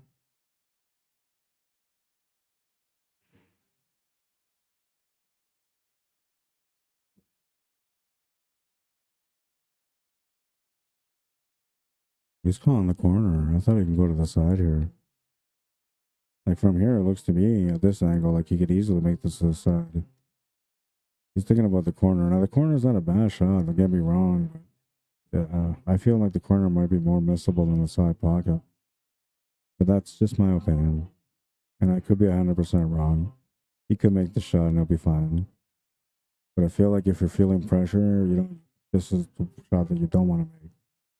If you're feeling confident, go for it.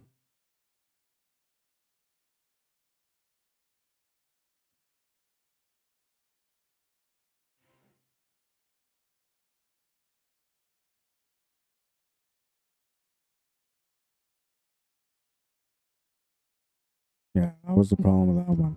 Now, another thing too is, like, if you draw back on that shot on that 9 ball, you would have maybe missed the shot also. So I was wrong on that. But you could have played that 9 ball with a follow through angle to be able to set up for the 8 ball in the bottom right corner. That would have been the right play. That was what he was supposed to do there. And now he was gonna have to maybe take the 6 ball on or the 5, but the 6 ball is more beneficial. The angle will set him up for the 4 ball. And he can set up for the 4 ball whichever way he wants. He can take a step again, set up for that 5 ball instead after making the 6. All he has to do is just increase the speed on it.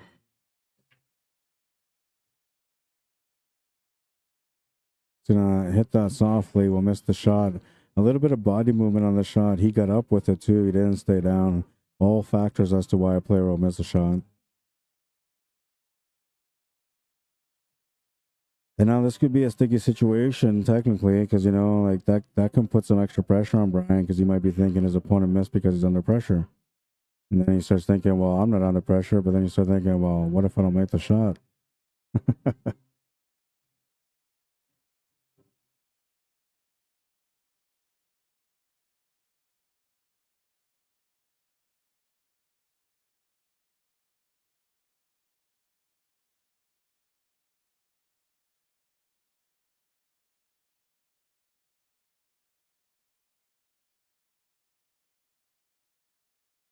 Hits it on the precautious side. He'll have a back cut on the 8. Should be okay, though. It's not too bad of a cut.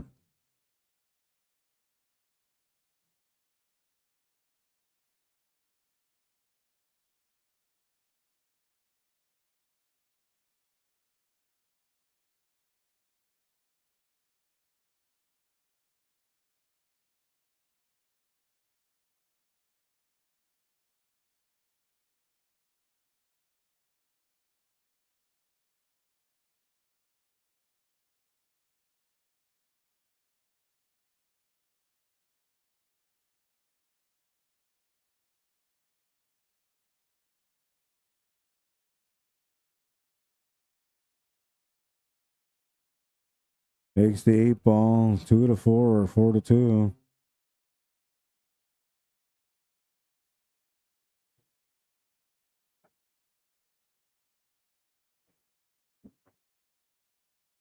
Now, some people may not like that style of play where it's methodical and, slow paced, a little bit kind of like how Brian was playing so far in this matchup. But I think it's good, like if you do it once in a while, maybe not. But if you're consistent about it, I think it's a good thing. You can see there on that one, like he took a little bit of extra time to make that 8 ball, even though for some of us, we might have just gone down and made it. For him, he wanted to make sure everything, the process, the pre-stroke, the pre-shot, everything had to be lined up the right way before he went down for the kill because he wanted to make sure that he made it. He didn't want to miss, right? So I think it's good if you play like that. Maybe your opponents may not enjoy it so much because like a lot of our opponents like to shoot a little bit faster paced. But if it's helping you win and it's helping you create a process that creates consistency for you and positive results, not a bad thing to do.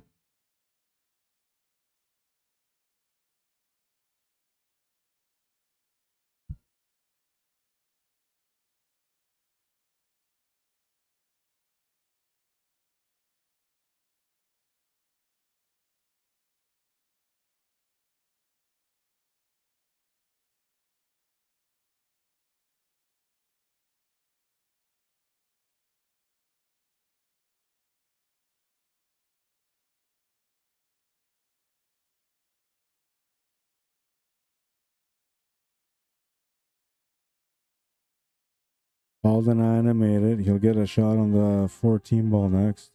He can also make the 10 ball if he wants to.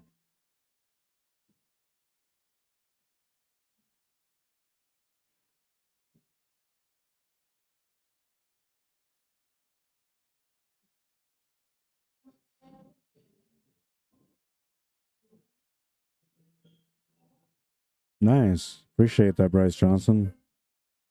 I'm going to work on putting some of these videos up. For me to do everything that I need to do and all the projects that I need to do, I need to take a break from streaming and running tournaments for about a month and a half. And then I can get caught up with everything.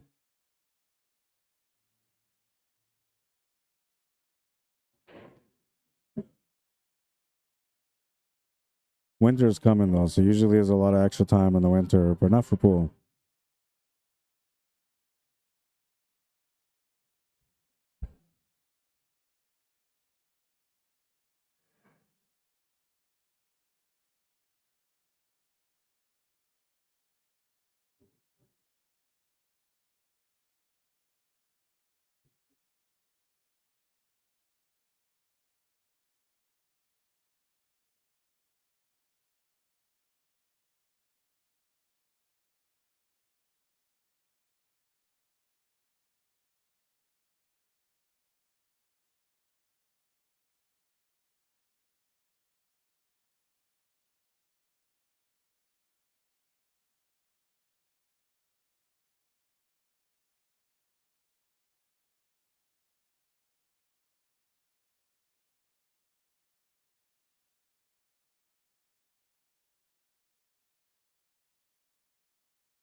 Did you see my first video on there, Bryce Johnson, on TikTok? My kick shot on the 8-ball?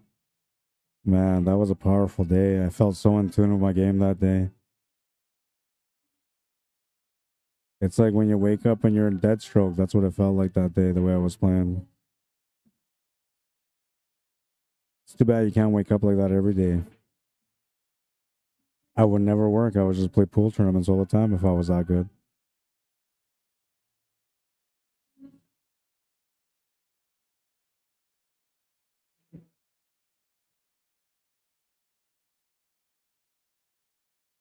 But when you're in tune, you see everything. You can see all the lines, you see all the spins.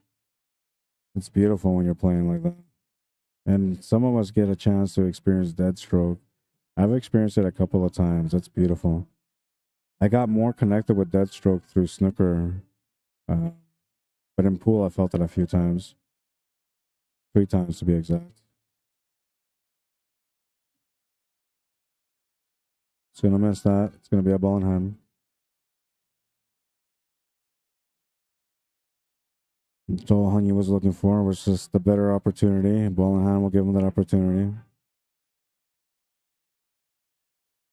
Still has a bit of a puzzle to figure out, though.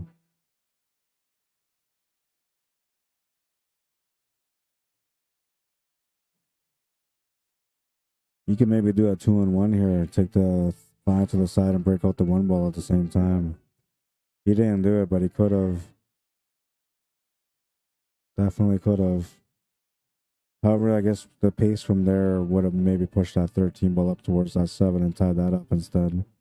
So this might be better for him.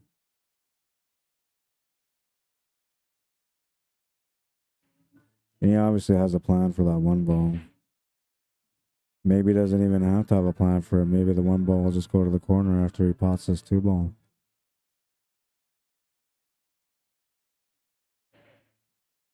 To me, it looks like it goes to the bottom left corner without having to break it out. So if you don't have to break it out, don't break it out. You can use that as a finish ball. Just get an angle where you can lay into the 13 ball to follow forward. He's not sure what to do here. He should be setting up for the 7 ball next. And if he feels like he can't set up for the 1 ball, he needs to break it out. Then you break out the 1 ball with the 7 and you set up for the 6 ball after that.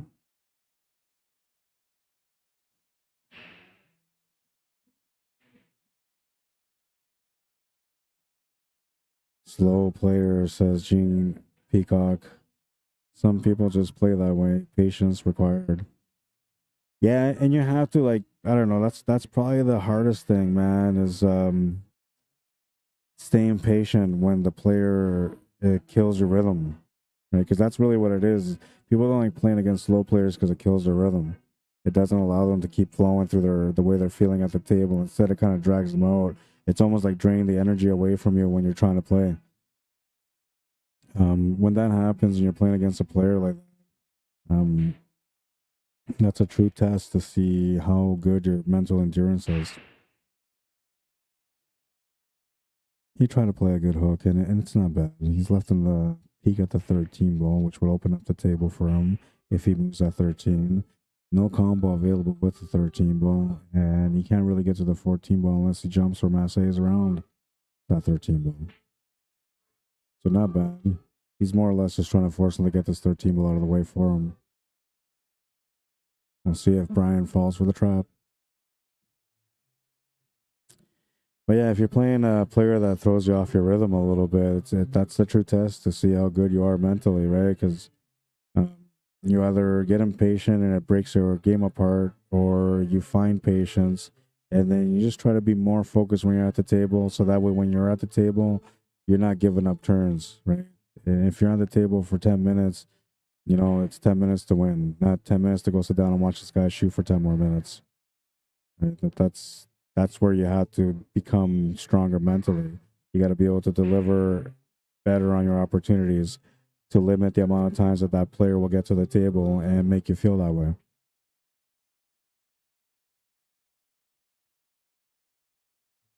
Now, the worst thing you can do is engage in a safety battle with a player like that, because now you're asking for a long match.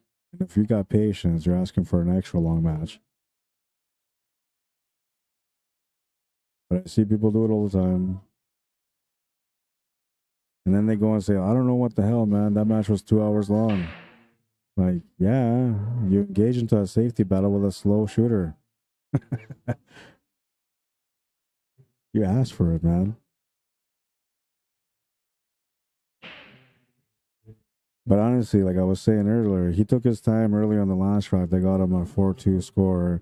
And on that game, he had the 8 ball, and he wasn't 100% on it. So he took his time, went through the process like he has so far, reset it, and made the 8 ball. Now, if a player is doing that, I'm okay with them taking their time. If that's how it's going to be for you, that's good. Now, if a player takes their time at the table and they run out the table on their first turn, I'm okay with that too. I never had a shot anyway, so who cares? But now, if that guy is taking forever, you're falling apart, now you're missing, you're giving him more chances to take forever, you're basically asked for it. Well, that's going to be a good one. Gets the 8 ball to come as a hook for that 11 and 14. I don't think he's left him much of an option on that 13 ball, so he's not going to hit that 13 ball. If anything here, he's looking to maybe go off the bottom rail, run into that 14, and then use the 11 ball as a hook, as a block ball.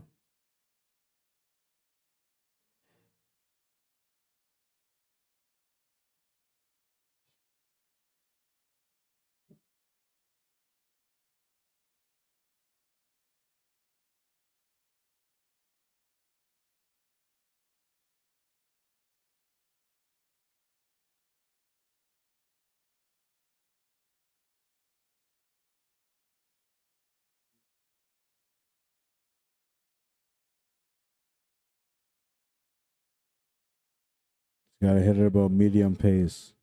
Wants to hit the rail, hit the ball, and get the ball to hit the rail. That's all he wants to do. Nothing extra.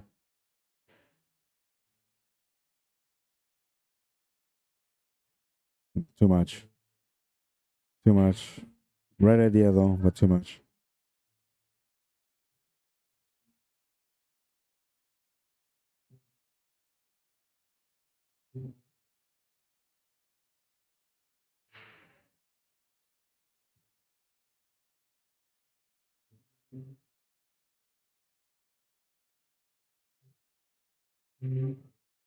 I wonder if how new sees his 1 ball as a trouble ball, and if he hasn't noticed yet that he can make this 1 ball to the bottom left corner. He can break it out again here. He can draw off the 7 ball to get into that 13 and 1. The best he can maybe do is just rub that 1 ball barely. Then he would lean the cue ball towards the 8 ball. Might be shooting over top of the 8 ball for the 6. Wouldn't be a bad situation to be in though, because at least you get the 1 ball in the open. I don't think he's got the angle here to be able to hold position for the 1. Otherwise, he can do that here. Now you can see here it's too much angle. So if he wants to draw on this, he's looking at maybe hitting the edge of the 1 and splitting into the 8 ball.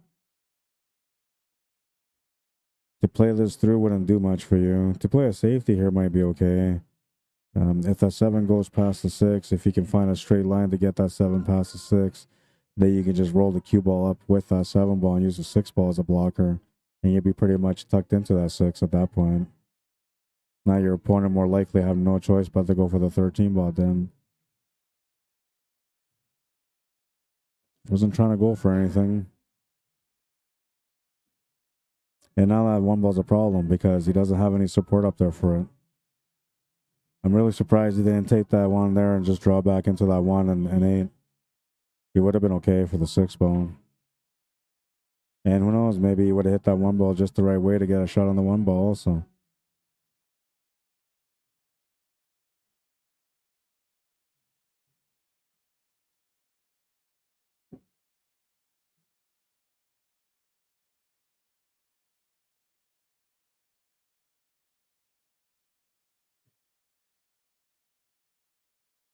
Thanks, Bryce. Yeah, it was a pretty good shot. I felt pretty good about it. I've had a lot of great shots in my time as a player, and I make some really, really nice shots, man. Like, I know what a beautiful shot is. I'm telling you, I make some amazing shots in my time. But you almost never get to watch them again because I'm always on my own streams. I never get the highlight, and I never go back to clip it either. But I've had some great, great shots in my time, and I don't know. I go back and watch them myself. Maybe one day I'll stop being lazy and I'll make a wheel out of it, a reel out of it.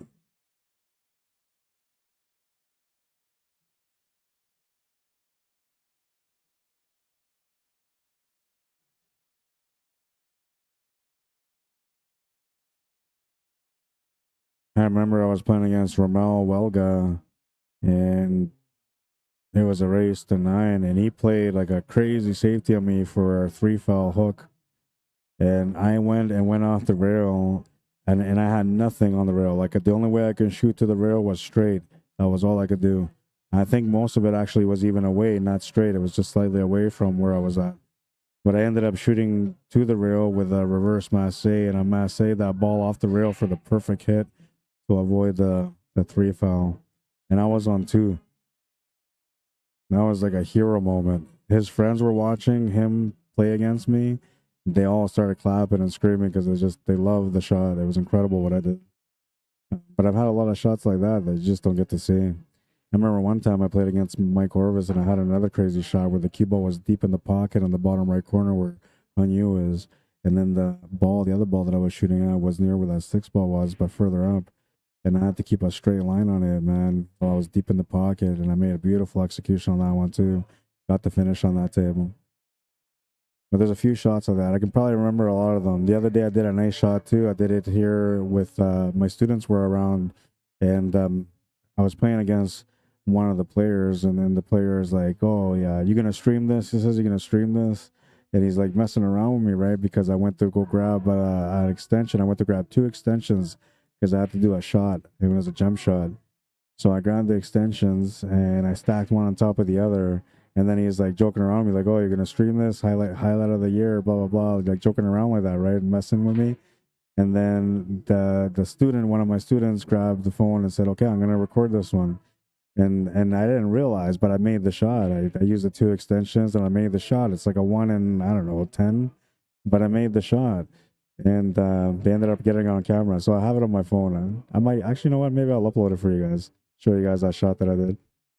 I don't really show my shots too much, but I have my proud moments. I was talking about it earlier today that every time I try to have a proud moment, people kind of like look at me as in I'm conceited or whatever. But this was a beautiful moment. Let me find it. I gotta find it, upload it, and then I'll put it on there for you guys to see. Hopefully, it'll be set up properly. But it was a cool shot. Pretty happy about it. Oh yeah, there it is. We'll do the trimmed down version of it. No, we'll do the long version of it. Yeah, we'll do the long version of it.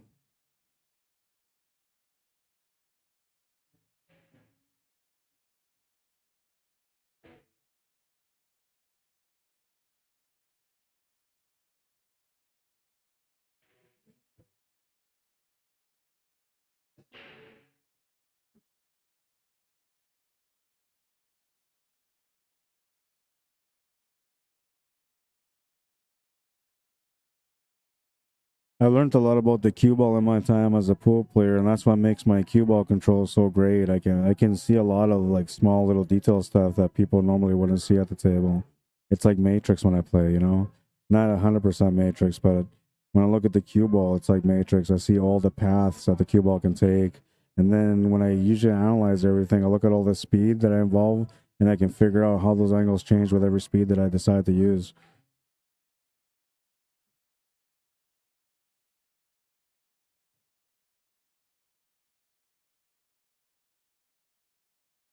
I'm just waiting for it to load up here. I think it's done.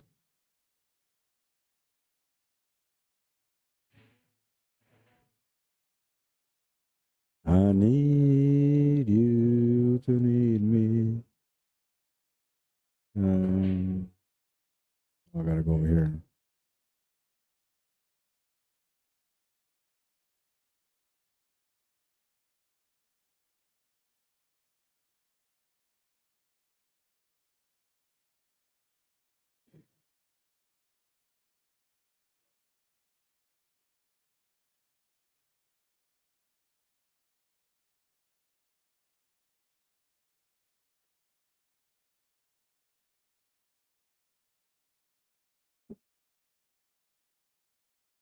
So now I just gotta wait for this to go through.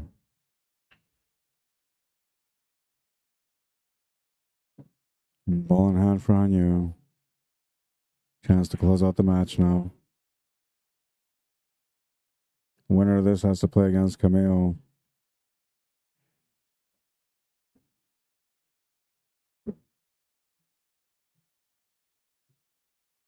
And he's been playing this whole time, Cameo, so he's ready to go.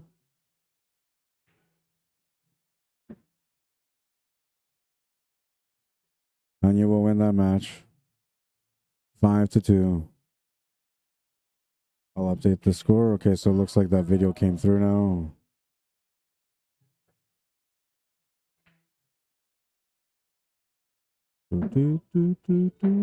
Hopefully it'll let me set it up properly. Last time I tried doing one of these, it looked so dark, it didn't look right. And hopefully this one will work.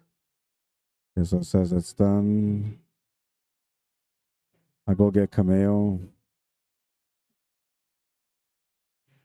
I'll update the challenge bracket.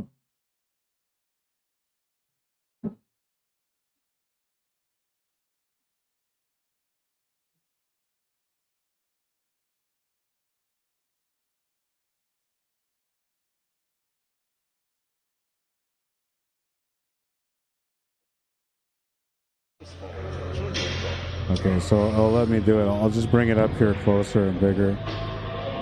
So this is the shot I'm talking about. I used 2 bridges to do a jump shot here. Now this is supposed to be a low percentage, but I was focused that day. You know, I was trying to train. It was my first time trying to train, so I was like, you know, I'm trying to play focus. And I used my own bridge, the moose head one, because it was better for support for the bottom cue. Then I used the bar bridge for the second one, which was a little wobbly. And because it was wobbly, it took a little bit more effort for me to get set up here. But what I did here is that I just made sure that I got the cue, or the bridge is close enough to the cue ball where I was going to have a good natural 35-degree angle for the jump. That was number 1. Right? So here I am, I'm looking at that angle. The second thing I'm looking at now after that is to make sure that my lineup is proper. Right?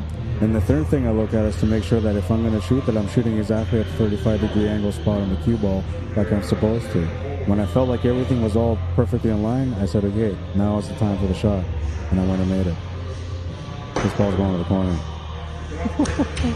What a shot. What a shot. I tell you, man, I have the moments on the table. And when I'm having those moments, it's a beautiful thing. And I'm sure you guys know what I'm talking about, because you guys have those moments too when you're at the table. It's just beautiful when you get going. Anyways, I'm going to get this match going. 5-2, that was the score.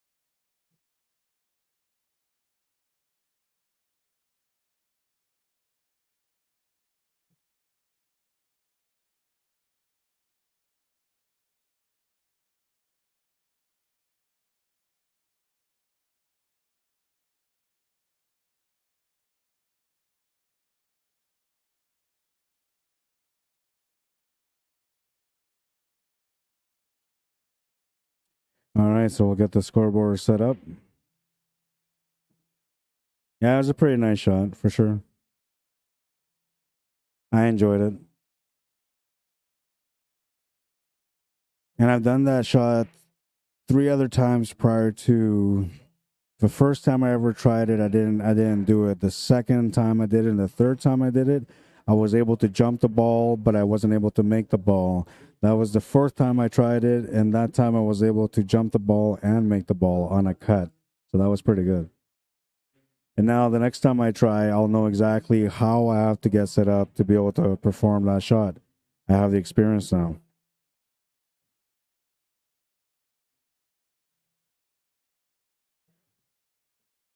It's going to be a race to 5.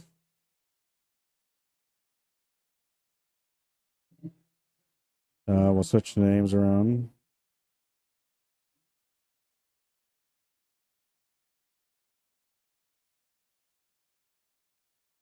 Reset the Fargo rates. So that says Camo's Cameo. Can't even blame it on autocorrect. That was just me trying to type fast. That's all. Cameo Cappo. B-side final. Do do do do do do do do do do. Cameo Cappo. 588, and he's established with 1,300 games.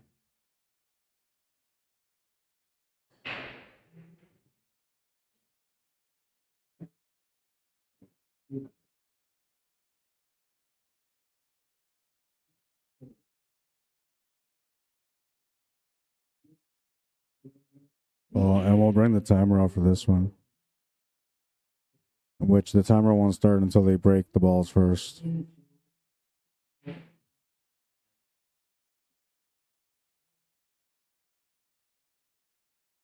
All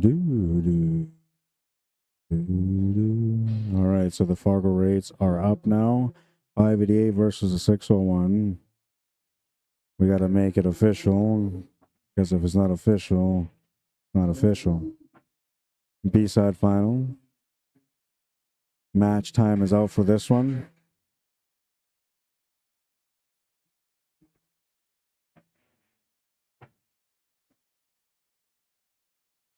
I can't remember which player it was that I watched do that, but when they did that, they double stacked the bridges and they made the attempt. I thought it was genius, and it's not illegal. It's not illegal.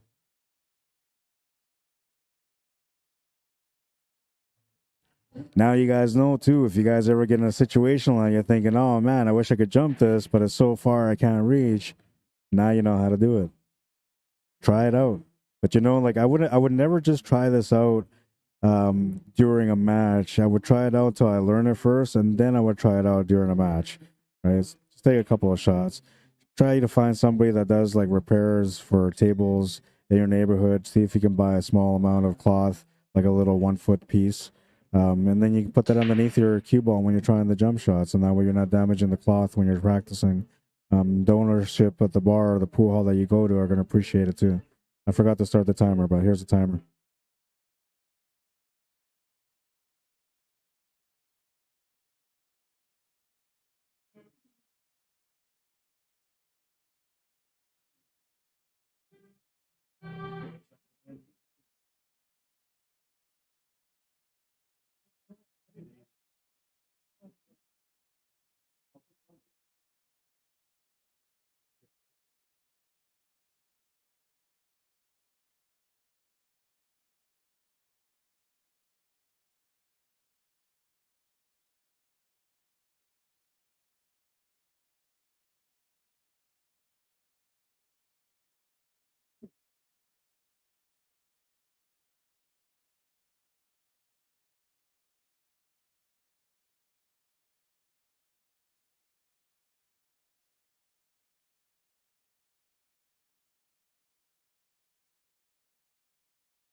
Already.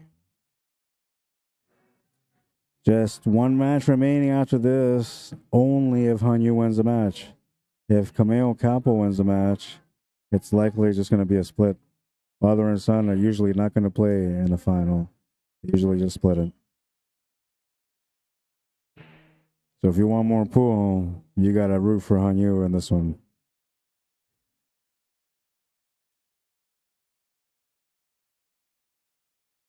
But this will be a pretty evened out match because Kameo Capo is a good player. He's a 588 and he's established. Hanyu is a 601. I gotta see how many games he has, but he's nowhere near the amount of games as Kameo.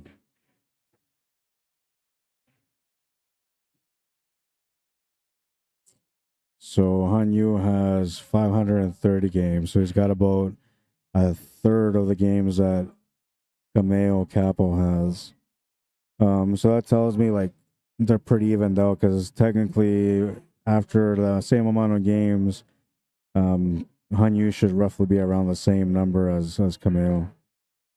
I'll go back and check that in the future though. When Hanyu gets to like 1,300 games, close to it, we'll see what his FargoRate is, and I'll bring this up again.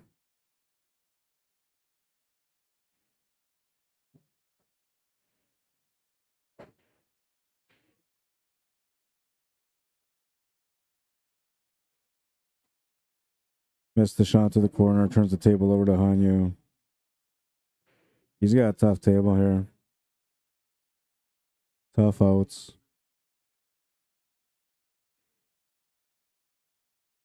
Coralie Capo says, let's go, Kameo. You got this. You know what? Like, I know Han is a good player, but I've watched how Kameo's played today, and he's playing pretty good. I feel like he's the favorite to win this match. But Hanyu hasn't had a great day so far, and he's still here. He's still playing. He's one away from getting into the final. If he can believe in that journey so far today and see the confidence that he should have been building up, he could maybe come through in this match. Either way, I expect this one to go deep into the end. If not to the hill, I feel like this one will go like a 5-3 score for one or the other. But no less than 8 games between these guys.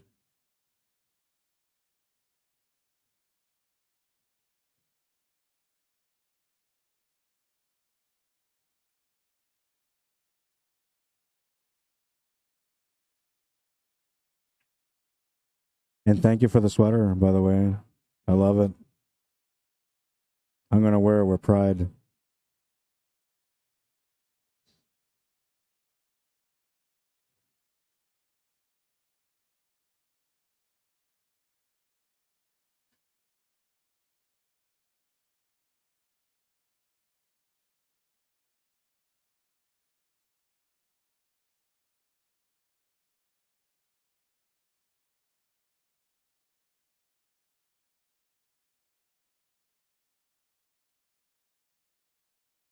Needs to get that 6 and 7 ball opened up. Needs to get the 4 opened up. I don't know if he can really do anything with his 3 to get that 6 and 7 opened up, but he can maybe use that to get the 4 ball opened up. However, then we're back to square one. If he gets something on the 4 ball, you don't really have much for that 7 and 6. Odds are against him here, and if I felt like the odds were against me in this situation, I'd likely play a smart shot here instead of an aggressive one.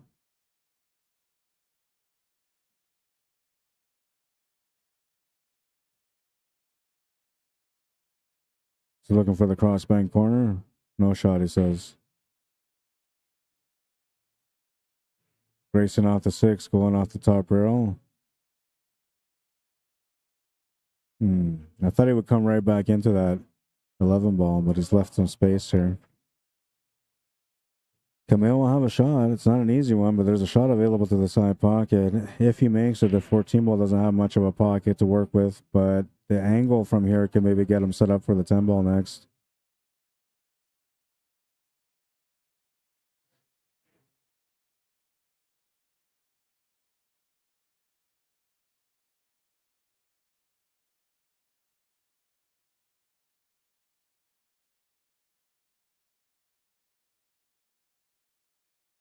By the way, if you guys haven't liked and shared the stream, I would really appreciate if you guys did. You don't have to share the stream as much if you guys don't want to. Only if you really enjoy it and you feel like there's other people in your group that would enjoy it as well. You can share it then. But liking it helps a lot, especially for the YouTube algorithm. They're always checking up to see if people are enjoying the shows or not, the streams that we put out. It's gonna try to play safety. It's a decent safety. Now Hanyu has to play off that 6 ball and try to use a 7 and 8 as a blocker. He can maybe use the 6 ball as a blocker also for the 12 ball.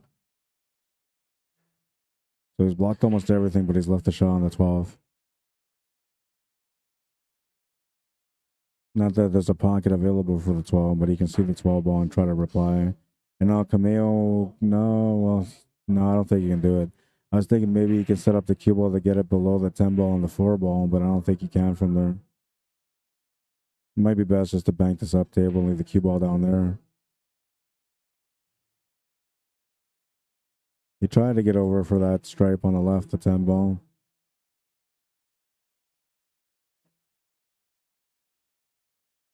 He almost left the shot on the 4 ball here. It's very close. I feel like he might be able to make the 4 ball if he was to use full left-hand spin. So like playing with 9 o'clock spin. If he can play this with 9 o'clock spin, he can make it to the corner and just cheat the shot enough to make it to the corner. Anything other than that, he'll have to play a safety here.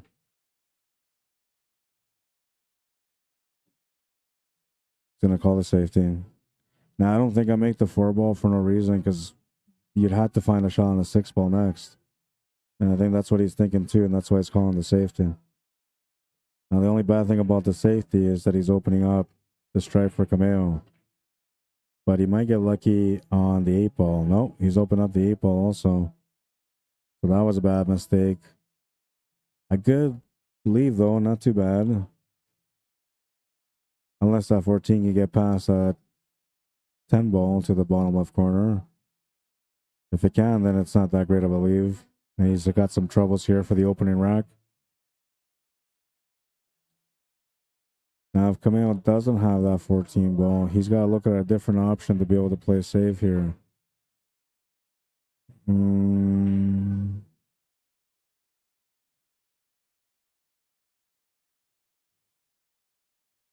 I don't know if there's really a safety option here. I mean, there's always a safety option, but I'm just looking at this layout and like he has to leave something like a combo for the 6 and the 4. But then if you go too far, you're going to leave the 7 ball. So that wouldn't work. You'd have to be so precise on it. Now, if you hit the 14 ball, you may be able to get a safety off the bottom rail between that 13 and 10 and come behind the 10. That might be the best option. That's not bad. He's limited the options here for Hanyu. He's got a jump key, though, so if anything, he'll just jump here if he has to.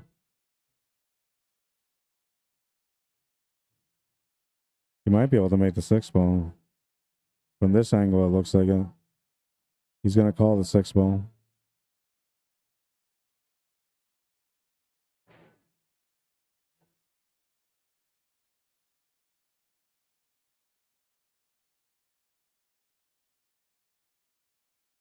Well, he's going to turn the table over and leave an option here for Cameo.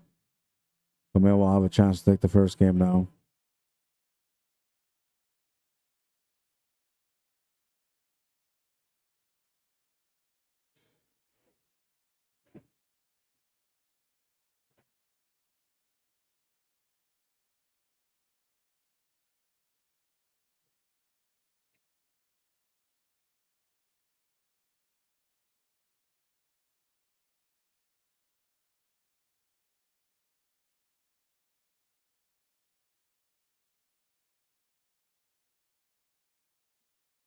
Looks like he's got a little bit of follow-through angle here on this one.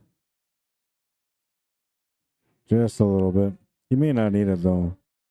I think what matters here is the 12 ball, which I feel like goes to the side pocket, but if he feels like it's better to get above it, then he might try it from here. If not, he has to draw back here and set up for the 14 to the side pocket with a stun draw angle for the 12 ball.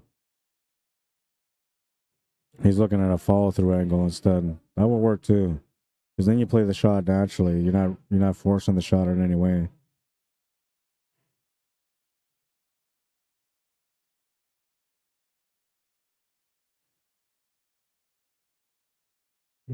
He might have that option to go to the side pocket again. It's not what he was looking for, but it might be the option that he has left. And now if he goes to the side pocket where he's standing, he can draw over towards that 8 ball, even run into that 8 ball a little bit. Give him the shot on the 12 to the corner. But how you run into that 8 ball is going to matter, because if you hit too heavy into it, you could maybe send that 8 ball towards that 6 and 7. You don't want to do that.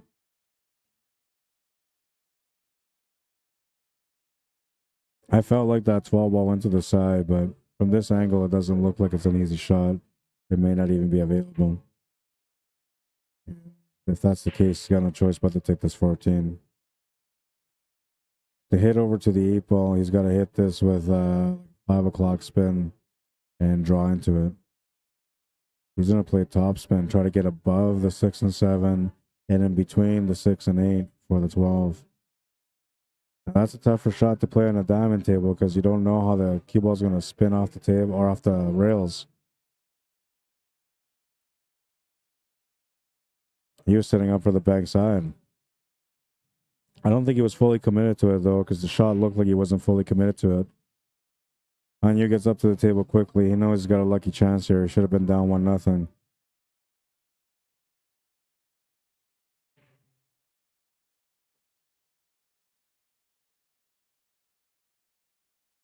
It was my pleasure. Thank you for inviting me out there, Corley. You're welcome. It's from all of us. Thank you for doing a good job on our tournament. I think you guys did a great job. Honestly, that was their first time running a tournament. They looked like pros. They had everything set up. Walkie-talkies, microphones, everything. They were fully equipped, ready to go. I was impressed with the way you guys ran that tournament, or tournaments. And that was a special event for Moses Cappo. There's a Moses Cappo memorial that I just went out and did in Moose Jaw.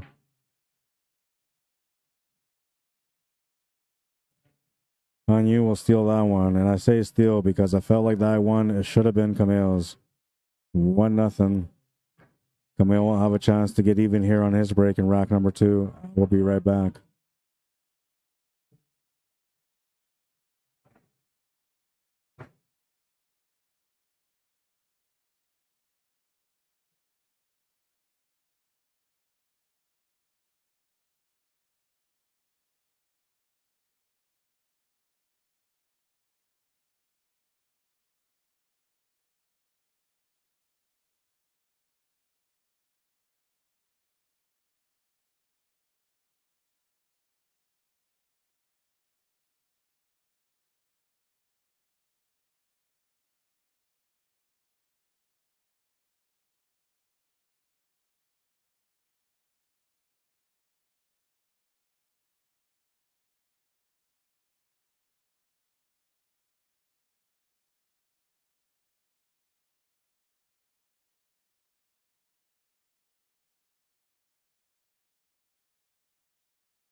All right, I'm back. I was just trying to go to the bathroom quickly, grab a water, and then I seen this lady here and her husband, and she's shooting pool, and I can see that she's got a pink chalk, and it's a silver cup chalk. Now, these people come in and practice a lot. They shoot together all the time. I see them trying all the time, and she's a really good player. Naturally, she doesn't have the knowledge as a good player does, but she's got really incredible potting ability. Like really, really incredible potting ability. So I talked to her about the chalk, and I was like, "So why did you buy this chalk?" I said, "It's because it's pink." She's like, "Yeah, it's because it's pink." I said, "Why don't you buy like Talm? They got pink chalk too." And she didn't even know what Talm was. So then we talked about it. I showed her, and I explained to her the importance between chalk. So that the silver cup chalk, when you run your finger over top of it, you can feel like it feels like sandpaper almost, right? And that's because it's really abrasive. 3-0 for Hanyu. Yeah, that's because it's really abrasive. So now you think, well, what does that mean, right? But the thing is, with abrasive chalk, is if you have a layer tip, more so than if you don't. But if you have a layer tip, it will reduce the layers faster, because every time you're using chalk, it's like you're using sandpaper against your tip. So it's slowly wearing it down. You know what I mean? Where the Talm, like V10 or the Pyro, any one of the Talm products, any one of the Kamui products, the newer ones, usually they're not abrasive at all. And therefore, like, you're not wearing down your tip. You're not doing any damage to it. Not only that, but the way that pool works is if you're playing, say, you're an average player that usually plays with mass or chalk, now you feel like you're playing with decent chalk, no big deal, no need to replace it, right? But if you're a spin player, then you're going to understand how important good chalk is. You're going to understand how important it is, man. So then you go out and buy good chalk, because with good quality chalk, now whenever you hit the cue ball, the tip and the cue ball will interact the right way. They're gonna grasp each other. And now when you play that spin, it's gonna play spin like it's supposed to. It's gonna take the cue ball the way it's supposed to. Everything will work like it was supposed to. When you're using cheaper quality chalks, those little tiny things will change. The angle the ball comes in, how the cue ball deflects once the cue contacts it. All those little things will matter when it comes to using average chalk and not expensive chalk. Now, I'm not trying to say, buy expensive chalk because I feel like I just want to make you guys spend money. I'm just saying it's worth it. Same thing goes with a tip. If you're going to buy a tip, invest the money on a layer tip. If you play with a LaPro and Elkmaster tip and you're used to that, that's okay. But you'll see the benefits out of playing with a layer tip. Tons of benefits, especially if you're going to become a spin player. If you're not, it doesn't really matter that much.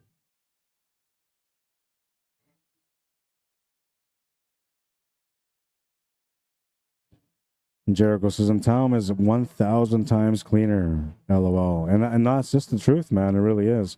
It's going to leave like you'll see little marks here and there on your cloth, but mainly when you're like digging into the cue ball. It won't leave streaks everywhere. You won't see it all over your hands. You're not going to worry about, like, if you do a powerful draw on a cue ball, that there's going to be chunks of the chalk stuck on the cue ball. It doesn't do that. It's really clean chalk, really good quality chalk. And I stand by Talm because that's what I use. I use the V10, and I will never represent something that I don't believe in. I believe in them. Though I haven't really tried all the Kamui chalks, and a lot of people swear by the Kamui chalks. Mezq apparently has a nice chalk too that's comparable to Blue Diamond and Predator 1080 chalk. But I never tried the Mez chalk either. One of the chalks that I liked was, I believe it's called the Great White Chalk. It's like a super long cube. That cube's got to last you like 4 years, I say, if you buy one. And it comes with a built-in, like they put a thumbtack at the bottom so that way it's magnetic and you can use it with your magnet chalk holder.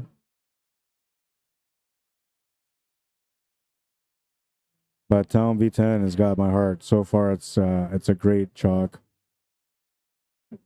One of the things that a lot of people don't think about when it comes to chalk is storage. A lot of times people just throw it in their bag and that's it. Now, the problem with that is that if your chalk gets humid or too dry, it will change. It won't work as good for you. So usually, like for me, I'll put my chalks in like a little Blue Diamond chalk, for example, their boxes. I'll use their box and then I'll store my chalks in there so that way they maintain the same consistency. There's a lot of detail into the chalk, and I never used to think like that. I used to think it was like whatever. I remember going to buy like the not the Elk Master, the Master chalks. I go buy them in like 6-packs, 8-packs, and they were like 25 cents each. And I was like, oh, you can get in black, you can get it in green, whatever color you want. You want it in gold, you got it in gold, man. And so I was so happy about it when I first started off. And then many years went by, and I always just used the same chalks. And then eventually I met the Predator chalk, the 1080 chalk, and I was like, wow, this is a changer, man. Big difference. And I thought I figured it out. I thought I found the one. A few years later, I made the V10, and then I was like, wow, this is the one. But I mean, I don't know. Maybe there's another chalk out there that's better. But so far, the V10 is the one for me. And that's a 4-0 score now for Hanyu. He's on the hill, breaking for the match. Makes the ball off the break. Now, see, and I was talking to him earlier, and he was talking about, like, he's just not feeling good today. And you know, like, he doesn't like winning by luck. He wants to win because he earned it. Like, he played the best to be able to win. He doesn't like it when, like, other people miss and give him easier tables, and it's luck involved. I told him, I said, you know what? Like, you just got to enjoy what you can, man. When you become a 700 player and up, nobody's going to give you a chance anymore. They're all going to run you out every time, and you're going to wish that you got lucky every now and then. Right now, you're getting lucky, take it, you know? So all that means is the pool gods want you to win. When the pool gods don't want you to win, trust me, you're not going to have any luck, no matter how hard you try. And then I said to him, if you're feeling like you're having a bad day at the pool table and you're still somehow in the tournament, still with a chance to get in the money, I said, my friend, that's not a bad day. That's a good day. Because when you're feeling great, you're going to have an even better day. And you're going to be almost guaranteed to make the money and win the tournament. Right now, he feels like low confidence, and he's playing pretty good. As the matches have gone on, he's gotten more confidence. And maybe that little talk that we had helped him. You know, maybe it helped him just to play pool and not think. Sometimes that's all you need.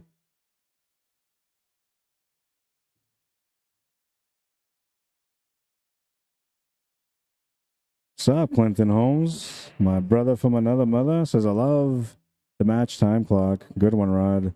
All you need now is a little arrow to show who's shooting for people who don't know the players. Well, and I tried doing that, and I did do it. I swear to God, I did do it. But the problem is like it became too much. It became too much to worry about that little thing. So now I'm in the process of trying to hire people to work with me, and I'll be training people to work with me where I can maybe focus more on the operational stuff while they worry more about like the commentary and stuff like that.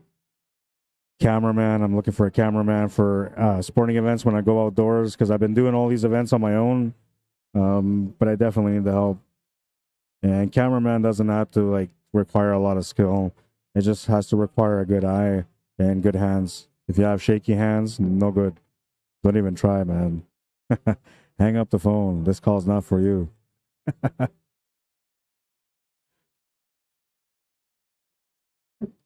And Jericho says, I used to play with Predator and use a Kamui glove. Noticeable dirtier glove. Switch to V10 and stop using a glove. Only thing dirty is my fingers from the table. Correct. That's right. Yeah. Well, it's not too much to manage the arrow. It's too much to manage everything. Hanyu wins that match with a 5-0 score. Full confidence going now. 35 minutes and I'll say 20 seconds for that match. That's going to bring us to the championship match. Now, I wasn't really rooting for Hanyu to win because, you know, I really like Kameo. He's a great guy. But I was saying that the only way that we will get a championship match is if Hanyu won. Now, if Brian Kennesaw would have won the match against Hanyu, and if Brian would have won against Kameo, I feel like because it was so late that Brian would have tried to chop. Kameo, if he would have won, he would have definitely chopped with his son. Hanyu wins, Hanyu wants to win because he doesn't care about the money. He doesn't care about the matches. He just wants to play his best pool. So he's going to play. We're going to get this set up right now. I got to get the scoreboard on challenge done first. Beautiful woman.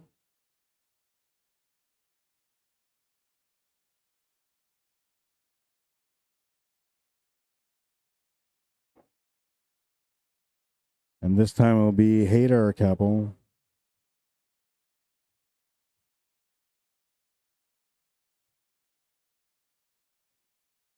And I believe this will be a first set, so there'll be a race to 6. I want to say it's a race to 6 for the first one.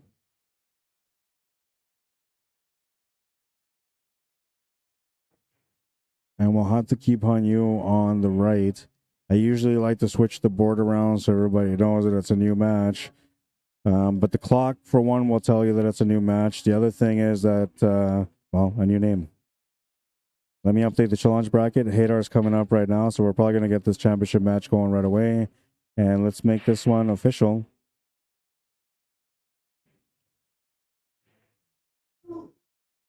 Championship match.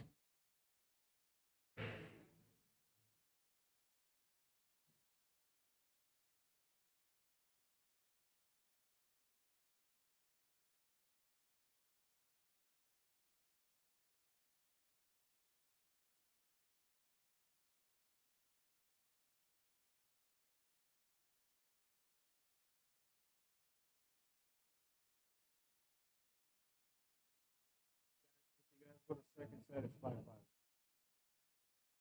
And it's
All right, I'm back.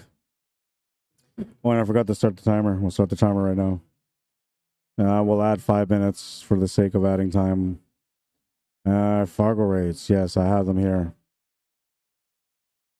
Why is it 588? I think he's a... Is he a 588? I thought he was a 560. Hater. Yeah, he's a 560.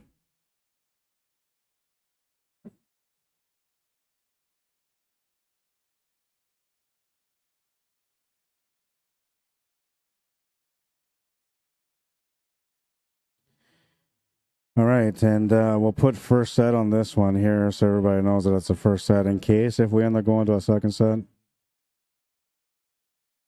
Wait for him to shoot before I do anything.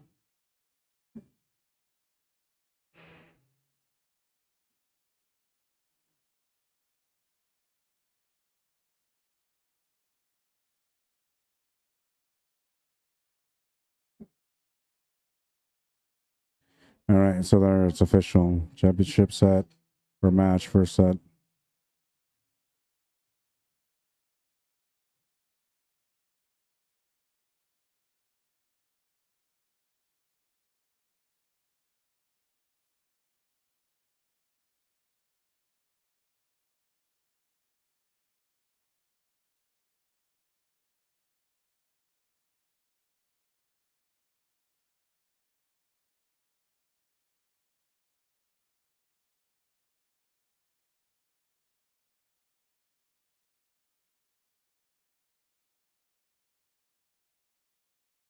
Good try.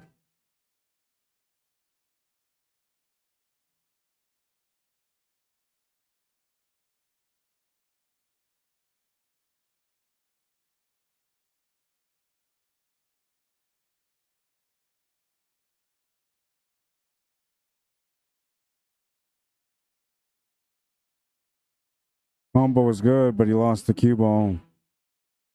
And you will get a ball in hand. Not guaranteed to be out yet, though. Still has to earn the win.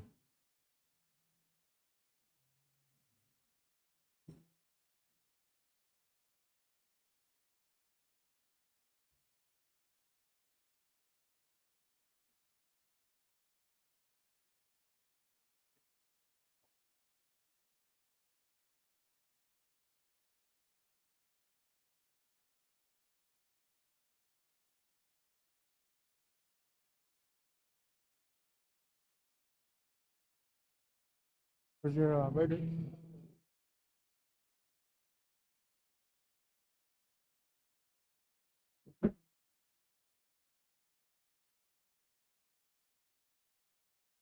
Can't shoot with the $1,500 cue, but I can. Can't shoot with the deflections too weird for the. Which cue you using? That's one. Oh, the deflection's different. Can't get used to that. When you won the first game, it looks like.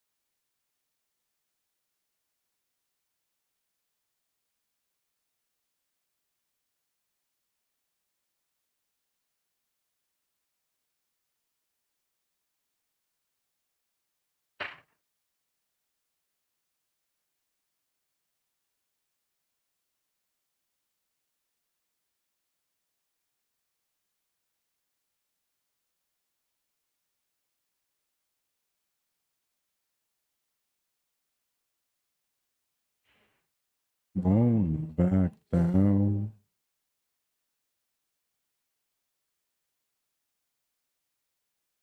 There's just no easy way out.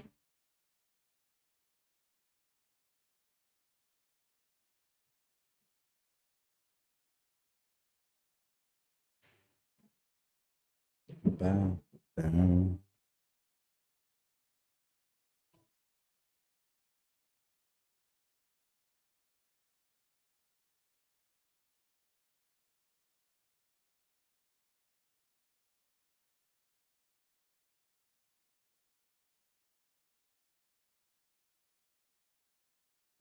Now, Hanyu is technically favored to win this first set, and only because he's been playing throughout most of the evening now, consecutive matches on the same table. Everything is in his corner right now for the first set, so he should win the first set. Haydar was shooting most of the time, though, so it's not like he's not warmed up. He's a good player, so he's got a great chance to be able to win the first set also. But don't be surprised if IU wins the first set, just because he's been consistently playing on this table for the last little while now. And that usually gives a player a bit of the edge because they have a good feel for the table.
Did pretty good here to limit the opportunities.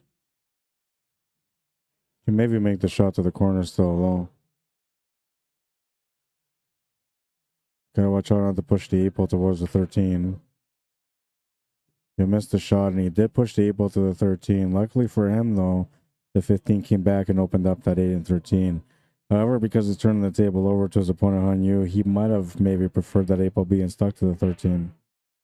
Might have given him another opportunity. Though I still feel like he's going to get another opportunity on this rack. Lots of troubles here for Hanyu. Only way for him to be able to get out is if he was to go and try to play a combo right now. Or maybe a jump shot. But the combo will be better than the jump shot. Taking the 6 wouldn't do anything for him. Even if he feels like it's the right shot to take. There's no shot afterwards. And if you're going to set up for a 4-2 combo afterwards, you might as well do it right now. You're as close as you can get for that. Not only that, but if you play the combo now from where he is laid up, he can also maybe get the cue ball to come through and push that 12 ball away from that 1, which should open up the 1 to the corner. It's kind of like a 2-for-1, but the combo is not easy, though it looks like it's somewhat easy. They're not quite lined up. It's a bit over a foot in distance. A little bit of room for error. And now if you're just making the combo, less room for error. Playing shape, trying to get the breakout, more room for error. Lower percentage on the possibilities of everything working out the way that you planned in your mind. He called the 4-ball. Made a great shot, and you'll have the 2-ball. There's a little creativity for you. Don't know what he's going to do for that 1. I don't think he can make it off the 8 to the side pocket. If he makes a 6-ball, he cannot shape up for the 1 from there. But if he makes a 6-ball now, he can break out the 1. That's what he's thinking. And that would have been good enough. That would have been the opening he was looking for. Just too bad that he missed the shot. HAYDAY CAPPO with a great opportunity here to be able to tie things up now. His biggest problem is kind of the 14 and 12 and 10, but it's not really that big of a problem. The 14 goes to the corner. If you remove that 10 ball out of the equation, definitely a lot easier for that 14 ball. Once you move that 14 ball, that 12 ball is open and goes to the corner, to the side, or the bottom corner. Or corners, I should say.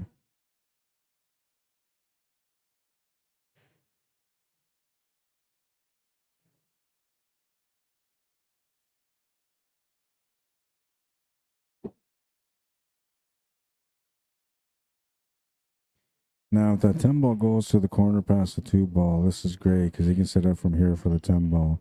From there, he can play the perfect position for the 14. That's really his problem ball, is getting that 14 ball out. Slight overcut on that one, and he's going to lose the cue ball. Bad break for him on that one. Anya with a ball in hand. Now, he has a pretty clear table, so you would think that, you know, he's going to for sure be up 2 games here. But there's a little bit of room for some troubles, and we'll see how this plays out. Just a little tiny room for troubles. And a lot of it is going to depend on the shot here and the shape that he gets on the 2.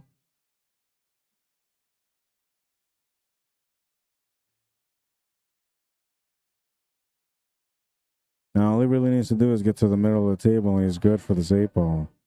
If he tries to play perfect or any way different, he might run into some troubles here.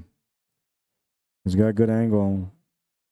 He can maybe trust the line to try to get the cue ball to run into the 13 ball, leaving a straight in corner shot on the 8. He's going to just avoid it altogether. We'll have a cut shot on the 8 ball, but he should be comfortable making it. He can also play with inside spin to prevent the scratch. Not that he would scratch her if he just played topspin. He would be fine. Makes the shot, 2-0.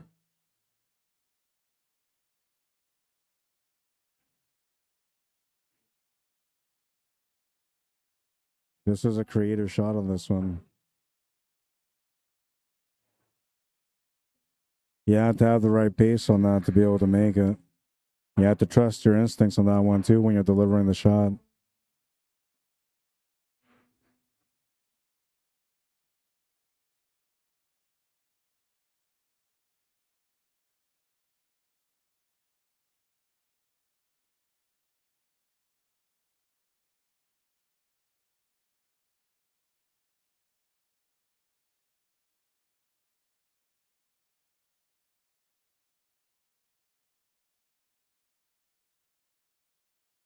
Smash and break, and the 9 ball tried as hard as it could to get into the pocket.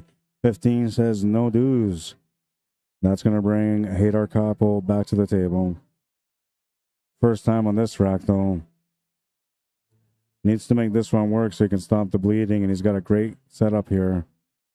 No breakouts, just one positional shot, which he can address right away here if he wanted to. He kind of set up for it.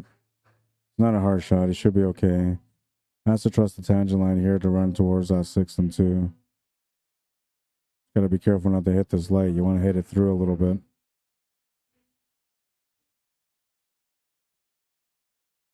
Yeah, you want to hit it through. You're going to move some things, but that's okay. As long as nothing on your side of the table gets messed up, meaning the stripes, then you're okay. And so far, the table's wide open still. Now he's got to work this out. So he needs to make the shot to the side pocket on the 10, get an angle on the 11 to be able to come over for the 9, then make the 15, then make the 13, then finish the 8 ball after that. That would be the best way to finish this table. With this angle, he can try to shape up for the 13 ball now if he wants to.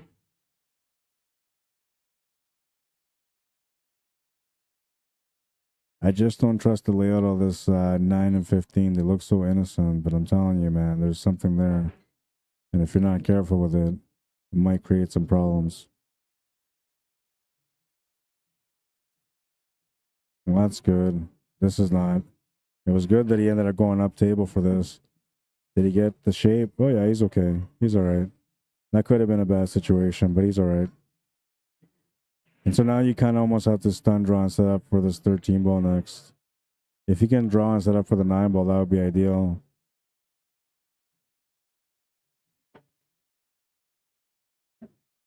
That's going to work.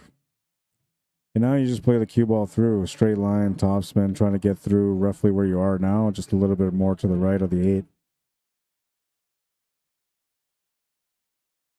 You might be thinking about trying to play below here. You should be trying to play above this 8 ball. Just keep it simple, you know?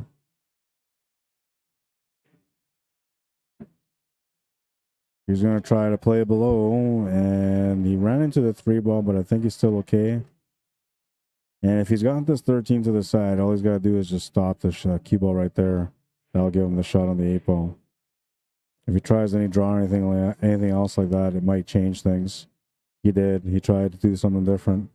He should have just potted that ball to the side and just let the cue ball sit there for the 8 ball. A missed opportunity by HAYDAR is going to bring Hanyu back to the table with a ball in hand. 5 ball's the trouble ball, and so is the 2 and the 7. So he's going to take the 7 and open up the 5 here. 6 ball is supposed to be the escape shot. I don't know about this plan, but I know he's got to open up that 5, so I kind of get it. Though you could maybe play the 5 and just play the 7 ball after, and then you would be guaranteed a shot. He did okay, though. He's got a shot to the 6 on the side pocket. Angle to lean on the 13 ball for the 5. He can draw back over for the 2 ball, too, if he wants to. He's going to play down for the 4 ball. And now this is where the decision-making comes in. How you set up from the 4 to the 2 or the 3 or the 5 in your choice that you make here. If you make the right choice, you'll find the finish. If you make the wrong choice, you'll find yourself in a tough situation trying to figure out how to get out.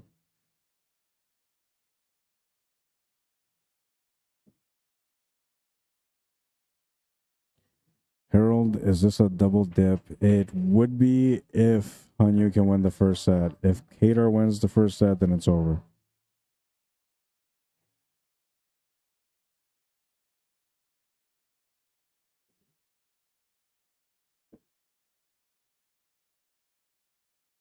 Too far for the 5. Good for the 2, though.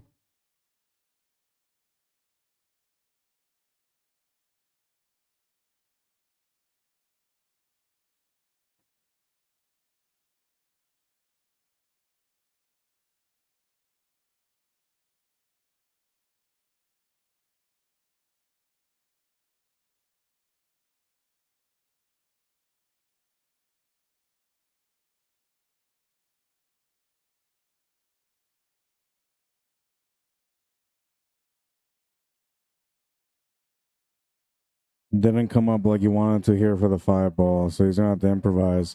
Back cut to the corner is about the only option he's got. Cut to the side will be option number 2. But the cue ball will be traveling long distance with a weird angle that you can't really predict. So taking the shot to the corner is going to be the better option for him here.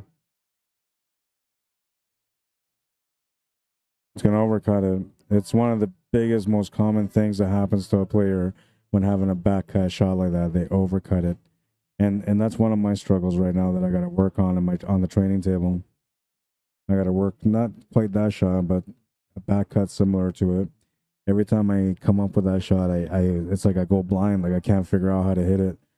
So the only way to fix that is by going to the table and working that specific shot until I can see it every time. Then it won't be a problem anymore. Great hit on that one. And you got lucky to be able to leave the cue ball up against the 8 ball like you did. HAYDAR did good to answer there, but unfortunately for him, he's left the 5 ball in the pocket. Needs a little bit of luck here to get back to the table, and looks like he might get it because Hanyu ends up funny on the 8 ball. And now this is where you get tested on the table, right? When you get into these funny moments, you either make a great shot and get over it, or you play a great safety and find a way to fight through it. Now you gotta weigh out the options here if you're gonna play safety. I think I'm just making the shot. I don't see a problem with cutting this to the corner. He's looking at the options, and when I'm looking at this, like you see the cue ball, if you cut this to the top left corner, you're safe from scratching. If you cut it to the top right corner, you're also safe from scratching, but it's a much sharper cut. So you want to cut it to the top left corner.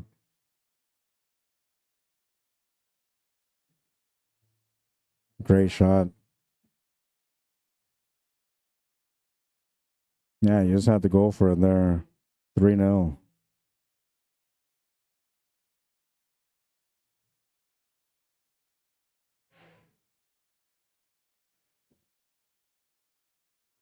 Bit of a tester here. But if you trust the tangent line, you knew you weren't going to scratch.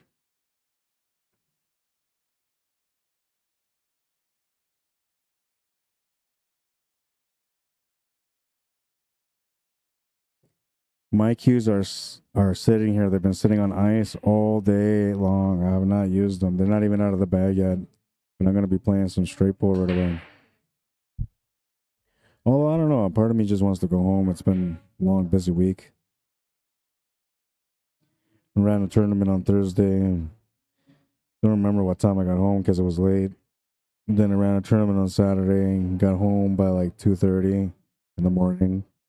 Ran a tournament today, and I don't know, by the time I'm done, if I end up playing pool, it could be another 2 o'clock in the morning day. And I still got work to do.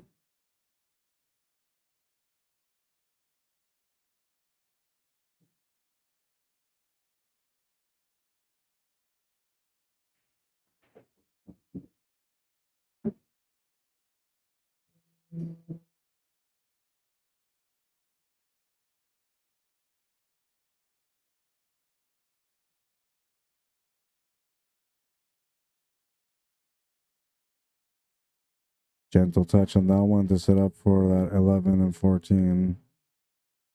If he's got the 14, then he's got a good chance to get out here.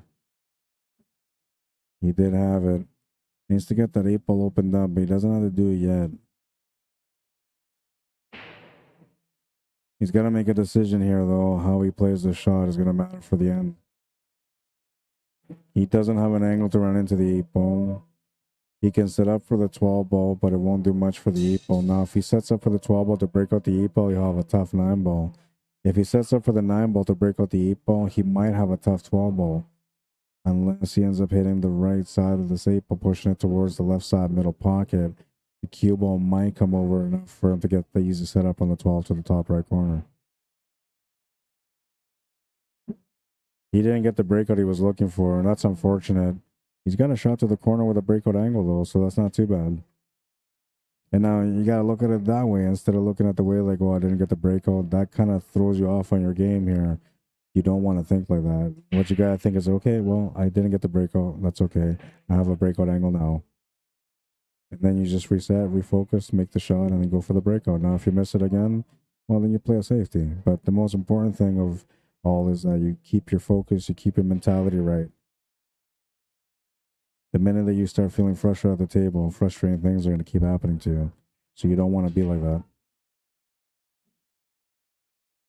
He tried. So now I think he can feel a little bit more stressed out because now he's got to hit this 8 ball. If he doesn't make it, he's going to open up the table for his opponent. But what can he really do, though? There's not much he can really do.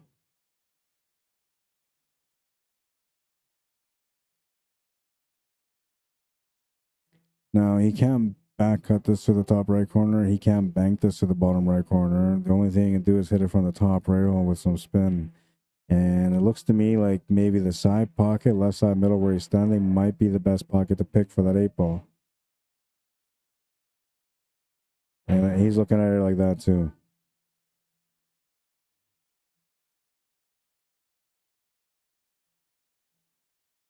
Ooh, what an effort. Now, he scratched the cue ball on the side. Had he made that, he may not have scratched. And that would have been the shot of the day for sure.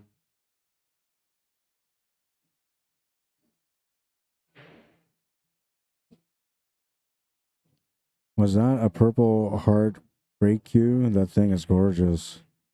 It's a purple heart jump cue, I believe. Oh, you're talking about Haydar. Haydar has, yeah, he's got a thumper, purple heart thumper. I have one of those too.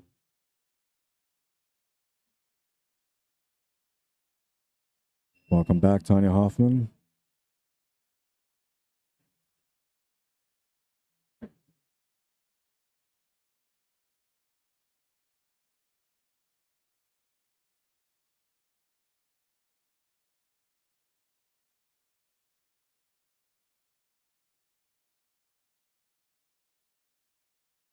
That was an important shot.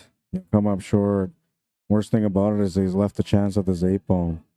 Now we'll see how Hanyu is feeling here mentally in this game. If he's feeling confident, he'll make this 8-ball no problem. If he's feeling any kind of doubt in his head, he'll miss it. And if he misses it, it's going to mess with his head a little bit. Now he's feeling confident. 4-0. He just took on Kameo Capo, HAYDA's dad, and he beat him 5-0. Right now, he's in the first set of a championship match against his son, HAYDA Capo. He's up 4-0. Breaking next for a chance to get up 5-0 and to get on the hill first.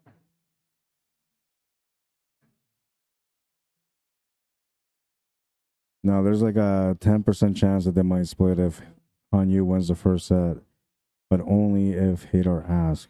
If he doesn't, Hanyu will play because he doesn't care for splits. He's not in it for the money. He's in it to win it.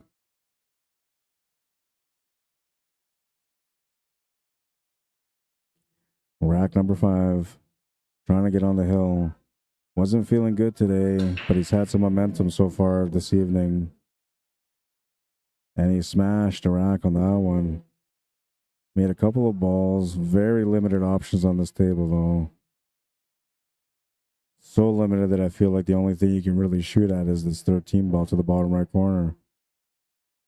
Now, you may want the stripes, though. They're not too bad. What matters here is whether or not that 11 goes past that 4 to the right side middle pocket, which right now, to me, from this angle, looks like it's a possibility, but we're going to come in closer to take a look.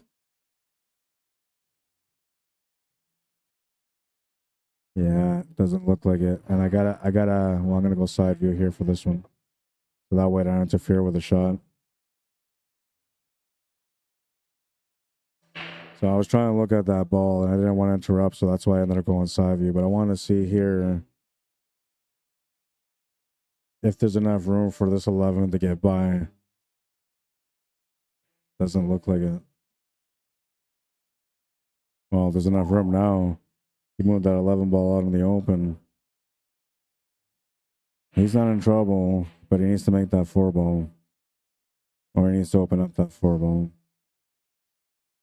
He doesn't want to shoot the 6 here because he'd be shooting over the 4. That makes it more difficult. Could maybe take a stab at getting back for the 4, but I don't think he should here. And he got kind of good here because he ran into that 5 ball and it worked out perfectly for him to be able to make it to the corner. Now, if he's got the right angle, he might be able to set up for the 4 ball to the bottom right corner from here. And then have the 6 ball as a finish.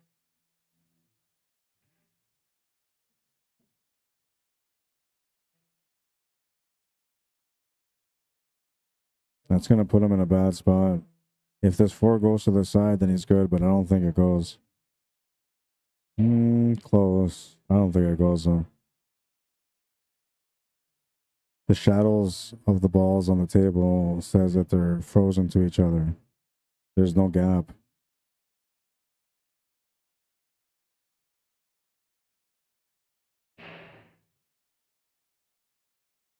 Jump shot doesn't do anything for you here, especially because you can see it already. He's going to try the 4 on the side, though. Oh, he's going to try on this side.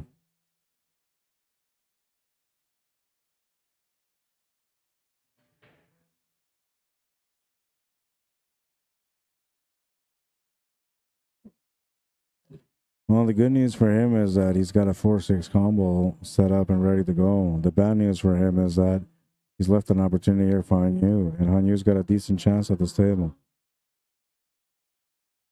But he's got a crucial shot to start off with, this cut to the corner.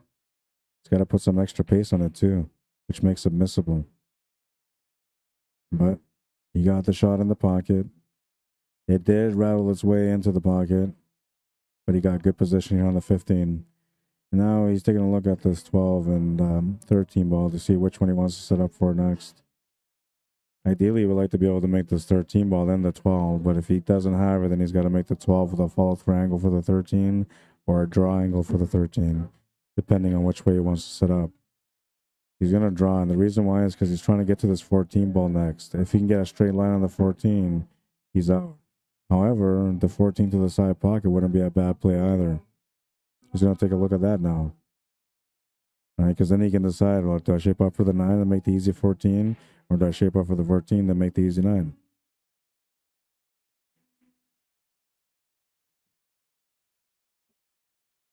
And he's in that up in that 50-50 mark, but he can make the 9 ball. And he just has to let the cue ball go here. I think he might have to run into this 14 ball intentionally. Oh, he's going to draw away instead. And that will help. That'll keep him away from that 14 ball. Give him the angle on the 14 to the side. And just play the cue ball through now towards that 4 and 6 for the 8 ball.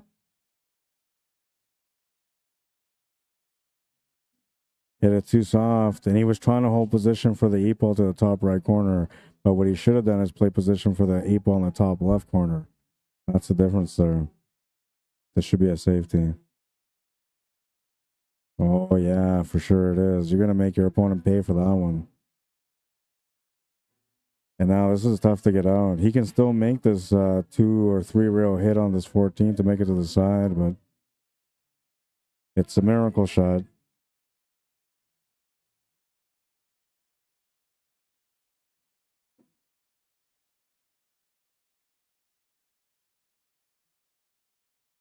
Do you believe in magic? Ooh, he got so close. So close. Ball in half for Haydar. Gets rewarded for his safety. He'll have a chance to get on the board now. And that's going to help him lots because so far he just hasn't had any momentum going for him. But now he's going to get on the board and that's going to give him some confidence.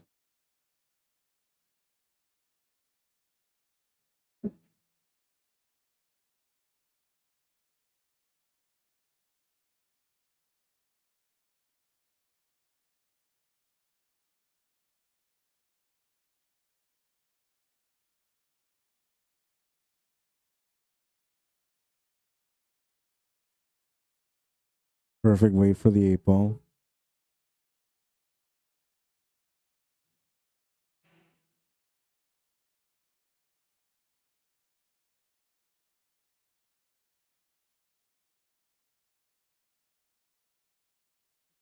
He's on the board, flirting with the side pocket on that one. 4-1 or 1-4, whichever way you want to look at it.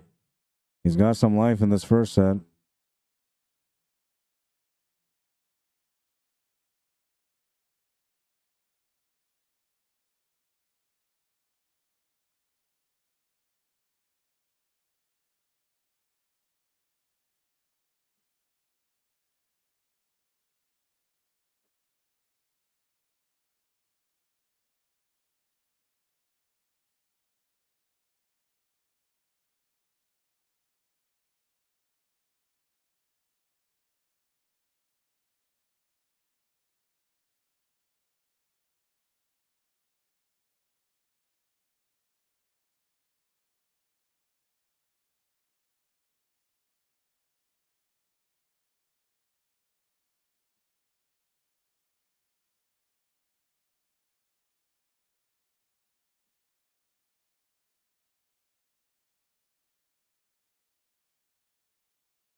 Trying the 3-ball combo and he just missed it.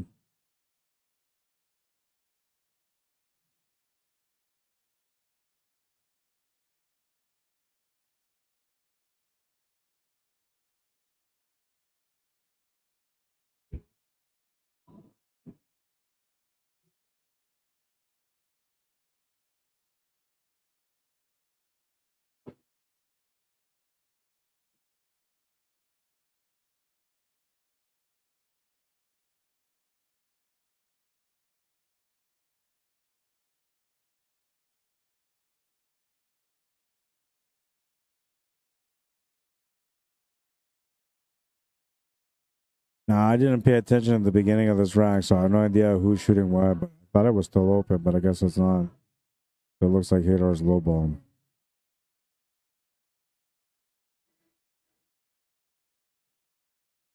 It's gonna come up just short on the 5 ball. He'll hit the rail first and come up short of the pocket. On you with a chance to get on the hill again. He's got decent control of this table right now with the layout, the way it's set up. Just has to stay focused here if he wants to get the finish. He's got the edge on his opponent though, so that helps him relax a little bit here and not be too tense on the table. I like what he's doing. He's taking a look to see if that 14 ball goes past that 5 ball, because if it does, he can just follow this up for the 14 ball. And that will simplify the table for him. Otherwise, he's got to try to play through and set up for a combo, which is not what he wants to do.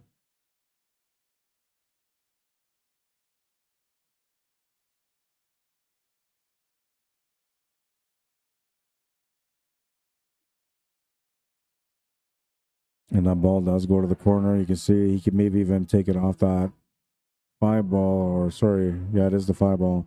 He can take it off the 5 ball to open up the pocket for that 10 if he wants to. He can also just play through here and just shape up for the 10 ball in the opposite corner where he's standing right now. Not sure about his decision there. Don't feel like it was the right one. And if you're going to shoot here, you might be better off taking the 9 ball.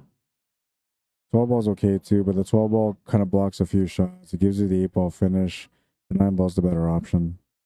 And then you play the 9 ball, trying to play through to get back for the 10 ball to make it in the bottom right corner.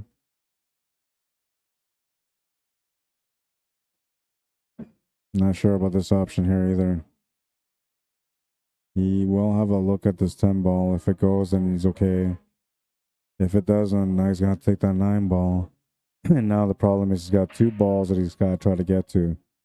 This is why I would have taken the 9 ball first.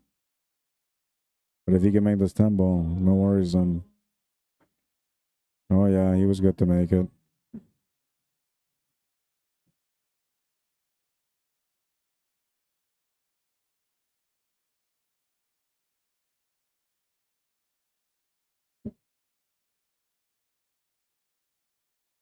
And now he needs the perfect touch on this one to get set up for the 8 ball. Pick a pocket. I'd be picking the side pocket here where he's standing. That will keep this shot simple. Just some topspin, a little bit of left, medium pace. You're good to go. He's going to set up for the corner. Almost over around the cue ball, but he got good on it.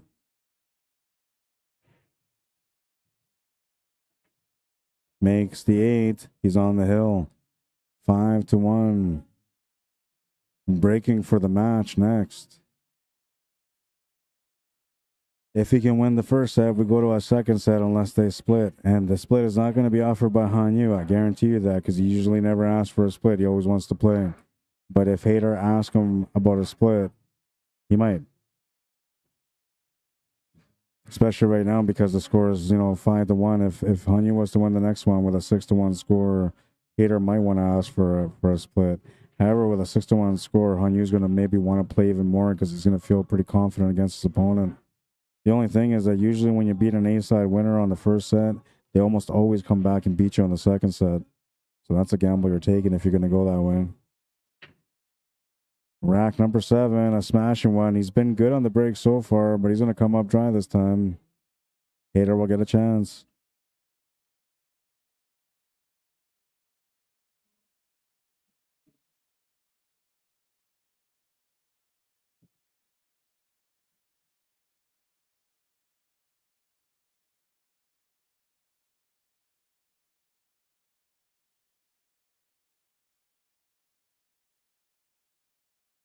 Almost didn't make that shot, but he got it in the pocket. He's got a shot on the 9 ball, too.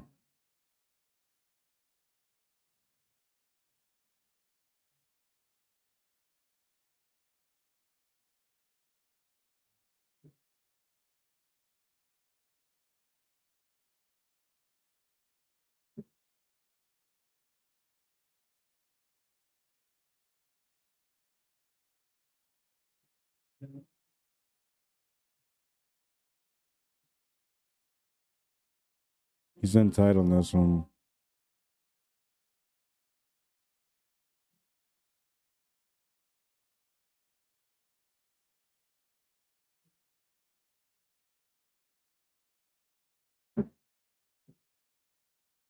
Now he's got a tough table on this one because everything is just a mess when it comes to the stripes.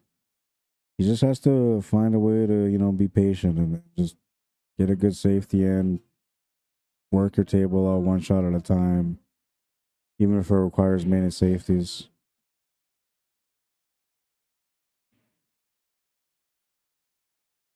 He's got a shot to the side pocket with a bit of angle to work with. I don't know if it'll be enough for him to get a shot on the 13 ball or on the 10.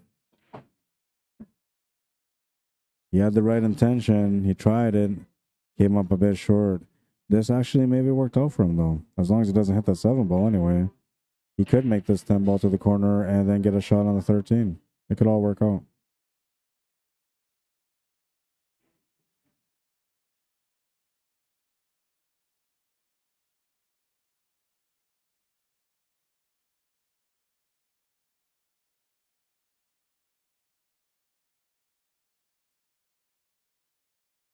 Eric says double bridge. That's awesome. And that was earlier. Yeah, my shot. It was a pretty shot. I like the hand shock on the wall.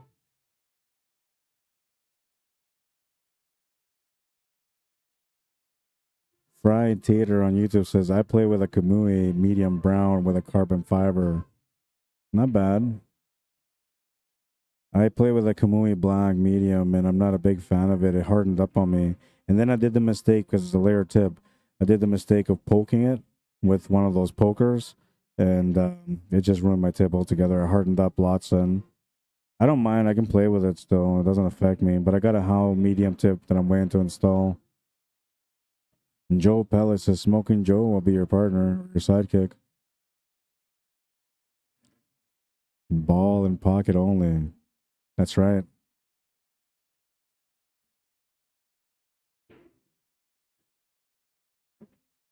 Well, Hanyu's looking good here to win this match now on the first set. The 5 ball will be the finish ball. It doesn't have to be, but that's the way he's planned it out in his head.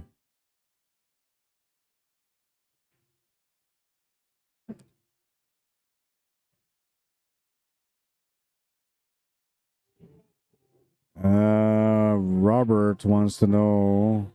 I didn't see that comment. Why didn't I see that comment?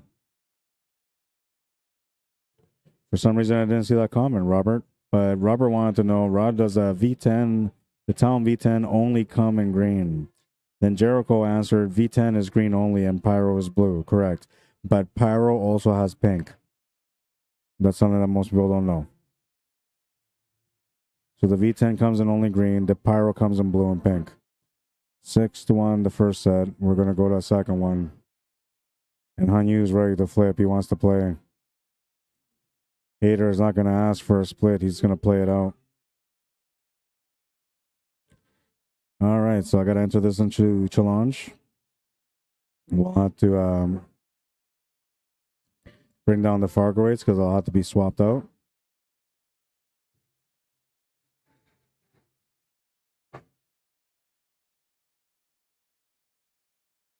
This is a race to 5 now.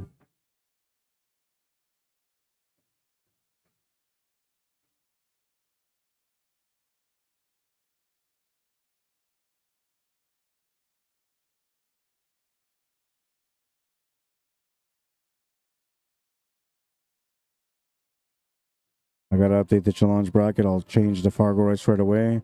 It is official on the board, and now we're going to reset the clock for the second set.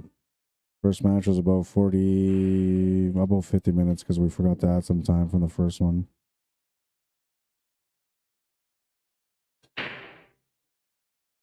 Timer starts on this one. Final set of the Sunday Open. No matter what, whoever wins here will win it this week.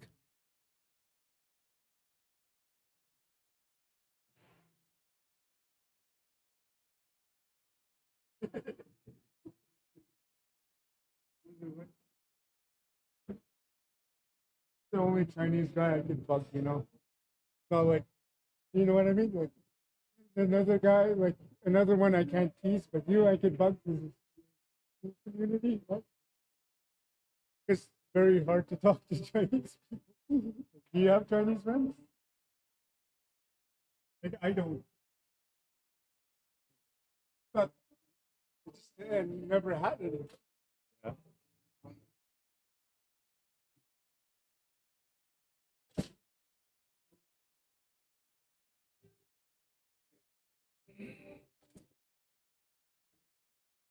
All right, we're in the second set of this one.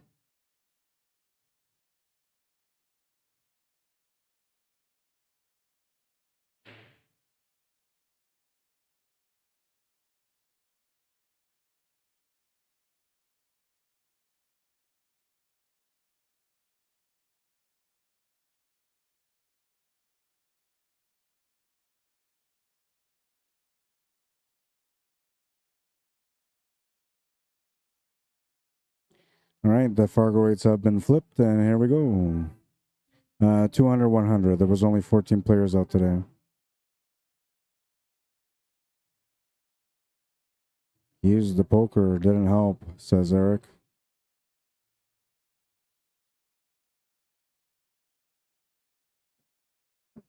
We had the King of the Hill last night here for the 550 and under, and that one was 1,300 for first, 400 for second.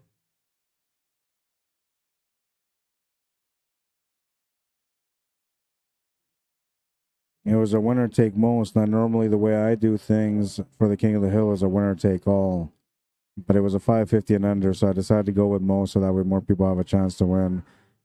I don't like doing it though. I don't feel good about it. I like having the King of the Hills just winner take all because then it puts real pressure on the players. It gets them to compete at the highest level, and it's a reasonable price. It's only $110 for the entry, right? Now, if it was like $500 for the entry, then in that case, you probably want to pay out more spots because you know it's a lot of money involved. But for 110, winner take all, you know, you're playing long sets. Usually for the opens are like race to 11 or race to 13, and then the finals are always race to 13 or race to 15. So it's like long sets for $100 a set. And then, you know, usually if you win it all with 16 players, $1,600 for first place, you win all the money. It's a great feeling for the champion because you feel like you were truly the best at that point.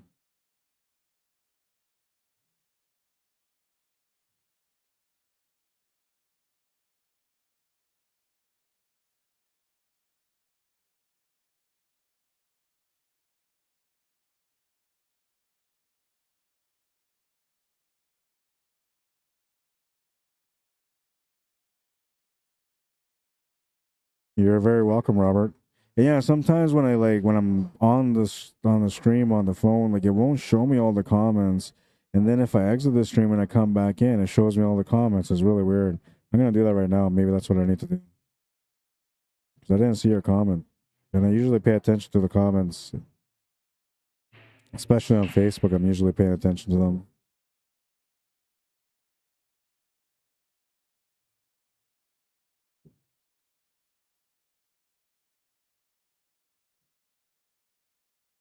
Oh, and I forgot. I got to do this right now.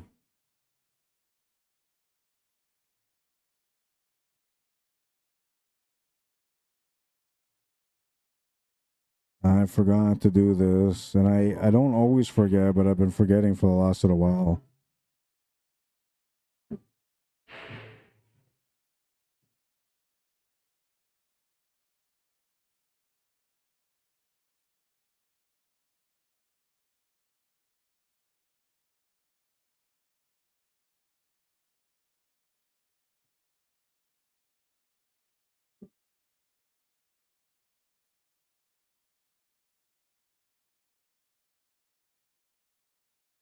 Yeah, see, so I didn't see your comment until now, Robert. I just came back into the stream, and now I can see Rod does a 10 V10 only coming green. I'm assuming that they might try to do something different, like the next generation of chalk will be in different options of colors. But so far, like Town likes to separate their brand by the color. Now they just dropped the ball a little bit with that pyro because they had the pyro in blue and pink. But I don't think they came up with a name for the pink on its own, so they just went with Pyro. And Pyro was the first version of this this chalk that we were mainly introduced to until V10 came out.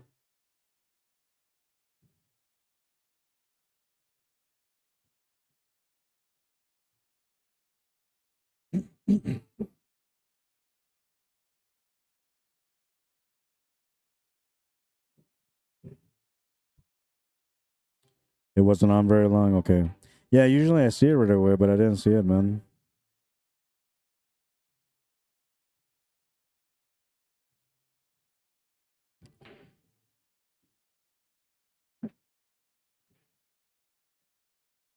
Eric says state championship on YouTube. State championship paid $1,000 when I started playing. How much do they pay now?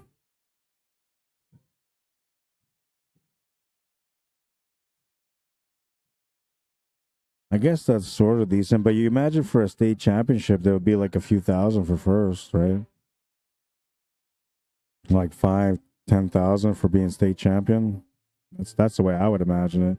But pool's just not like that. I mean, if pool was hockey, that would have been like $20,000 for first place, or even 50. Who knows?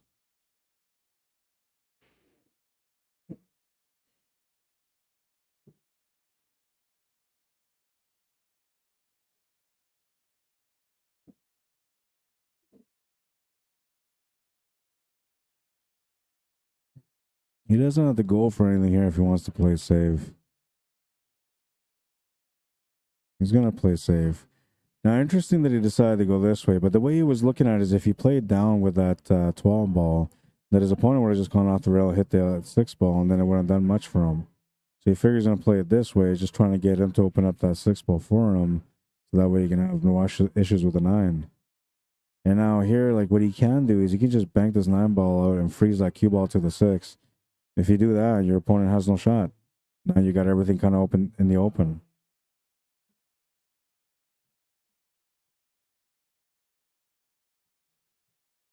Try to play the combo with the 2-way, and the 2-way will work for him. And you will have a tougher time hitting this 6 ball now.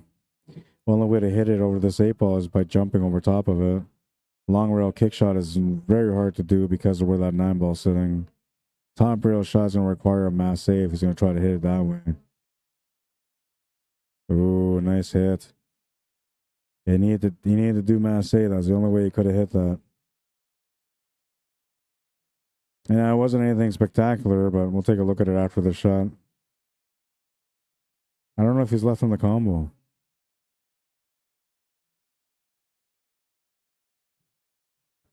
You can always play a safety here with that 13, sending it to cross, and then sending the cue ball to get hooked behind that 14 and 10.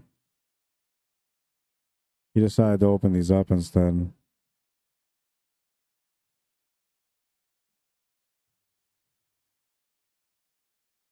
Tough decision. You had to mass say this one for the contact. Finesse too.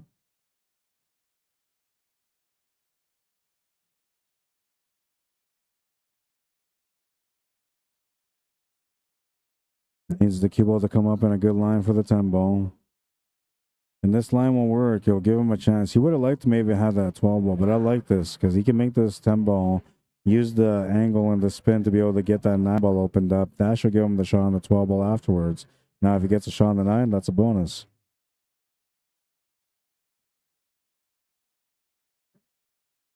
Oh, good try. 9 ball will be stubborn and will just stick to the rail. He could maybe go off the rail and off the 6 and in. But then you're kind of like all in on your shot and you got to make sure you make it. If you don't feel good about it, just play a safety here and just bank this ball up table and get the cue ball to the right side cushion. He's thinking he can make this 9 off the 6, so he's going all in for it. Creating an angle here too to be able to get set up for the 8 ball. He'll call the 9.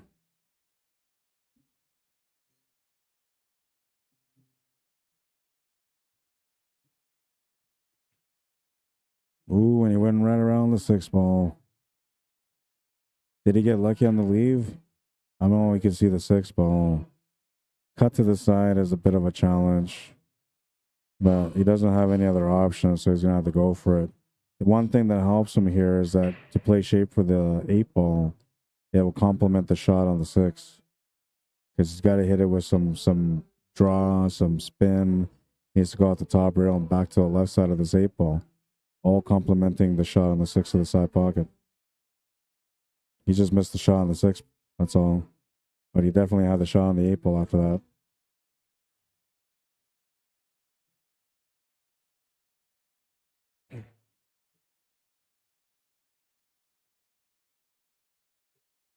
Not sure if he left him the shot. It looks like he's got to hit it. I don't think he hit it directly. Oh, what a nice reply. Very nice reply. Simple, to the point, perfect weight.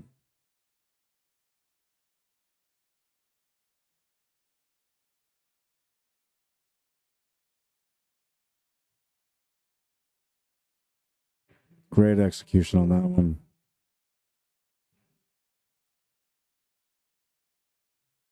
Might have bought him a chance.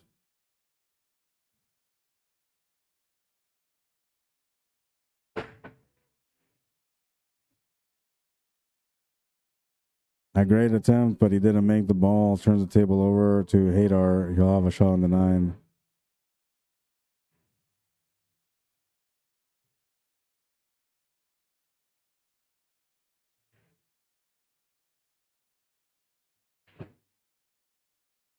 Missed the shot on the 9 ball, though.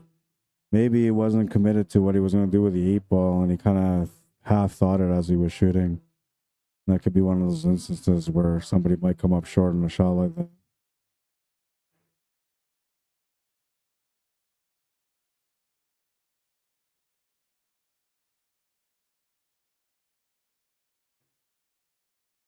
One 0 for Han Yu. He keeps the momentum going from the first set to the second one, but barely. 1-0. This was a nice jump reply, too. It kind of helped him here, because with a ball in hand, it would have been over.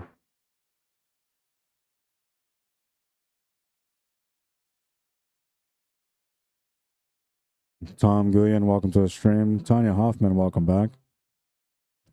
Zainadin Yazdani, welcome to the stream.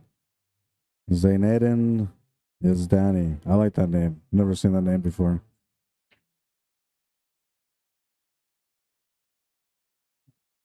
Dry break on this one. Hanyu with another chance here. It's going to have to earn this one. Not an easy one. Low ball looks great, though. I think we're going low ball here. Instinctively, you're looking at high ball right at the hop, but low ball looks pretty good to me. Maybe start with a 1. Take the 7. Take the 3 to the top right corner. Set up for the 4 for the right side middle. Push that 6 ball up.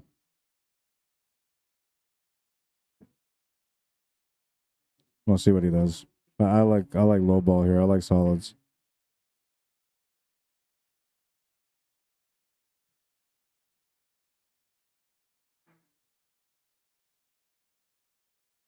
Eric says, watched Keith McCready win Arizona State 9-ball championship early 80s, paid $1,000, I think. Okay, so back in the 80s, that was probably good money. Like I remember like mid 90s, late 90s, good payouts were like $5,000 for first place.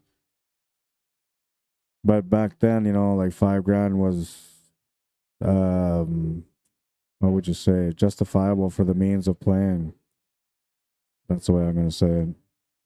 Nowadays, I don't know. You don't like the pool leagues. Still, they only pay about $5,000, and some leagues only pay like $2,000 for first place.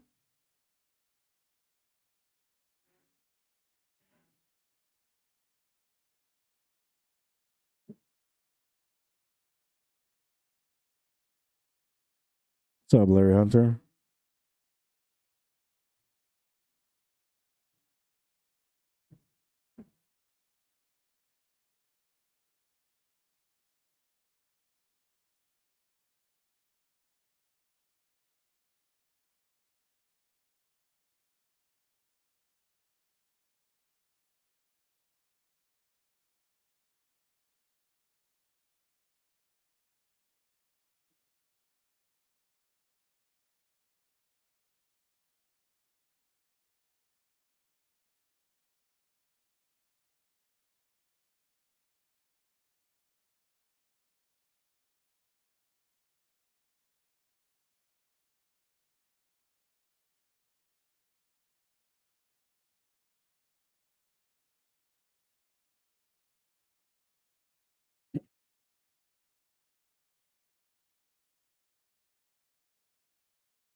Good try on the combo.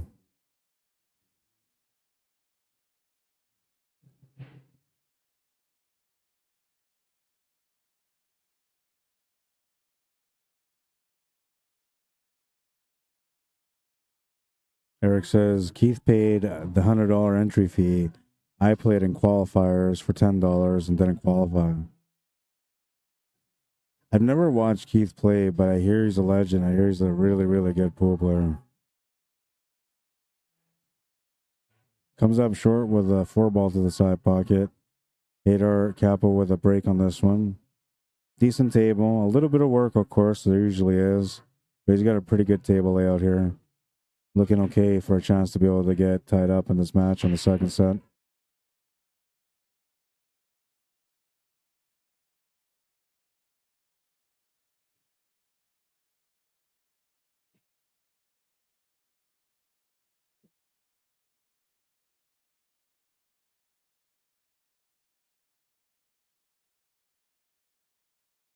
I think I might end up playing straight pull on the bar box today. Usually it's doing on the 9-foot, but I gotta take all my equipment down, so I might go on the bar box. Never played straight pull on the bar box. I'm assuming it's a lot easier.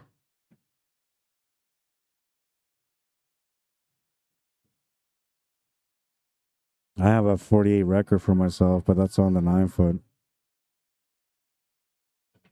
Never tried it on the bar box.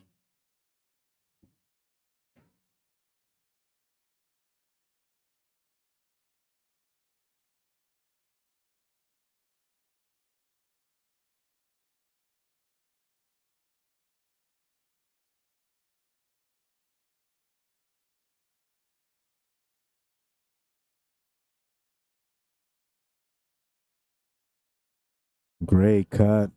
Deserved the reward for that. Didn't quite get it, but that was a nice cut.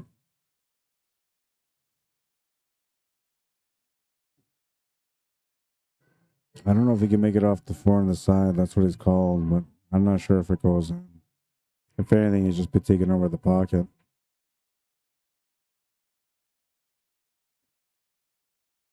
Oh, he was trying to the corner. I didn't think that went to the corner. Maybe on a valley table, you could have cheated the angle a little bit. But not on a diamond.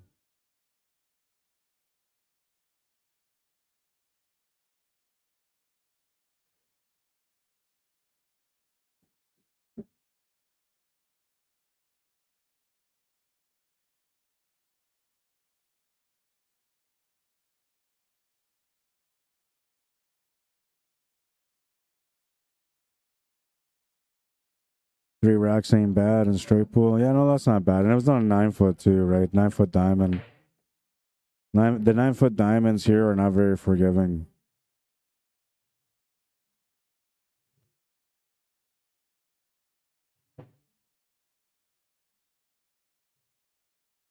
It reminded me a lot of snooker. That day when I got the 48, the 3 racks and 3 balls, it reminded me of snooker. I started feeling like I was getting zoned out, like in snooker. And in snooker, I ran an 88 in practice and a 64. I was 64 or 68. I can't remember now. I'm pretty sure it was 64, but I said 68 before. And that was against a friend of mine, Jimmy Charbonneau. So I've been in those high run or higher run situations in snooker, and I understand the mentality when you're in that zone. When I was playing straight pool, I felt like I had that same mentality at that time. So straight pool, I feel like is very beneficial for a pool player, especially when it comes to focus and figuring out big patterns. Great hit. Avoids the ball in hand. HAYDAY can take this 14 to the corner with some topspin and get up for the 10 ball. But if he feels like it's a risky shot, he could just take the 10 ball and play a safety or a back cut on it. If he's going to play the back cut, it will go to the top right corner. It's the only spot he's got.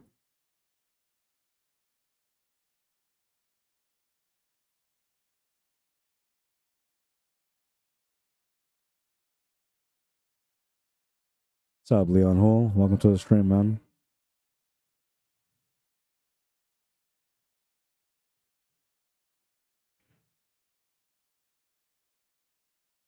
Might have been too light. Can't tell from that angle. Looks like he's grabbing his jumper though. And now the good thing about this one is that if he just makes the jump and makes the ball to the pocket, he'll have the 8-ball after that.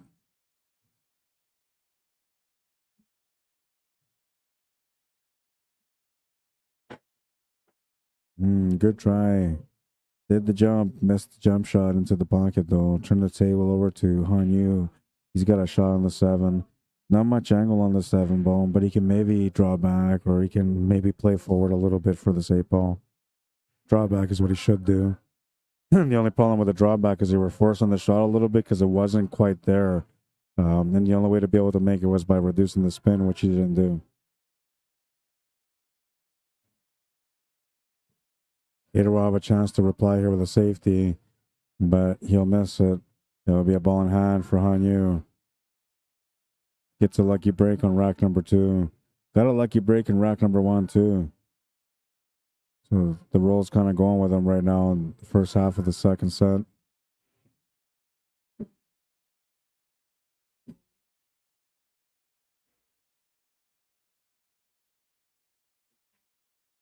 Two 0.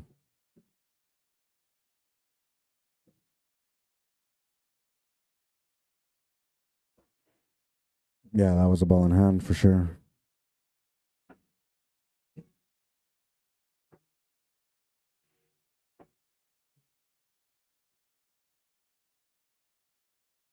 Yeah, so be on the lookout for a scandalous TikTok video from me in the next little while. I'm going for fame now. Gonna go buy me one of the man thongs and go walk around the pool table running some tables out. Oh my god, I would never do it. Not even on a dare or a challenge, man. But I had to give you a weird picture just so you got something out of it. I mean, if somebody came onto this TV table and started playing in a thong, man, I don't know if I can watch that. I'd be like, dude, go put some clothes on. I wouldn't subscribe to his TikTok, I'll tell you that much. But that stuff might work in this day and age. I don't know.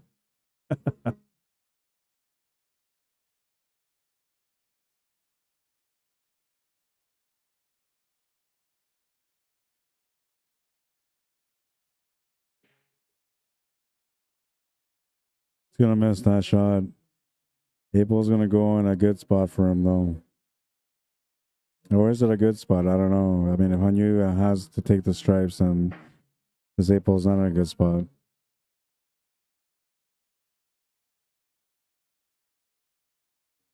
And that might actually be the reason why he does take stripes, if it's an open table. I don't know if it is or not.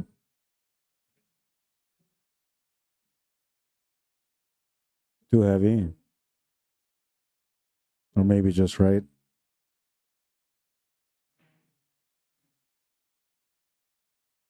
Now, you can't worry about opening up that 8-ball for your opponent here. You just got to go for the finish if you're going to go for it.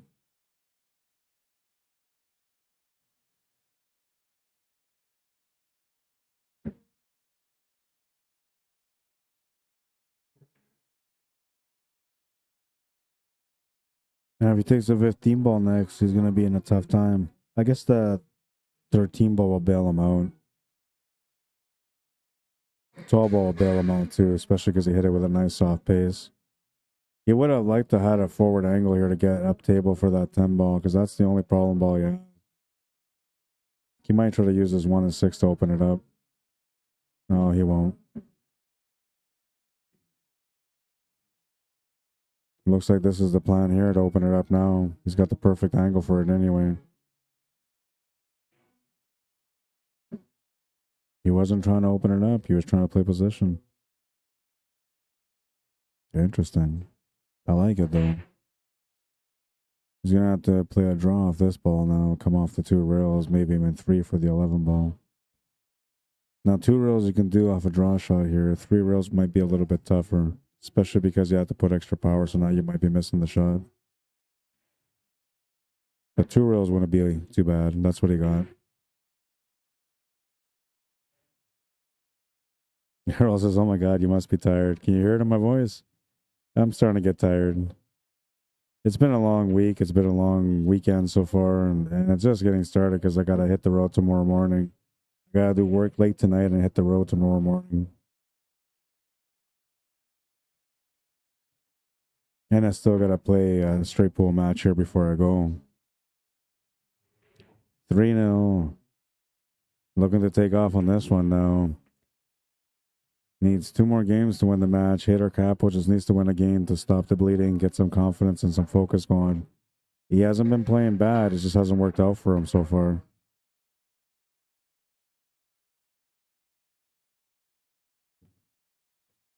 Worry about making the ball first, says Eric. That's right. And a lot of people don't. Like, usually, like, when people miss, a lot of times you'll find that the position is perfect. And the reason why is because they were so focused on position that they forgot to reset and look at the shot.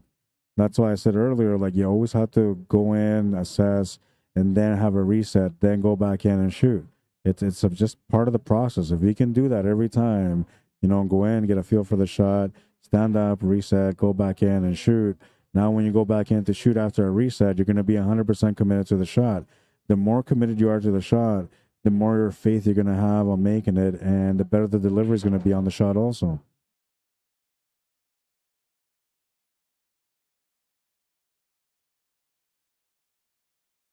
You're common with thongs, so no, you can always tell when I'm tired. When I'm tired, like I'll start singing, man. That was just joking around because, like, I was talking about earlier, how like TikTok, like I don't know how to be scandalous enough to get the support on TikTok. But we'll leave the thong thing for maybe like an OnlyFans episode. No, I don't have an OnlyFans. I'm only kidding. I thought about making an OnlyFans account, and then I was gonna like just sit there and stroke the cue through my fingers, slow motion, you know, and then shoot a ball every now and then, and just make it go into the pocket. It's slow motion, of course, because you have to deliver some passion into it. But then I thought, like, no, I don't want to do this, so I don't have an OnlyFans page. Sorry.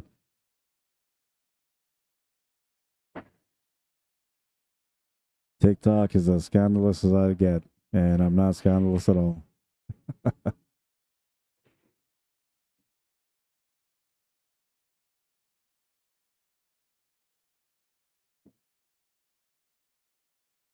Maybe I can do it, like, you know, like in an Italian accent or something to add some pizzazz to the OnlyFans page if I ever do something like that.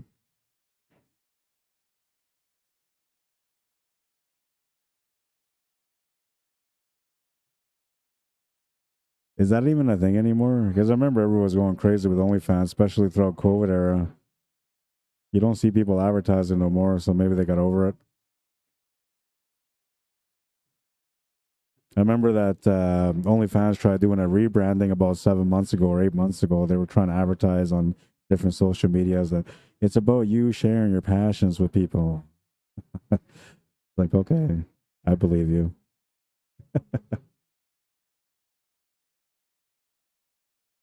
Sabir Khan, how you doing, man? Mr. Steve Benoit, welcome to the stream.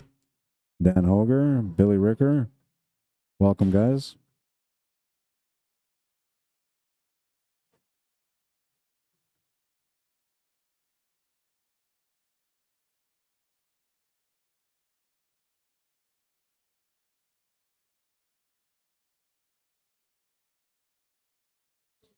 Tough situation to be in here. Down 3-0. His opponent has a chance to be able to get on the hill, and you have a very difficult table in front of you. Now, all you can really do is control the situations at hand. So you look at this reasonably. The 2 and the 7 could go, but not if you have the cue ball on the left side. The 5 ball does not go. And neither does the 4.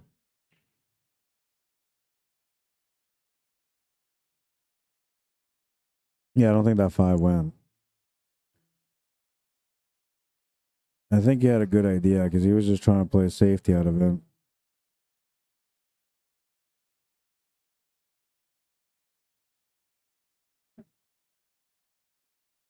Now, I guess we'll find out whether or not that 5 goes, because if it goes, he's just going to play this 4 and shape up for the 5. If it doesn't go, then he's going to try to break it out from here. which I don't think he can. Maybe get close, but if anything, it'd just be a small rub on the 5.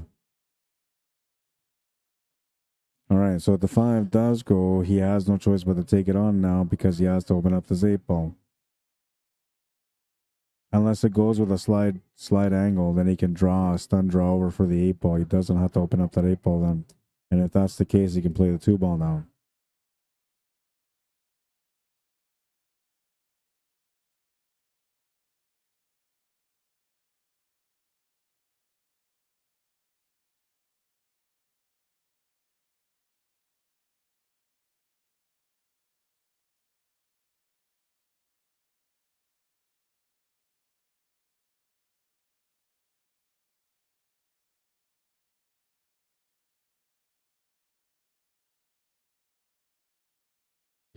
The 5 did not go.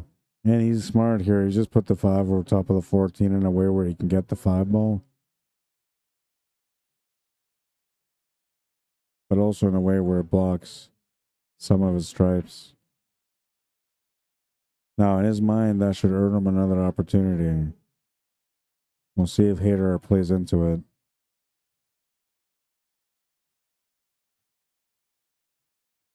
Now, the only reason he might play into it is because if he can make this 10 off the top corner past the 5, he can easily get into that 14 ball to open it up and maybe open up the 9 ball also.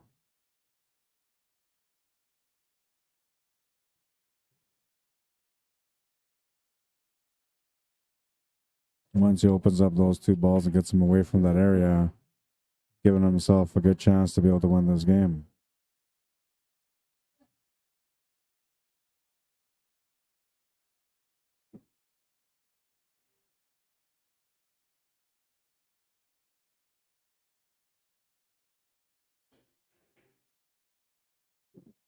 Got one out of the 2 out in the open. 14 balls in tight to the 5. I don't think you can go off the rail off the 5 on it, so you might have to break it out. Now, breaking out is going to be a bit of a challenge because you need to go 3 rails to get up there, or 2 rails to get up there, and then that 11 ball's in the way. The way he's looking at this is using the 11 ball to the side pocket and using the tangent line to get over to the right to run into the 5 and the 14. Problem with this, though, is if he ends up running into the 5 ball flush, he won't have a shot next. All depending on the pace. All right, so he hit it from the bottom side. That made it better. And now he's got a good shot here and good possibility for the finish. 8 ball is still a challenge because it's sitting in an interesting spot, so he'll have to play position off this 9 to get back for it. It's got a good angle to work for it, though. Just needs to stroke into the shot and limit the body movement. Great position for the 8, but he'll miss the 9. A good leave, though, however, and looks like he should still be able to win this game. Unless Hanyu comes up with a very creative safety. Which, to me, the only kind of safety I'm looking at here would be maybe like just kissing the side of the 2 ball and letting the cue ball run down towards that 8 ball to freeze up against the 8 ball. But then there's a small chance you might hit the horn of the side pocket, bounce over to the middle. So that may not work. The other option would be maybe to bank the 2 ball towards that 9 ball to block the 9 and leaving the white ball where that 2 ball is. That could be another opportunity. Or even banking below the 9 to run into the 9 from the bottom side. That would be even better. He's thinking about taking this 5 ball and just playing the speed for the 2 ball. Great shot. Oh, and the hit off the horn is going to help him. A little bit of a lucky bounce on that one for him. Gives him the perfect angle on the 2 to get set up for the 8 ball.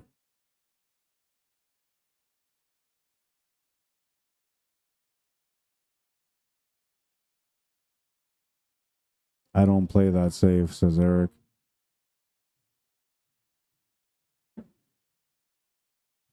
Yeah, and there's moments when you should and you shouldn't play safety, and the player usually is aware of that. That's at least the higher level players anyway. They have good balance of when to go for something and when not to go for something.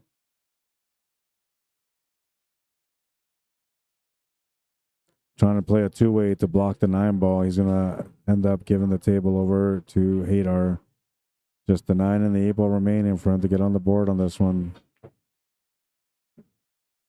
Ran into the 8 ball and he got good on it. He's got a shot to the corner. That could have been a problem, though, but he got good on it, so it doesn't matter.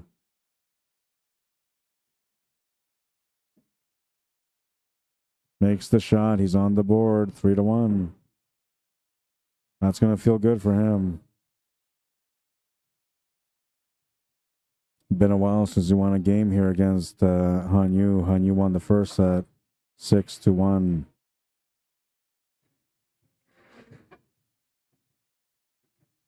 Started off with a 3-game lead on this one. Looked like it was going to be a 4-0 game. Instead, Haydar gets on the board. It's 3-1. He's got life. Let's get it. Rack number 5. Looking for some action on this one. Would like to keep the momentum going. Get within 1. 14 is trying to go to the side, but it'll slow down. It'll be a dry break. Hanyu pops up real quick. He knows he's got a great opportunity here. He's going to try to capitalize now.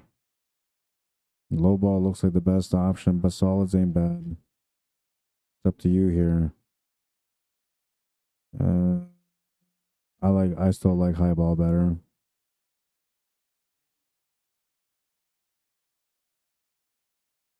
Barely though. Barely. Now, the only thing about being solids is that 8 ball needs to be broken out because it's tied up to the 2. So maybe, you know, you have an advantage point by claiming the solids.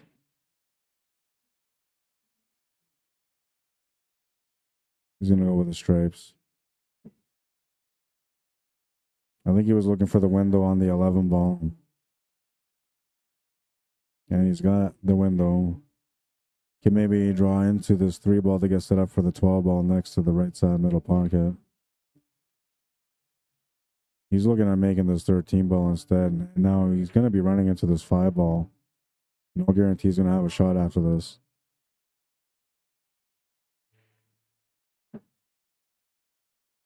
Ran into the 5 ball. The cue ball will keep running. Yep, he doesn't have much of a shot here. I should have been patient. He should have taken that 11 ball there, used the angle to get onto the 12, and eventually make his way back up to that 13. Now he's got a trouble 10, a trouble 11.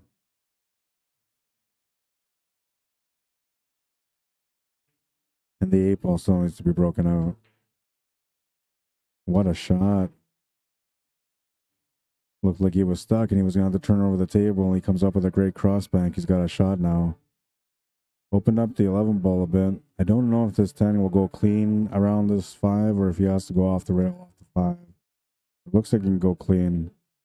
It also looks like he can go off the rail off the 5.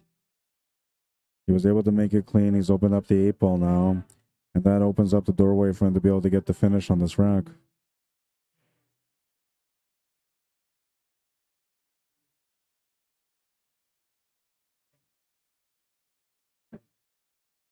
Now, a lot of times I'll talk about safety too, and the reason why is because I feel like we're not educated enough about safety play. A lot of us grew up playing pool, wanting to make the ball in the pocket, and we don't understand the importance of safety. Then eventually, when we understand the importance of safety, we get too crazy on it. So it's important to talk about these options every now and then just to let people know that the safety option is always there. But it doesn't always necessarily mean that it's the right option. And the player will usually make that decision based on how they're feeling that day and how confident they are on the shot that they're about to approach.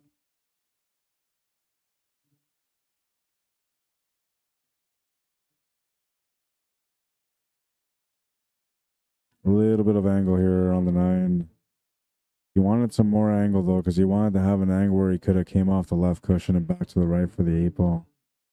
Here, he might just have to play this cue ball all the way through from the left cushion to the right cushion and just settle for a longer shot on the 8. If you try to flirt with a draw shot or anything like that, you might scratch in the side pocket. You don't really want to scratch. Yeah, and that was the best option, just to make the shot, go for a longer shot. It's okay. I think in my mind, like usually if you're preparing and setting up for a longer shot, the longer shot doesn't affect you that much mentally. You're more prepared for it. But when you end up in a tough position with a longer shot, you may miss it then because you weren't quite mentally prepared for it. A little bit of body movement on that one. Maybe it was a little bit of excitement too. He was about to get on the hill. He'll miss that shot, and Haydar comes up to the table trying to find a way to get a second game in here. Really nice table opened up for him here. Great opportunity. Just have to stay composed and try not to run into any troubles. That could have been a problem there unless he's got that 7 ball. If he's got it, he's good. Looks like he does.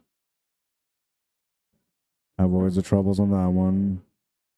Now he should be taking the 6, then the 1, then the 4, then the 2, and then use the 2 as a finish ball.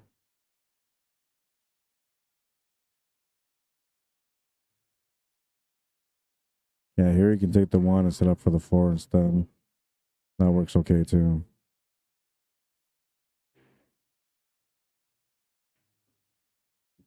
He's going to play it all the way through to get a good angle on this one to be able to set up for the 2 ball. Almost went too far. He would have been stuck against the rail, but he's got a little bit of curing room. That should help for the shot.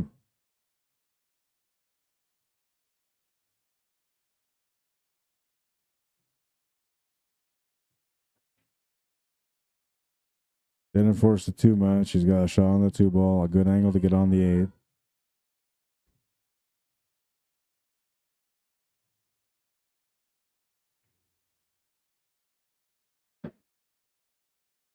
He might be a little tight on his 8 ball, but the shot goes to the pocket. He doesn't have to worry about scratching.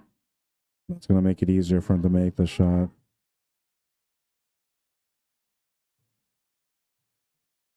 Makes the shot to the corner. He's down by 1.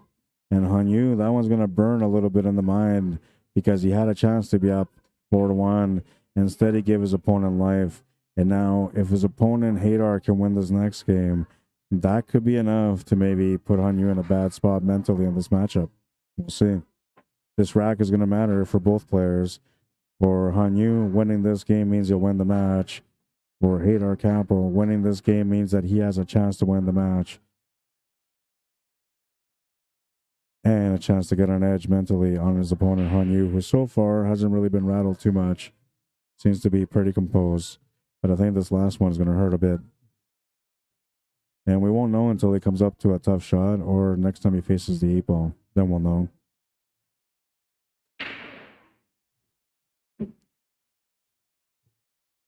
Lost the cue ball on the break, and looks like opportunity is knocking here for HAYDAY CAPPO.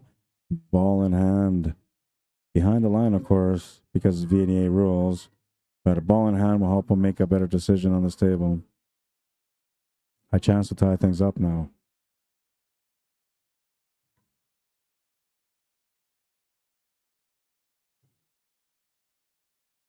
Eric says safety games take too long. Yeah, and I get that. You know, and I used to be like a guy that just didn't like safety play at all. But now, as I've grown through the years, I feel like it's not so bad. And I play a lot of snooker too. And snooker requires a lot of safety play. And though I don't play snooker like that, I play snooker the new school way, which is more aggressive. Ronnie O'Sullivan style. That's how I play snooker. Not so much Judd Trump. I think he's too aggressive. But I like the way Ronnie plays. He's aggressive, but in a disciplined way.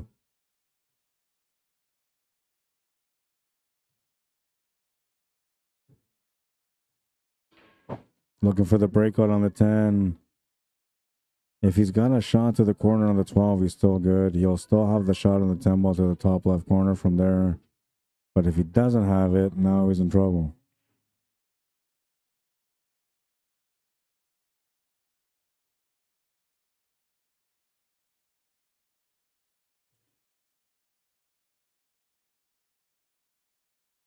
What's up, Kurt Craig? How you doing, man? Rodney Johnson, Lalan Yadav, welcome to the stream.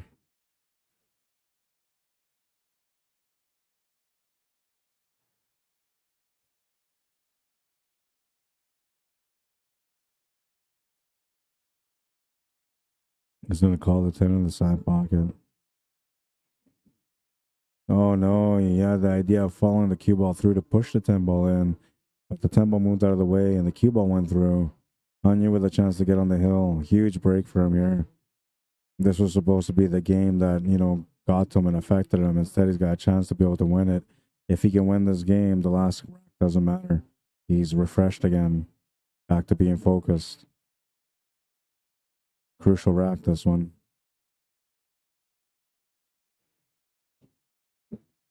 And he's got a really nice layout here. Not good for HAYDAY CAPPO. Just bad luck that he didn't get that shot on the 12, because then he would have been good. He would have still been playing. All he got was just that 10 ball. And there was no options for safety really on this table. At least he didn't consider them, and I didn't see many. Hanyu looking okay now, but he's got to get some good cue ball control now to be able to finish. Starts off with this shot and trying to get on the one. Gonna get a good window on it. Now he's got to make a decision here for the 7 ball because he needs to get position on the 7 ball.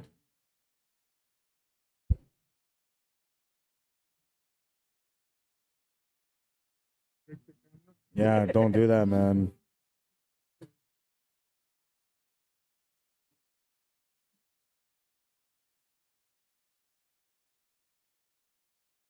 Yeah, I get it.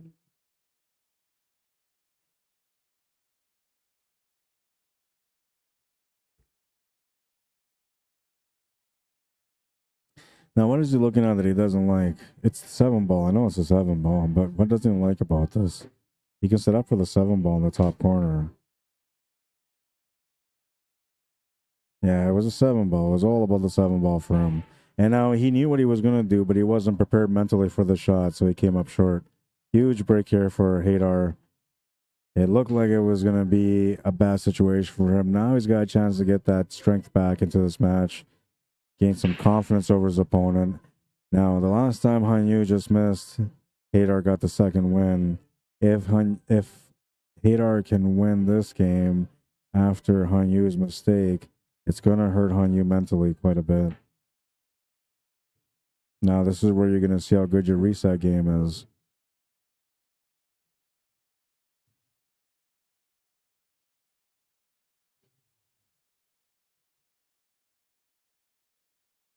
Just got to keep his cool here. Hit this with a soft pace so he can set up for the 13 ball next.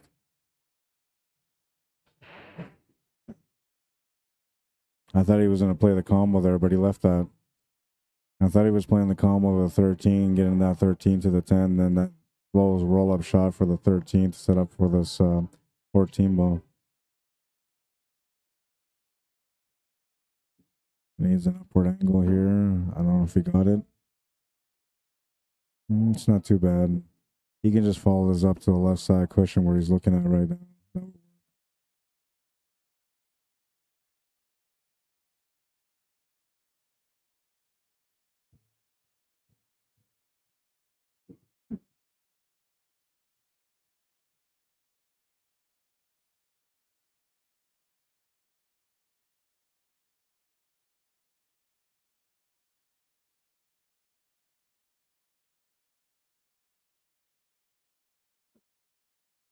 Confidence boost on that one. We're tied at 3. It's a race to 2 now. Now, Hanyu would have won the last game and he would have got on the hill. He would have had a chance to win this one. He might have. HAYDAY winning 2 games in a row, tying game up at 3, making it a race to 2. Puts the ball in his court. He's got a chance to win this match now. This rack matters to both players more than any other rack almost. The last rack will matter the most, absolutely. But right now, this rack is the one that matters the most. Who gets on the hill first? HAYDAY gets on the hill first. He's got the comfort of knowing that he can play one more rack after that, and then he'll be breaking for the match. Hanyu winning this one right now will give him the confidence to be able to have a powerful break on the next one, because then he'd be breaking for the match with his last break. If he makes a ball, he will not make a mistake that time around. He'll do his best to run out. Very important rack right here. Brooklyn, Cameron, how you doing? Welcome to the stream. Jesse, welcome to the stream. Oh, I think I said welcome to Jesse already, but welcome again anyway.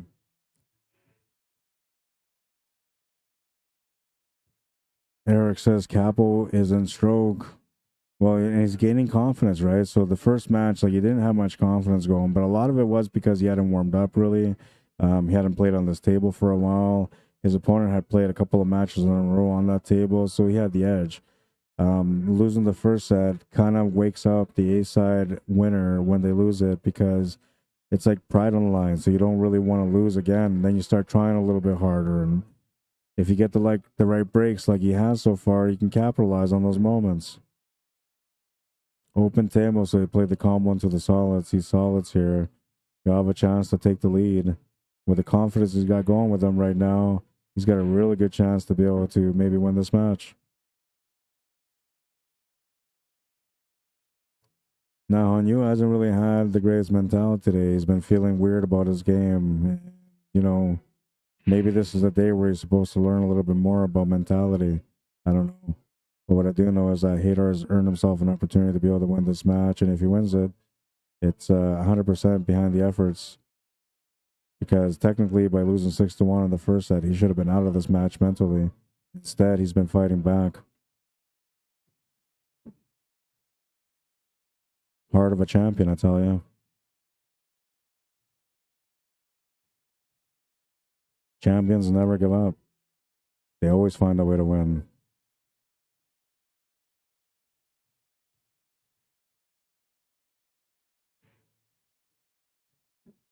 Yeah, and he's feeling pretty good right now. You can see like his stroke is getting better.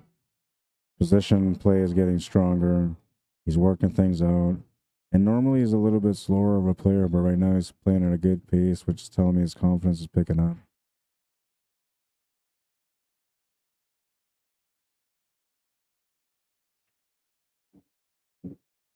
Looking for a quick poke draw here for the one.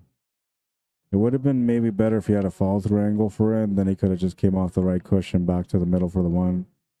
This way, he has to be pretty precise on his draw. And this is where the make it or break it moment comes from. Position on the one. And I guess position on the 8 ball will matter too. But this is important here. He didn't get what he wanted. He's got a tangent line that takes him towards the 11. If he tries to avoid, he's got a tangent line that takes him towards the 13. This is not good. Only way out here is with a bank corner to where he's standing with a drawback. He's going to try to do a hard draw off the cushion, Corey Dewey style for the 8 ball. Oh, he's going to get it. What a shot. Nice shot. Good setup.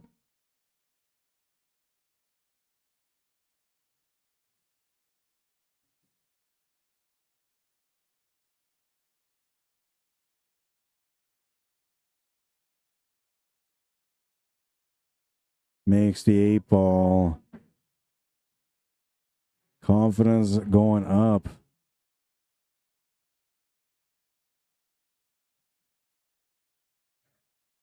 Oh, it is 4-4. I missed the game from Hanyu. They're at 4-4.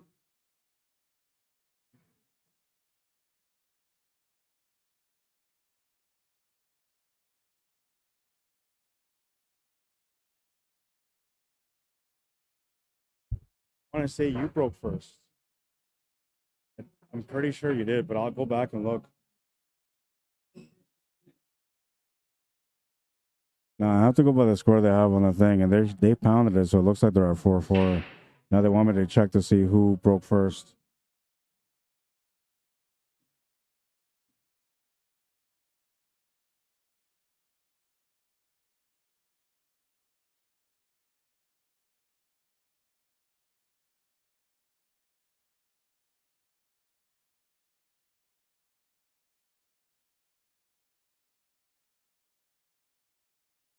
I'm just looking to see who broke first, so I went back to take a look, and I'm going to find out. Now, they might have broken at a turn, but they can't undo that now, and whoever broke first will get this last break.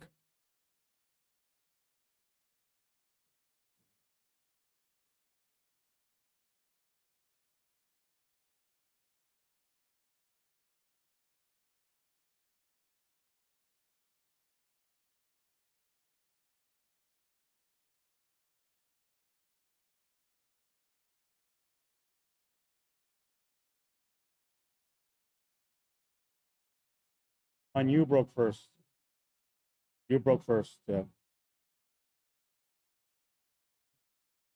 Yeah, so it's on you that breaks because you broke first, and it is 4-4. All right, I missed the point there at some point.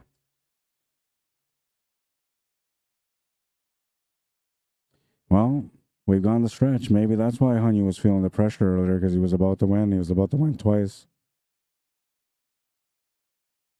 So a lucky break here for Hanyu because he'll be breaking for the match. And now he's on a do or die. So it's a lucky break because now he has to win. There's no other option. That's going to bring out his best game.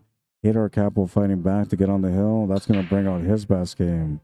So we're hoping for a good battle on this last rack. And look at this. A dry break. Oh, man.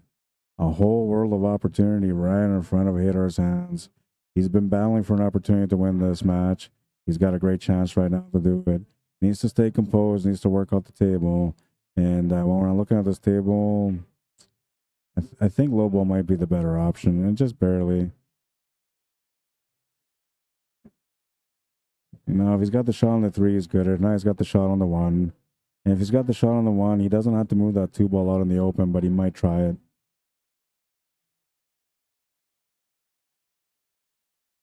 He did.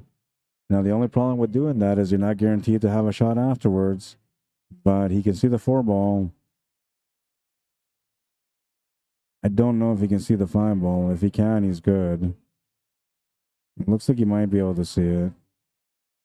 Maybe it's a swerve shot. He doesn't like it. 4 ball to the side might be an option too, past that 13 ball. From this angle, it looks like it goes. That's what he's measuring for, so it looks like it does go. Oh, yeah, all day long. No problem there.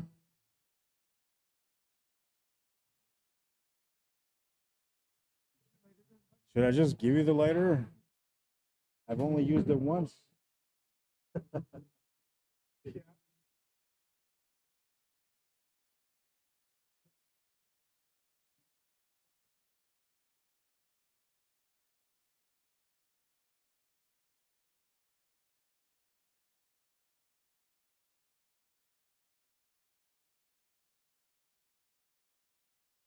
Oh, no, man. He was out, but he was thinking about it there. I think what he was thinking at that moment was like, you know what? If I just make the shot, I'm out. Don't worry about it. Just make the shot. Something like that, you know, and then he came up short. On you with a massive break. Now, he's not going to give him another chance at this table. I watched this guy play many a times. The only way he's going to give him a chance at the table if he ends up running into a bad spot for shape. But this table is wide open here, and I don't think he's going to give him a chance at this table anymore. I'm feeling bad for HAYDAY because, man, he put up a valiant fight on this one. And we'll see. Maybe he gets another turn, man. But I feel like the percentages of him getting another shot on this table are like 1 in 10% chance that he gets another turn. It's just too open of a table.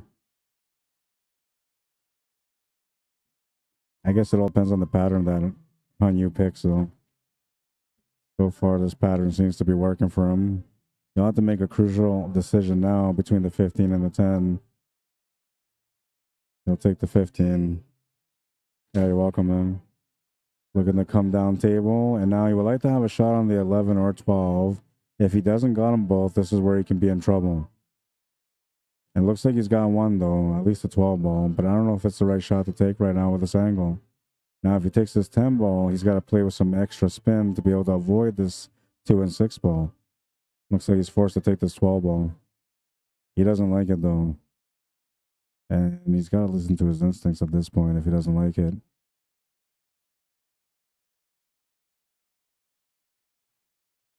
Oh, he popped up on the shot, so a sign of nerves, a little bit of nerves on this one. Still got okay on the 12 ball. Can definitely control the angle for the 10. Still has a great chance to get out, but the nerves are in there. Will they play a part in this one?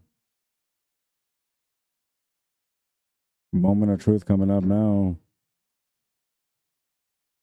Position for the 8 ball for the win.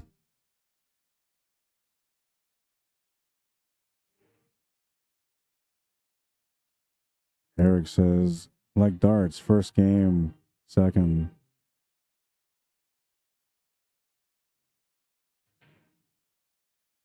Big drawback shot. You'll have a good shot on the 10 ball. And all he's got to do is just make it to the pocket, no shape. But you want to play shape here to get the cue ball through, just so you don't hit this lazily. There you go, just like that. 5-4, the final score, and Hanyu will double dip the A-side winner, HAYDAY CAPPO, with a score of 5-4. And it was just over an hour for that match, an hour and like 2 minutes. We'll back it up here. Just pool players in the building and only pool players. We're at 11:30, so I don't think it's going to get much busier than this here tonight. But I got to go play. And I got to go pay. I got to do both. But before I do, let's take down this championship match title, the timer. We'll take down the Fargo rates. We'll take down the YouTube chat. Cue ball control sometimes gives a thumbs up. How you doing, man? And what else do I have to take down? Was that it? Yeah, that was it.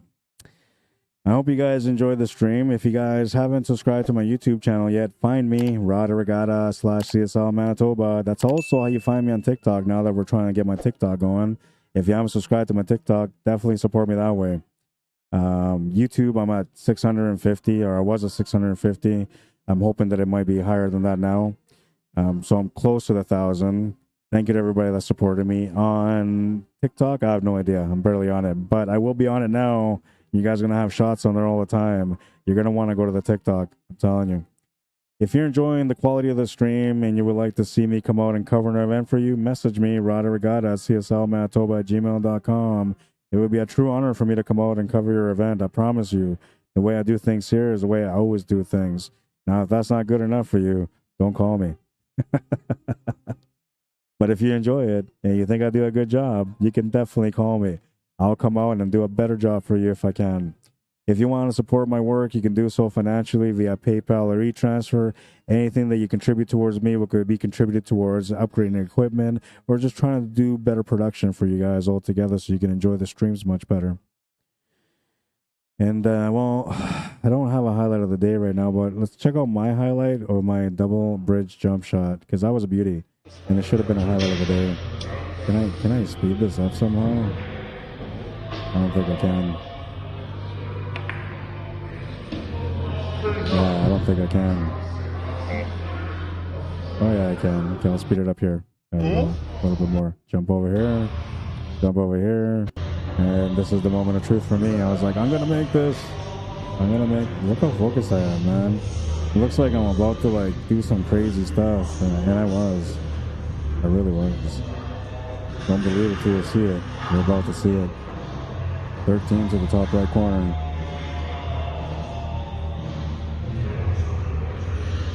I was like, okay, this is the moment. Now you're set up. Trust your instincts. Go for it. Look at my face on my expression. I am focused, man. That's my focus face. That's like, I'm about to kick your ass face. That was good. I enjoyed that one. Too bad it wasn't the highlight of the day, though. Anyways, that's going to be it for now, guys. I hope you guys enjoyed the stream. It's been a great, great time. I enjoyed interacting with you guys. You guys were awesome. Honestly, best viewers I could ever ask for, man. Appreciate it. Harold Mito says, good job, Ron. Good night. Don't forget to open your windows at home. Funny guy. I'm Spanish. I don't get affected like that. You know, I'm a little different. Well, let's do a couple of quick things here. Let's not forget about the hangar. If you guys like the hangar, you'll see the atmosphere here. Some good times waiting to happen. If you're looking to make that a good time for you and your crew, maybe you got a party coming up or a corporate party coming up, message them via email. You can contact them via Snapchat at Hangar Winnipeg or on Facebook at the Hangar 204. And you can also call them via phone at 204-560-2929. They're located on 121 Scurfield Blvd here in the south end of town of Winnipeg. You're going to love it, I promise you. If you come out here and you're not from Winnipeg, message me. I'll come out and meet you. We'll have a good time together. All right? I promise. What else do we got? Well, we'll do a couple of jam-up things. We'll do the women's. Oh, look at that. The Grinder, April Larson, her brand. Allison Fisher with her brand.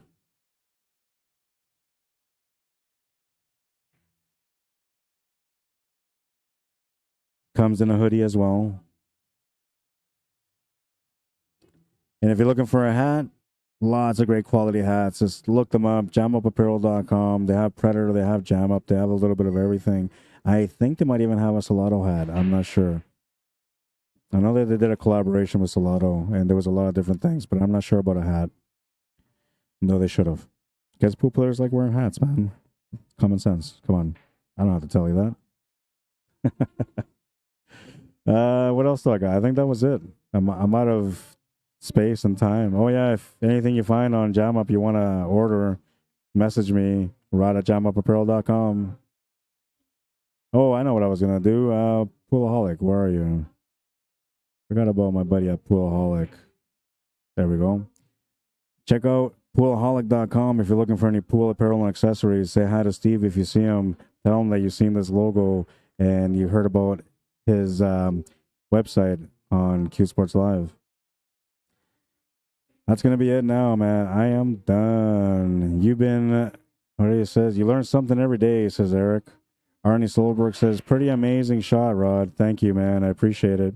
I was impressed with it, too, that day. And I was so happy that they recorded it. It was a nice treat. Let's go to the last highlight.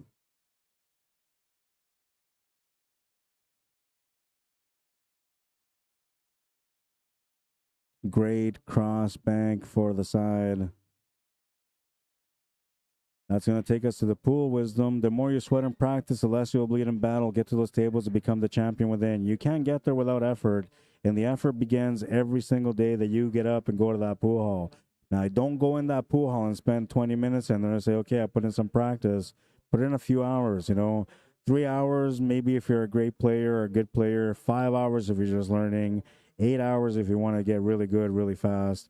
It takes that kind of dedication at first to become good, but once you get there, it doesn't take that much effort. I promise you. I hope you guys find the champion within. And when you do, come see me, because I'd like to see you on the highlight for the highlight of the day.